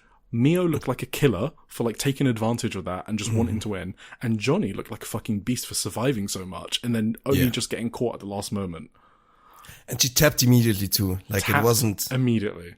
That was perfect too, I think. I love quick taps when it's such a grueling match. Incredible. Just like she knew it was over. And the ref didn't see it. Like for the longest time that Johnny Robbie had been tapping for like 4 seconds before the ref finally saw it. That was great. I think I've gotta like, now that I think about it, back on it and recapping it. You only just watched it as well, so that's kind of harder to digest. Yeah. I have to go like higher than I was earlier, I think. Yeah. Maybe match of the year contender is totally fair. More than just a low level notebook, maybe just solid notebook. Yeah, when I think about like what they could have done better, I honestly don't know. Like, nah, this was sick actually. They just, it just perfectly told story. They were both on their like S+ games. Great chemistry. What more could you want there? This is definitely everyone should watch this. I mean, you shouldn't have got this far if you haven't watched it, but hey, you do you, Trooper, if you don't care about spoilers. Hell yeah. Right. All right, we've spoken enough about that. SEAdLINNG. Let's continue. Shinjuku Face. This was today. It was a great show, I will say. There was like nothing like super high, like nothing I would have on like my match of the year contender list or blah blah blah. But it was like a series of like really great matches from top to bottom. Nothing was bad. Everything was at least good, and I had like 2 recommendation matches, I guess. So great show from top to bottom. The opener was Hiroyu Matsumoto and Mirio Koga versus Lana Hisaki and Mia Shirai. So that's the 2 SEAdLINNG youngsters, Mirio Koga and Lana Hisaki, against each other, with some former SEAdLINNG champions on the side. I did miss this one live, but then I went back to watch it because, I wanted to see how they did. And I was kind of surprised. Like, this had more heat than I expected. Obviously, it was centered around Miria and Lana. I love Miria. I've said it so many times. I love Miria when she's being a badass, right? And she's going for like knockout kicks. Like, she was like kicking the hell out of Lana in the corner. And when she was doing that, I was like, she should just TKO her. Like, that would be so good for Miria. And Lana can take a loss like that this early into her career. So I was really hoping they did TKO, but they didn't. Like, the referee pulled her away. But still, really, really cool spot. I like that. And then Miria obviously beat Lana with a missile dropkick. So very cool. Good match. Liked it a lot. And I like the heat between them. Debbie Keitel and Madison Marley versus Lapidita and Kakadita. So look who's collaborating, huh? Yeah, this is Debbie's SEAdLINNG debut. So Natsuka Tayo picked up the phone, Tim. We're out here like generating world peace here. Like that's what we're doing. Thinking emoji. Like we had Celine Mizora was announced for the 24th of June Diana show. Mm-hmm. Exactly. And yeah, now like Debbie Kite, this was like last second, by the way. This wasn't announced until like a week before or something. I didn't even have it on my sheet until today or something, or like yesterday. So yeah, cool. Debbie and SEAdLINNG, like it a lot. As she said herself, to quote, she doesn't want to spend the best years of her career on the bench, right? So the luchadores are Rudos now. So they attacked Debbie and Madison at the bell, and they were like hitting the ref to like break up pins and stuff. So they were definitely heelish here. But Debbie booted Madison in the face and sprayed her with a coffee, and goddamn. So, but yeah, I think the luchadores might be going after the belts again. So spoilers for later. Chanyota and Mirai versus Mima Shimoda and Nagisa Nozaki. Yes, that Mima Shimoda. I mean, yeah. The legendary Mima Shimoda at the age of 55, giving German suplexes in this match. It's like, kind of crazy. Awesome. Yeah. So, just so you know, this was one day after Mirai got a mini hematoma from a shoot headbutt. Ooh. So, on the 15th of June, in the Wrestle Magic show, which we'll talk about briefly later, Mirai got a shoot headbutt from Riko Kawahata in her Sequoia gimmick. And she literally had like a mini tennis, but like a golf ball sized lump on her forehead. Oh, wow. And this was the day after. This match. Why did I? Yeah, because, I mean, that was the only spot, to be honest. No, I mean, this Mima Shimoda was okay, yeah, sorry, yeah. I only watched the last 3, but this sounds interesting. I didn't know you would be. Yeah, you could have watched this, I guess. I mean, you still can. Yeah, sure. So, yeah. So, obviously, one day after that, guess what Mirai's doing in this fucking match? She's getting chairs thrown at her head. Because she's a wrestler. Obviously, she was kind of like partially protecting herself. I was like, what are you doing, Mirai? You literally just got a fucking injury from your head like yesterday. And then the fucking finish was Nagisa literally hitting, like, I don't even know what to call it. It was like a fucking dragon sleeper suplex or some shit. Mirai lands on top of her head. I'm not exaggerating. Jesus. Literally directly on top of her head.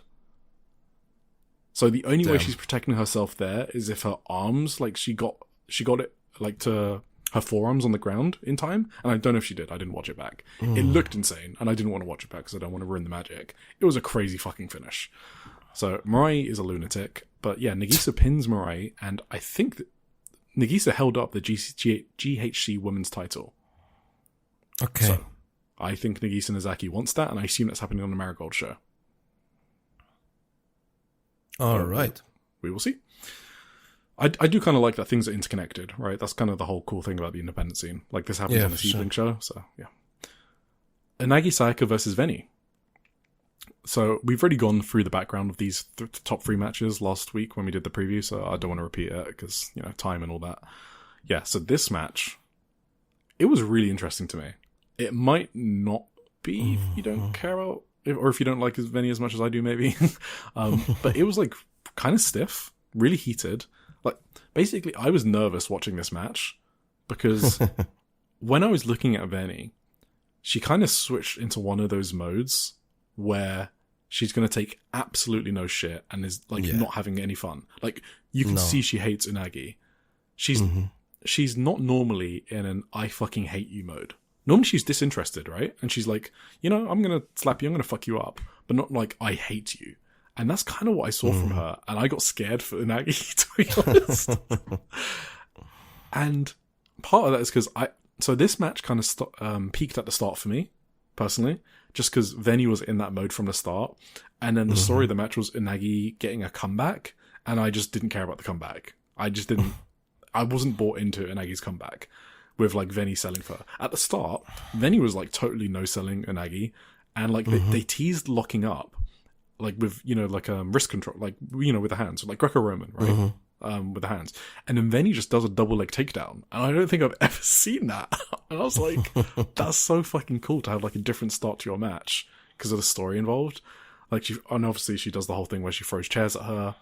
Unagi does her own takedown, and like Veni throws, and then she throws Veni into a bunch of chairs, and then throws a chair at her, blah, blah, blah. Yeah, and then Veni comes out with like huge fucking slap. I mean, there was loads of slaps in these matches, but, really, really sick finish too. There was an amazing Michinoku driver. That was crazy. It might be one of the best Michinoku drivers I've seen, and I guess I haven't watched all of the men's wrestling in whole history, but this was like perfectly executed from this both. Was insane. Veni spiked Unagi perfectly, but Unagi, she tucked her head at the perfect last second. Like, it, any different, and Unagi has a neck injury. So she deserves credit for how she took that bump, because it was incredible. And then Veni hit a moonsault for the win. But yeah, peaked at the start for me. Your thoughts? I thought this was kind of... I think it's tough. I agree with you with the Veni's mode. I think Unagi had like an impossible task to make you... Yeah, probably. Get into her comeback, because she was just against a person who wasn't really interested in creating the comeback for her, you know what I mean? That's she probably was true. like Unagi was trying hard, and I'm like, I was going to ask you actually if you have like, if you're warming up to Unagi at all, or if you're still like totally out on her, but no, I'm not sorry. I think she's okay. That's all. I think Unagi wasn't bad in this match or anything. She was trying her best to do whatever is possible to really get. But Veni wasn't in the mood to really have like a cooperative match. She was just in the mood to fucking win and beat the shit out of Unagi. I don't know. And it was kind of hard to get into for that reason, mainly because it wasn't like anything, and that's kind of good in a way too, right? Because like, you don't want to have a cooperative wrestling match, but in a way you kind of still do, to tell a story. But like, if the story they told, like, they weren't on the same page with the story they were telling, basically. Exactly. That's kind of what it is. So it's a very unique kind of thing, honestly, to watch this match, but it's weird it's hard to judge it really on a similar level than like other matches. I don't know. Because Veni has eaten shit before. Like, she does eat shit in some matches and sells her ass off and bumps her ass off. That's why I don't know if she got the story mixed up in this one, because she probably should have done that for Unagi's comeback. But Unagi's comeback was just so uninteresting to me. Probably because you're right, because Veni didn't sell the comeback. No, I think that's it. Yeah, I think Veni thought they were telling a story of, I'm going to fucking destroy you and win. Yeah, but that finish was absolutely sick. And there were a couple good spots in this match actually, but it was like, the overarching thing was just like, Veni is just a Terminator and she doesn't give a shit and she's just gonna kill Unagi. Like, well, no, that's a good point. I agree with that. Cool. Then we had Makoto versus Celine Mizora. We covered the whole press conference thing on the last show. Makoto's new costume looks great. I kind of liked it. So I thought this was a good showing for Celine. Semi-main event of her anniversary. I liked it a lot. It was obviously a different type of match compared to her Hanoi Hana matches. It was like kind of more playful fighting over Veni, right? So it doesn't really, you're not going to see the same Celine, but I still thought this was more... Go on.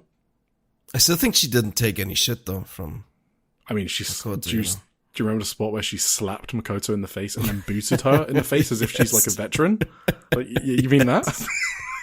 I mean, she kind of did these like, like the head kicks to like a, not the kicks, but more like the head stomps to like a kneeling opponent, like that's over and what I'm talking over. about. Yeah. Like the really disrespectful ones. She did when that, you shove like, your for foot a while in like their face to annoy them. Yeah, exactly. She did that to Makoto, yeah, who's been wrestling so for 20 funny. years.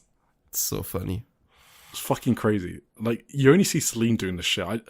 She gets away with so much. Like, other rookies just won't be allowed to do this. Like, literally because of like senpai kohai system. I'm not even joking. Like, Makoto said this in the press conference. Like, like Celine gets away with a lot, and it's really interesting, to be honest. Yes. So, but I guess the point I was making is she's not going to like shoot headbutt Makoto. Like, it's not that type of match. Yeah. But her selling was really good. I had a lot of fun watching it. Yeah, don't have much else to say. I did actually feel like, especially at the start, it was quite heated. Like, maybe not Honori Hana levels heated. No, but still heated, I give you that, but it was still like, I wouldn't have called it playful, the entire. Sure, maybe that's the wrong word. Yeah. Venny on the outside, did you ever notice her? I don't know. Only noticed her after the match. I guess I wasn't looking. On the crossbody? Okay, there was a crossbody at where she jumped. Spots, Yeah, okay, well, there was a crossbody where she jumped. No, on. it is. I see it here in my notes. It was right after the crossbody, yes. Yeah, and then she just, Venny was like catching her or whatever, and then Celine was just like gumming this eye. She was just saying sorry to Venny because she jumped on her. I just saw her like, I don't know. There was a different crossbody then, maybe. I don't Okay, yeah, what was yours? That's not what I mean. She didn't interact with anyone in that specific thing that I mean. I just thought she looked very like, she looked more invested into this than I've maybe ever seen her be invested into anything. So, let's talk about the post-match. Yeah, I think you're absolutely right. So Makoto basically, I don't have the transcripts. Makoto basically mocked Celine and basically said, Venny's mine, ha ha ha, blah blah blah. Celine basically has a truce with Makoto and then asked to join La Fresa de Egoistas, which is Venny's unit, officially. Because I thought she was already part of it, but it wasn't official. And they all agree. So that's Nagisa Nozaki, Mima Shimoda, Venny, and Makoto. And so Celine is now an official member of the group. So, yes, Celine is the new rookie of La Fresa de Egoistas. You heard that right. So they're posing for photos, and Venny is like trying to go to the side. There's Mima Shimoda and Nagisa Nozaki, I think, and then Venny, like in a trio, and then Venny's on the side, and then Mima Shimoda's like, what the fuck you doing? Like, you're Venny, go in the middle. Like, this is your unit. So I thought that was kind of, it was almost like Venny was like out of character a bit in this part. Yeah. And she just has her hand on Celine's head for this photo pose. And she's like smiling so much. And she was kind of like, different for this. Yeah, it's crazy. It was kind of like the Venny I met at the meet and greet. Like, seriously, like the way she was like smiling and happy. And it feels like Venny is kind of happy that she finally has a junior that she likes. I just love it so much. It's so cute. Yes, sure. I completely agree. So Celine was like bowing down to every member of La Fresa de Egoistas after this, just like to say thank you. So she goes around to each member, shakes their hands, and then bows down to them. So she starts with Makoto, then Mima Shimoda, then Nagisa, and then finally Venny. And then as soon as she's about to shake Venny's hand, Makoto just fucking runs in and slaps Celine away as if to say, hey, fuck off, she's mine. It's so good. That was so funny how Makoto first kind of accepted her into the group and then she fucking kicked her hand away from Venny like, nope. Yeah. That's too far. I'm not there yet. Yeah, Sorry. Exactly. Yeah, awesome stuff. Love it. Again, I just want to reiterate, not a lot of promotions are doing storylines like this with rookies. So it's just really enjoyable on the independent scene. It's just really rare to see. I think like STARDOM is the only other one, to be honest. Marvelous obviously have some storylines with Senka, but we've already spoken about how on and off they are with their storylines. Yeah. Main event: Ayame Sesamura versus Honori Hana. Spoken about the background last week. I really think Ayame Sesamura is a really good wall for people in the independent scene. I'm really glad she was given the ball to run with in Seed and Evo as well. She's given some shine. I think she deserves it. Like, she was beating the fuck out of Honori Hana at the start here. They were like calling back to their singles match when Honori was a rookie, and then Ayame beat the fuck out of her. That was the build for this match. I thought this was really, really good. I liked Honori's comeback as well, like the signature shoulder tackles. I think she hit like 8 in a row or whatever. There was obviously a lot of slapping as well. I think this was a much better, even when we were talking about comebacks with the Yanagi and Venny match. This was a comeback. This was a good comeback. I think Ayame sold really well for it. Honori starts like headbutting the shit out of Ayame because, you know, that's the Honori special. First, she starts headbutting her chest, just like a maniac. And then there's a shoot headbutt and it's a clunker. And that was a disgusting one. Yeah. That was a disgusting one. And the problem is you don't want to do that to Ayame because she will do it back because Ayame is a total sicko. So Ayame delivers her own clonking headbutt. And then she does a brainbuster, and I thought it was over, but it wasn't. So that was a really good. That was a crazy kick out for sure. Yeah, great near fall. And then Ayame is like, "Fuck you!" Headbutts to the back of the head, and then the tiger suplex for the win. Sick finish. Absolutely. Finish was great. Good match. You got anything? Did Ayame Sasamura like silently become like one of the indie zone kingpins over the last few weeks somehow? In terms of like the titles she's gotten, yeah, because she just won Yes. the Evo one. I think. So. Oh Spoilers. yeah, we're about to talk about that. Yeah. Yeah. And obviously now she won the SEAdLINNG one in. Fuck, when was that? Mm-hmm. April. Yeah, That was she won like- it in April. Wait, Yeah. that was in April? I thought that was 17th of like 2 April. weeks ago. No, 17th of April. She won the SEAdLINNG Oh one my against God. Rory Matsumoto. That was before my trip. So yeah, obviously I think we've spoken about her since like episode 1 or whatever. I remember that so vividly, that Matsumoto Yes. match. Damn. Oh, I thought that was more recent. Yeah, good match. Like the one where she won the title, I mean. Yeah. Yeah. But she's been popping up more and more, and she's been winning titles, and she's awesome. Good. I've been asking for this for ages, so I'm happy. No, it's cool. I think it's funny that this is like a trashy 2000s party EDM track against like a super hardcore 2000s pro step hardstyle song in the entrances. We drink tequila. Yeah. First Yeah, we drink no. tequila, and then Ayame Sasamura comes out It's to like, like fucking dude. yeah, it's like, That is funny, yeah. that's very cool. No, fun match. I liked it a lot actually. Cool. Especially these like fucking the stiff parts towards the end. It took a while to get going, honestly. It did, yeah. At the start, Honori like did some stuff that I wasn't a big fan of. Like her foot stomps in the corner didn't look good. I'm sorry. She's got to work on those. But like towards the end, it just they just beat the shit out of each other, and that always works. So that's good. Yeah, it did take a while to get going. Post match, so the Luchadores come out and they beat the fuck out of Ayame and Honore, and Unagi comes in to help and tries to unmask them, but underneath their masks they have like black heel masks underneath. So yes, the Luchadores of SEAdLINNG are now heels. They're Rudos, and they are going after the tag belts. Okay, well that's kind of interesting. Oh, what is it with this? Anyway, so we went from one of the worst tag divisions in all of wrestling when like Miya Shirai and Natsu Sumire had the titles. I will never forget that Amazon match. Amazon Yuri against Miya Shirai and Natsu Sumire. Probably the worst match of 2025. Then we went to Honori Hana and Unagi Sayaka and the Celine Mizorin Veni feud. Which is crazy. And now we're back at Luchadores. And it's kind of, it's funny. Well, the ups and downs of the SEAdLINNG tag division. Yeah, Ayame then close the show as if nothing happened. Hell yeah. Memory hole that one. Evo, 10th of June. Okay, now I'm going to pick up the pace. Because I don't want to go 5 hours. Yes. Okay, let's go. Let's skip. Let's just jump to Ayame Sasamura versus Chi-Chi. Why not?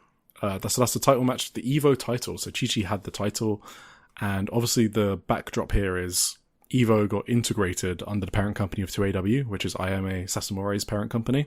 So they've been regularly collaborating with each other since the end of March, and that's kind of led to this match. And it's kind of no surprise, spoilers, that Ayame Sasamura won, and they put the title on her because she is an employee of the company, right, of the parent company, and Chi-Chi is a freelancer. So. Made sense to me. Yeah, the result shock you before we get to it? Well, it might have shocked me if I didn't get fucking spoiled for it immediately when it happened. Okay. I was unspoiled, but I kind of already knew she was winning, so. I mean, thinking about it made sense, but I still would have preferred to not know the outcome. But on some Discords, it's just not safe to go to read anything. So Yeah. People cannot contain themselves or use any kind of spoiler text. So that wasn't great. I immediately, I was at work, just randomly stumbling into I don't know. I was kind of pissed at that one, but I still enjoyed the match. I think I probably would have enjoyed it even more if I didn't know the outcome. So Yeah. Well, I thought it was awesome. there was another fucking insane shoot at, but you go through the match. Sorry. Yes.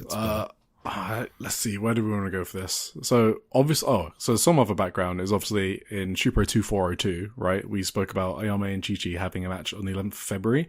That didn't make tape, but the Shupro writer gassed it up so much because of the forearms that they hit each other with. Oh, yeah. So that's why I was waiting for this rematch, basically. And yeah, they started the match with like unloading forearms onto each other. And Ayame, as we found out, loves getting hit hard because it means she can hit back harder. She has said this before. She wants people to hit her hard. So she let Chi-Chi go hard, and then when Chi-Chi had finished unloading her clip, Ayame just fucking smiled. It was her turn. God. She just grabbed Chi-Chi's wrist so Chi-Chi couldn't like block it and just hammered her, and it was so fucking great. She just punched her in the face at one point. Like, what? She was trying to get a TKO. Like, she was like relentlessly beating her, and the referee like had to stop it. I mean, it was fucking great. But you know, if the match ended, then Ayame would stop having fun. So she kind of stopped and let Chi-Chi live another day. But yeah, every single forearm that Ayame threw in this match was literally just as hard. Like, there was never any light strikes in this match, basically. Chi-Chi has already spoken before that when she gets hit harder, she kind of like has a switch flipped in her, and they kind of like feed off each other's violence as well. So yeah, really good stuff. Chi-Chi hit the backdrop suplex, which she inherited from her mentor Suwama, but Ayame just kicked out. And right, so then Ayame follows up with probably one of the sickest, disgusting, violent, thudding, cracking shoot headbutts I have heard in a long time. That was insane. It was really disgusting. That one might need a warning before you hear that one. That one was gross, to be honest. That one was really gross. And then she just dropped Chi-Chi on her head with a brainbuster, and I thought, oh, that might be it. And then Chi-Chi kicked out at one. That was kind of unnecessary, honestly. I thought they got a little too cute with the kick out at one, honestly. I don't know. To be fair, what I did like after is that she fired up with fighting spirit, right? Yeah. But she did get kind of fucked after, right? Like, she got turned inside out. Immediately, it was basically her last, like, stand. I get it. I get the kick out at one in this case, but, like, that fucking headbutt and that brainbuster, that was a sheer drop brainbuster. Like, that's a you slightly lift your shoulder up kick out at 2.999. Yeah. But yeah, Ayame turned her inside out with a crazy lariat after she fired up, and then picked her up for the bridging Taika suplex for the win. Just a sick finish. Absolutely sick. So then she likes to do these epic finishes, huh? This Ayame Sasumura. Very good finishing previous match. It's crazy. Yeah. Holy shit. Yes. Very good. A good week for Ayame Sasumura, let's say. Absolutely. Right, post-match, Chi-Chi says, "That belt is something I've truly, truly cherished. I don't believe in anything, you know. I don't scatter purification salt, I don't pray to the gods, and ritual cleansing has nothing to do with me. I'm someone who isn't moved by or drawn to anything. But that belt is the one thing I've always treated as a good luck charm, holding it close. It's because I had it that I was able to go out and take on all kinds of places. So please, take care of it, I'm begging you. And next time we fight, I won't be giving you anything to smile about. I will definitely win. I absolutely hate you. That is all." What a fucking promo from Chi-Chi. Sounds awesome. Yeah, that was a hell of a promo. Diana, 31st of May. We are in Nagoya, and yes, it's late because it only got uploaded today. I thought it wasn't making tape, but it made tape 2 weeks later. I couldn't watch it at all, so... Literally just came out, so... Quickly, Caffeine and Crush, Ayako Sato and Debbie Keitel versus Grace of Royalty, Maika Ozaki and Moran. So I just thought it was funny. Debbie had like Moran in like an armbar sort of things, and then a baby was crying, and Debbie just screamed at the baby to shut up. It was that was kind of hilarious. Awesome. Yeah, it was a bit of a tough crowd in Nagoya, and I think Debbie kind of knew that. Like, she understood the assignment, and she was like trying to get the crowd into it. The regional tour stops are kind of difficult for a lot of independent companies, compared to like Post Amistad or Korakuen. So it was a rough crowd. Anna Makoto and Mochi Natsumi versus Nene, Jaguar Yokota, and Kyoko Inoue. So this is Anna's homecoming and Nene's return from injury. So Nene is like 12, Anna is 16. She must be 16 now. So yeah, anyway, this was a fun match. These are the matches you need to have on these regional tour stops, because they're the ones that get people hooked because they have the legends on them, right? So you got Jaggeru Yokota, Kyoko Inoue, right? Even Makoto, who's a strong freelancer, and you pair them with like the future of the promotion, right? Your young people to try and get them into it, to try and get them hooked. And in these matches, you do like lighthearted comedy, right? Because your only goal is to entertain the audience, right? You don't care about having like a work rate classic or anything like that. So, yeah, this was just like a fun match with Kyoko Inoue just being kind of funny with Anna and stuff like that. I enjoyed it. And the other thing about comedy being good for Anna as well, right? So there you go again. Semi-main event, Mizuki Kato versus Chika. So they're a tag team, Mizuki Kato and Chika. So this is Chika from Eva, right? The big gal. Yeah. They're both big gals. So like they're basically the new Team 200 kg. So Maiko Satomura. Oh, right, yeah. Yeah, so Maiko Satomura. Yes. Kato does the thing too. She also has the role. And on this show, they both had Yu's old costumes. So they're literally the children of Yu. And Maiko Satomura tagged them together on a Sendai Girl show. So I think she's the one that actually put them together, Maiko. That's what I think, at least. Yeah, anyway, fun match. Main event. Tribuki versus Nijumaru. So this is Haruka Misaki and Unagi Sayaka versus Nanami Hatano and Rina Amikura. And I had to think about that because I don't have it written down. And so, yeah, Tribuki are defending their titles. And yeah, my main comment about this match is it's a catch-22. Diana wants to grow its regional audience, so it needs to book big matches. This is a big match. You know, Umasaki versus Nanami in a title match, even if it's a tag match. Like, Nijumaru were the tag team champions last year. So you need to book these big matches if you want to draw anything to these regional shows. But then these big matches suffer from being in front of these crowds who, like, are quite quiet and not like the Korakuen Hall crowds in, like, Tokyo and the hardcores. So it's kind of like you have to do it, but also the match will never reach the level it could reach. So, and that's me who loves, like, loud crowds, right? That's kind of a me personal thing. I know other people don't really care. So, anyway, I still thought this was, like, pretty good. Umasaki and Nanami were just beating the shit out of each other, like they always do with their elbows. But yeah, I kind of thought this had another gear in it, but it's because of the crowd thing. Umasaki won with the blast, which is like a super finisher. They did peak at the correct time, by the way. So like the crowd did get into like the last two near falls. So that's because they're so good, Umasaki and Nanami. Cool.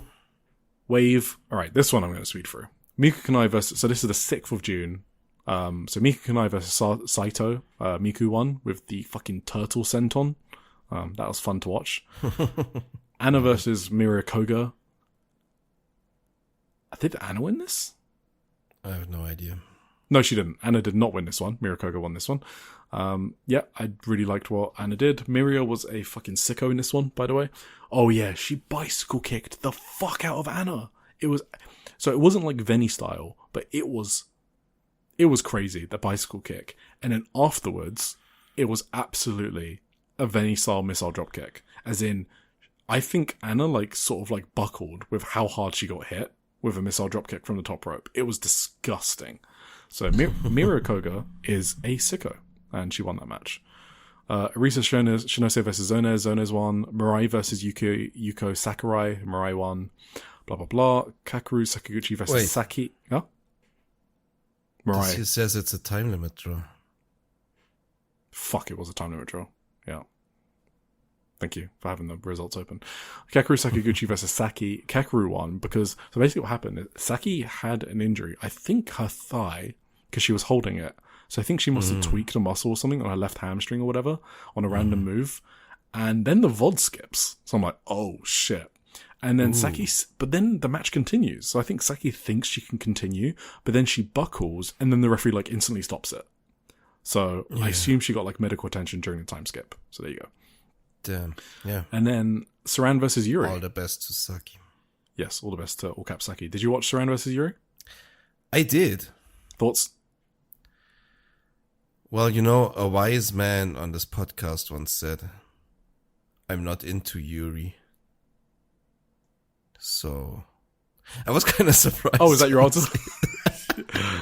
Yes. No, I thought it was a decent match. I was kind of surprised after I watched it that you gave such a warm recommendation for this one, but I guess it was cool. There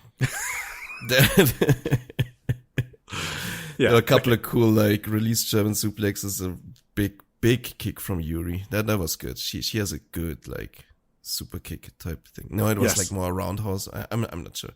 Yep. But they did like the million roll-up reversals, which were good, the good kinds, because Yeah, those were understood good. how to do it.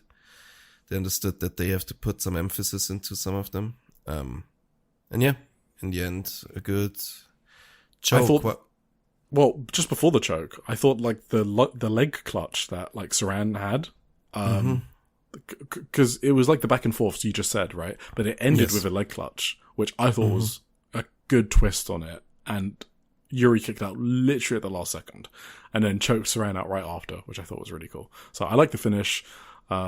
Yeah, I like the Germans, obviously, the fighting spirit spots, the wrist clutch Northern Lights. But in general, I just think Yuri is like kind of a good mid-level indie gatekeeper. Like, that's her level. Yeah, for sure. To be a gatekeeper for people like Sareee. She's like a Timu Sareee for the small indies. Yeah. She had her chest out asking Sareee to hit her, and then Yuri hit back with like a fucking huge forearm. And Sareee was like either crying or hurt. Like, I don't know which one it was, and the fact that I don't know means it was a good sell. So, I think Sareee is improving a lot before my eyes, and I've said before that I'm not, she's not as good as Honoka and stuff like that. But the fact that she's improving, and I saw it in this match, is probably why I liked it as well.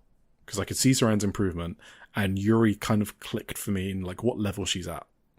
I do have one question for you. Yeah. On the outside, there was like a whole army of people who all wore the same shirts, and the shirt was very familiar to me, but I couldn't put my finger on it. What did you notice them? Do you know whose shirt that was?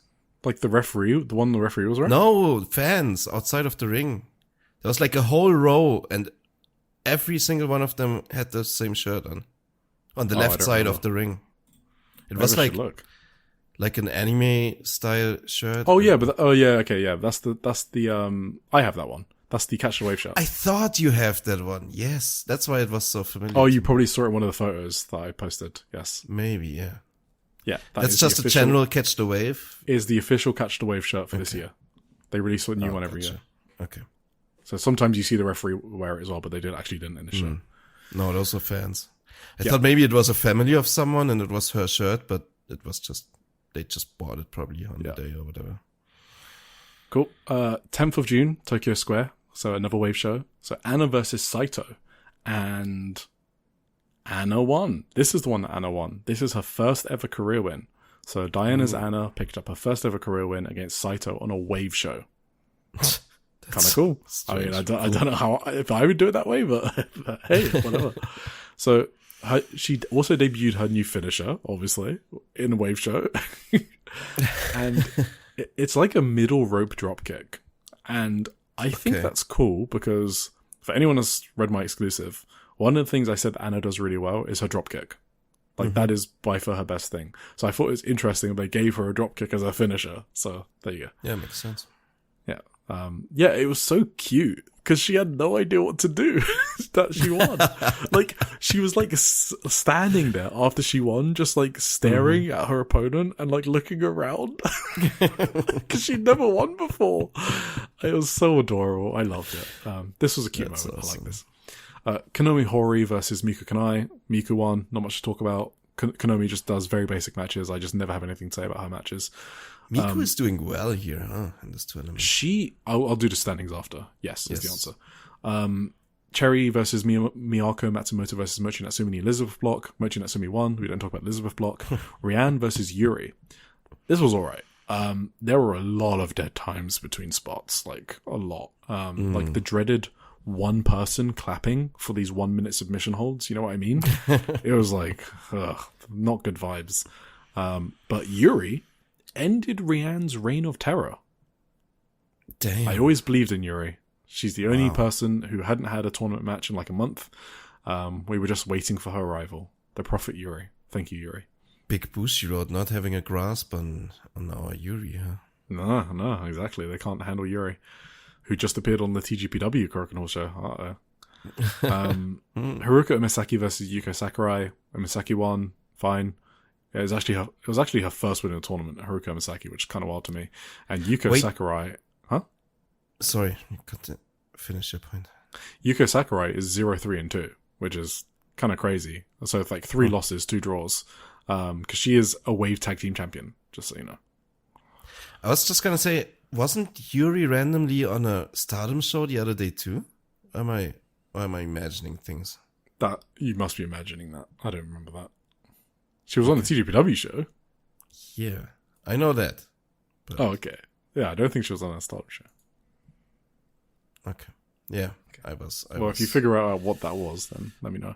No, I was imagining that. You're right. Okay. Sorry. Kao Kobayashi versus Kakeru Sakaguchi. Well, time to draw. Mirai versus Rina Amakura. I liked this. I thought it was a good match. Didn't think it was as good as the other 3 Mirai matches we've covered so far, but it was still good. Mirai was taking some fucking crazy bumps on her neck. She needs to chill the fuck out. She is going mental in these random catch the wave matches with her bumps. Chill. You're going to end up like Sareee, okay? Relax. Standings. Swell block. Itsuki on 13 points. Saki on 7. And then Kakeru Sakaguchi on 6. I can't bother to do everyone in the group. I'm just going to do the top 3. Breaker block. Mirai on 10. Kahaku on 6. Rina Amakura on 6. Surge block. Rian on 7. Yuri on 6. Arisa Shinose on 6. And Honoka on 6. So 3-way tie for the second there. So I think Rian will make it through. It's kind of weird because Saran is in 5th with 4 points. So I don't know who they're going to put through. I would put through Honoka, Saran, and Yuri, probably. But I feel like they have to put Rian through Stardom. So it's probably going to be Rian, Honoka, and Saran. If they don't put Saran through, that would be crazy to me. But we'll see. Young block. Miku Kanai on 12 points with 4 wins and 1 draw. That's crazy. And Mira Koga on 9 points with 3 wins and 1 draw. So they're both unbeaten. They just fucking stomped through everyone. Miku Kanai and Mira Koga. And then we don't talk about When's their match? Yeah, they had the match. That's the draw. Oh, okay, that makes sense. And you know what's the funniest fucking part about that? The draw was a double count out, so no one gets points. So they didn't want one person getting more points than the other, because in a draw, the person with the shorter career gets 2 points in wave rules. Yeah. So they didn't want that to happen. So I think they want them to tie. It's very funny. That's funny. All right, 15th of June, Wrestle Magic, Korakuen Hall, Great Sequoia versus Mirai. I didn't write any notes down for this, so I don't know what's in the agenda. Mirai got shoot headbutt and had a mini hematoma. There you go. And Mirai won the GHC Women's title. There you go. Pure J, 6th of June, Itabashi Green Hall. This was actually a decent little show. So I did say I would never review Pure J ever again after they buried Kreia. And I decided to check in, and I did think this show was fun. Chi, Azora, and Miran versus Leon and Ryoko Sakamura, who's like the old, you remember her from Marigold, right? She's popping up now. So Chi and Miran are like the children of Risa Sarah, right? That's why they're teaming together. They both had tag teams with Risa Sarah, and they both wear blue. And that was actually a storyline in Pure J. Yeah, Ryoko Sakamura looks way better than she did in Marigold, by the way. She's actually improving, like, legitimately. I feel like if she popped up in Marigold now, and someone hadn't watched her since, they would be surprised. So. Okay. Not saying she's good or great, but she's improved. And Moran was great. She was so good in this with Leon, as you can imagine. Just, yeah, really fun stuff. Kreia versus Raideen Hagane. This is what I wanted to talk about. So I do a lot of bits about Kreia getting buried in Pure J, okay? It makes me more angry than anything else in wrestling. She loses title shots over title shots over 7 years. Blah, blah, blah, blah. Kreia and Raideen have faced off against each other 18 times in singles matches. Do you know, Tim, how many times Kreia has won? Out of 18, 5. 0. She has won 0 times. She's 0-18 against Raideen Hagane in Pure J. That's crazy. She's 7 years into her career. She still hasn't won the title. She's a really great wrestler. I think you haven't seen her because I've never recommended a match of hers yet. But one day, when she wins the title, we're gonna watch that match together. Wait, I think I have only watched one Pure J match so far. Was she in there? I don't know. No, because that was that was a tag match. Yeah, and Kao Kobayashi. Yes, with Kao, for sure. Yeah, versus some people that I don't think Kreia was in there though. Okay. Yeah, so when she probably haven't, to be honest. Yeah. Yeah, she was in Ice Ribbon, but I don't think. Oh, you've seen her live, obviously, at Ribbon Mania. She was actually in the Bad Butts match. Yeah. Oh, but she didn't do much. Anyway, so 0 and 18. Guess what happened in this match? Kreia versus Raideen, number 19. What happens? She won. Time limit draw. So, hey, that's fucking progress, okay? She's 0-18 and 1. Let's fucking go, Kreia, okay? Good for her. Honestly, this match was kind of intense. It was hard-hitting. I kind of liked it. At one point, Kreia got hit with a lariat so hard that she kind of like struggled to stand up, and she rolled out of the ring, and the ref checked on her, and this lasted for like a couple of minutes. I was like, is this a fucking shoot? Did she just get shoot injured from a lariat? But when Kreia came back into the ring, she was moving kind of okay. Like, not like someone who had suffered a serious injury, at least. I couldn't tell, like, if that was selling or not. If it was selling, it was fucking incredible. So Kreia, obviously, very good wrestler, as I say many times. But she finally did not lose to Raideen in a singles match. So maybe she can win the title this year. And they're facing off again on the 21st of June. 20th time lucky. She's gonna fucking win it. 21st of June, Kreia versus Raideen Hagane in a singles match. Will she finally overcome Raideen and then go on to win the title from Hanako Nakamori later? Stay tuned. Main event was Ayako Sato and Hanako Nakamura versus Kawa Kobayashi and Makoto. I mean, just from the names in that match, you just know it was a good match. I mean, just, yeah, solid wrestlers, and I had a lot of fun in this match. So, that's all. Here's your monthly Pure J check-in. We'll see. Awesome. Previews.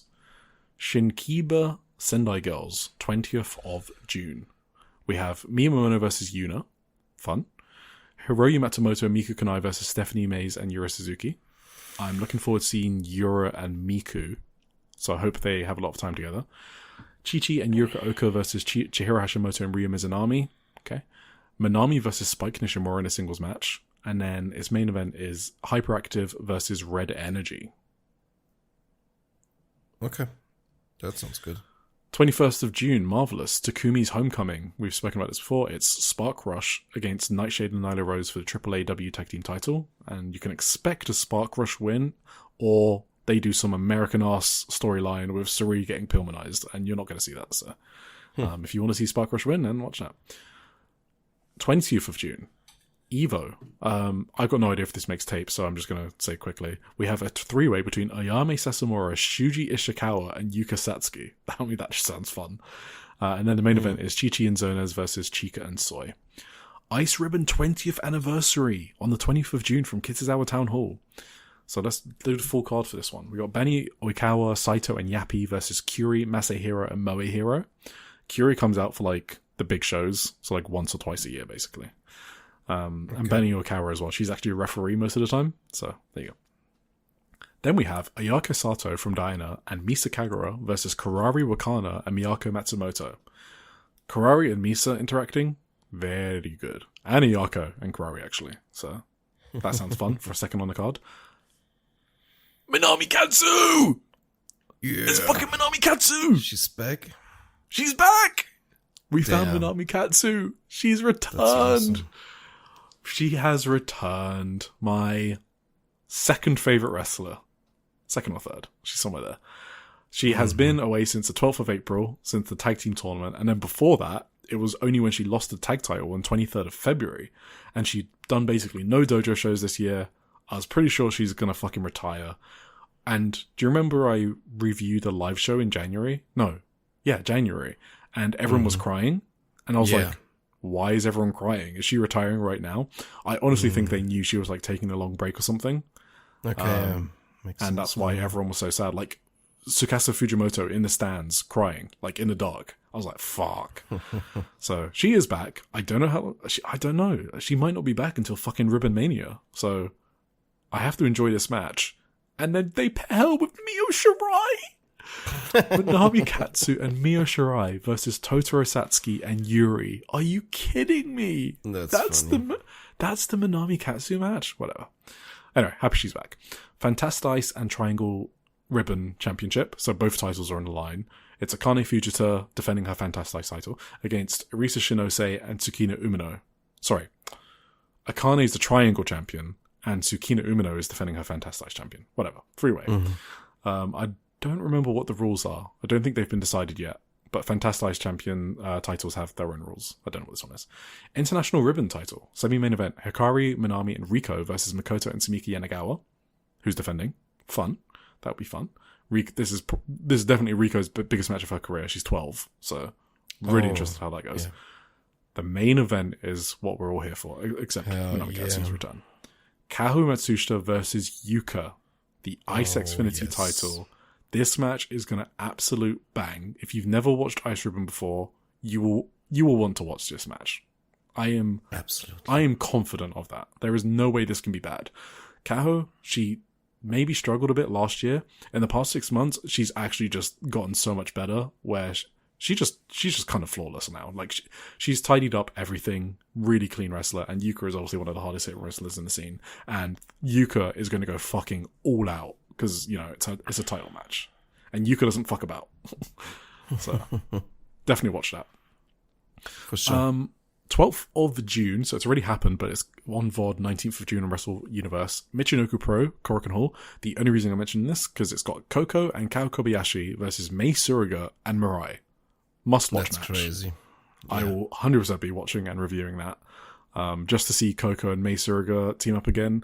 I already told a story. I met Mei at the Choco Pro show, and she loves Koko. So, this does not surprise me. And also, Michinoku Pro's Korakuen Hall shows are very lucha heavy, obviously. So, this is obviously why they've done this. And Mirai is obviously in Michinoku Pro. 21st of June, Unagi's Korakuen Hall show. I do not know when this is making tape. So... Yeah, a lot of people are looking forward to that, so she better find a way to record that shit. So keep an eye on it. The opener is 3 people. I have no idea, so I'm not even going to read their names out. I think it's gimmicks, like Daria Abe. It feels like that's Fuminori Abe in a gimmick. I don't know though. But anyway, those 3 randoms or gimmicks are against Misa Kagura, Rina Amakura, and Unagi Sayaka. Then it's Daisuke Sakamoto versus Ikemen. I can't wait for that. Kirishia Tokyo... and Ikemen and Shin Maiko Satomura versus Minoru Suzuki and Unagi Sayaka. Okay. There's a GLEAT match. I'm not even going to bother to read that, but I'll look forward to that. That sounds fun. Azusa Inaba and Honori Hana versus Rina Yamashita and Ryu Mizunami. Ooh, okay. I mean, Azusa out of Stardom every time just hits. So... I'm just looking forward to Azusa going hard with Rina Yamashita or Ryu Mizunami. I hope Ryu Mizunami brings out A-game, basically. We'll see. Oh, yeah. Then, main event. Hikari Noah's return. It is Hikari Noah and Unagi Sayaka versus Kakeru and Mayumi Ozaki. Hell yeah. Yeah, that's exciting. A lot of people have been waiting for a long time. Well, it's exciting for everyone except for me, because I've never seen her. So it's going to be like Yuka for me. I see her for the first time, and I'll see if I fall in love. So we'll see. Friday Night Gacha is on the 19th of June as well, if you want to watch that. The Marvelous Show. I mean, I'm not crazy about it. Match of the week. What is it? It's Mio Momono and Johnny Robbie, I think. That's the same. What's your runner-up? I think I had... For the longest time, I actually had the artist title match from Korakuen. God's Eye against the Cosmic Carnival. But I think Mio and Robbie beat it, kinda, I haven't really thought about it, because I only watched, Mio and Robbie today. But, that trios match was incredible, I thought. Especially Aya Sakura and Amisori. What else was there? Obviously Jake Lee and ELP in a no disqualification match. Did you watch that? Yeah. That match fucking sucked. That was so bad. I was so hoping that it was going to be funny bad, but it was just bad. And that was... It's near my match of the year. Sorry, worst match of the year. Yeah, it was it was awful stuff. Terrible. Yeah. I actually did really like the... Sorry? No, I was going to say, I skip all the New Japan undercards. I never watched them. This was the first time I watched it, and it's not making me want to do it again. I was morbidly curious for that one specifically. I did actually really like both tag matches on that New Japan show, actually. So the first one was my match of the night. I thought the Taishi Uemura versus Zack and Ryohei match was sick, to be honest. I liked it a lot. That was really great. I wanted to mention that as well on my Just so I could mention something from that we didn't talk about for once in my life in this match of the week discussion, I'm gonna nominate this as well. Yes. Oh yeah. Sure. Yeah. Same. I also forgot to mention it is Hazuki versus Mercedes Moné today. When you guys listen to this, if you listen to it on a Wednesday, or it already happened. Ooh. Either way, that's in the Owen Hart semi-finals, so that might be worth checking out as well. There you go. Okay. What is your match of the week? Johnny and Mio, obviously, and my runner-up probably Senka and Miku, and then artist titles, and the same. Oh, Senka and Miku. I almost. Senka and Miku, Ayame, both Ayame matches, the Norihana one and Chi-Chi one. And I personally loved the Mika Iwata match as well, of course. Of course. Yeah. Cool. All right, well, thank you, Tim. Thank you, Eric. Of course. You forgot my name there. Is your brain doing okay? I was thinking about which Ayame Sasumura match I like better, but that's a hard one actually. I probably Chi-Chi one for me. Probably, yeah. But both were very good too. Should mention those two. I think Chi-Chi was better paced and like had more action throughout. Like it was more consistent. But yeah, Hanori finish was fucking crazy. So. Yes, absolutely. Yes, right. No, we finally did it. I am hungry and tired at the same time, so please come again next week. Please check out all these great podcasts on our network. Keep it in strong suggestions on our wrestling podcast, on Nation Radio, Tunnel Talk. I think it's SEAdLINNNG, SEAdLI, Adventure Wrestling, Out of Christings, and the AW Match Guide. Give us 5 stars on all the streaming platforms and come again next week. Thank you for listening and thank you. Come again. Come again. Bye. Bye. Bye. Goodbye. Good night. Bye.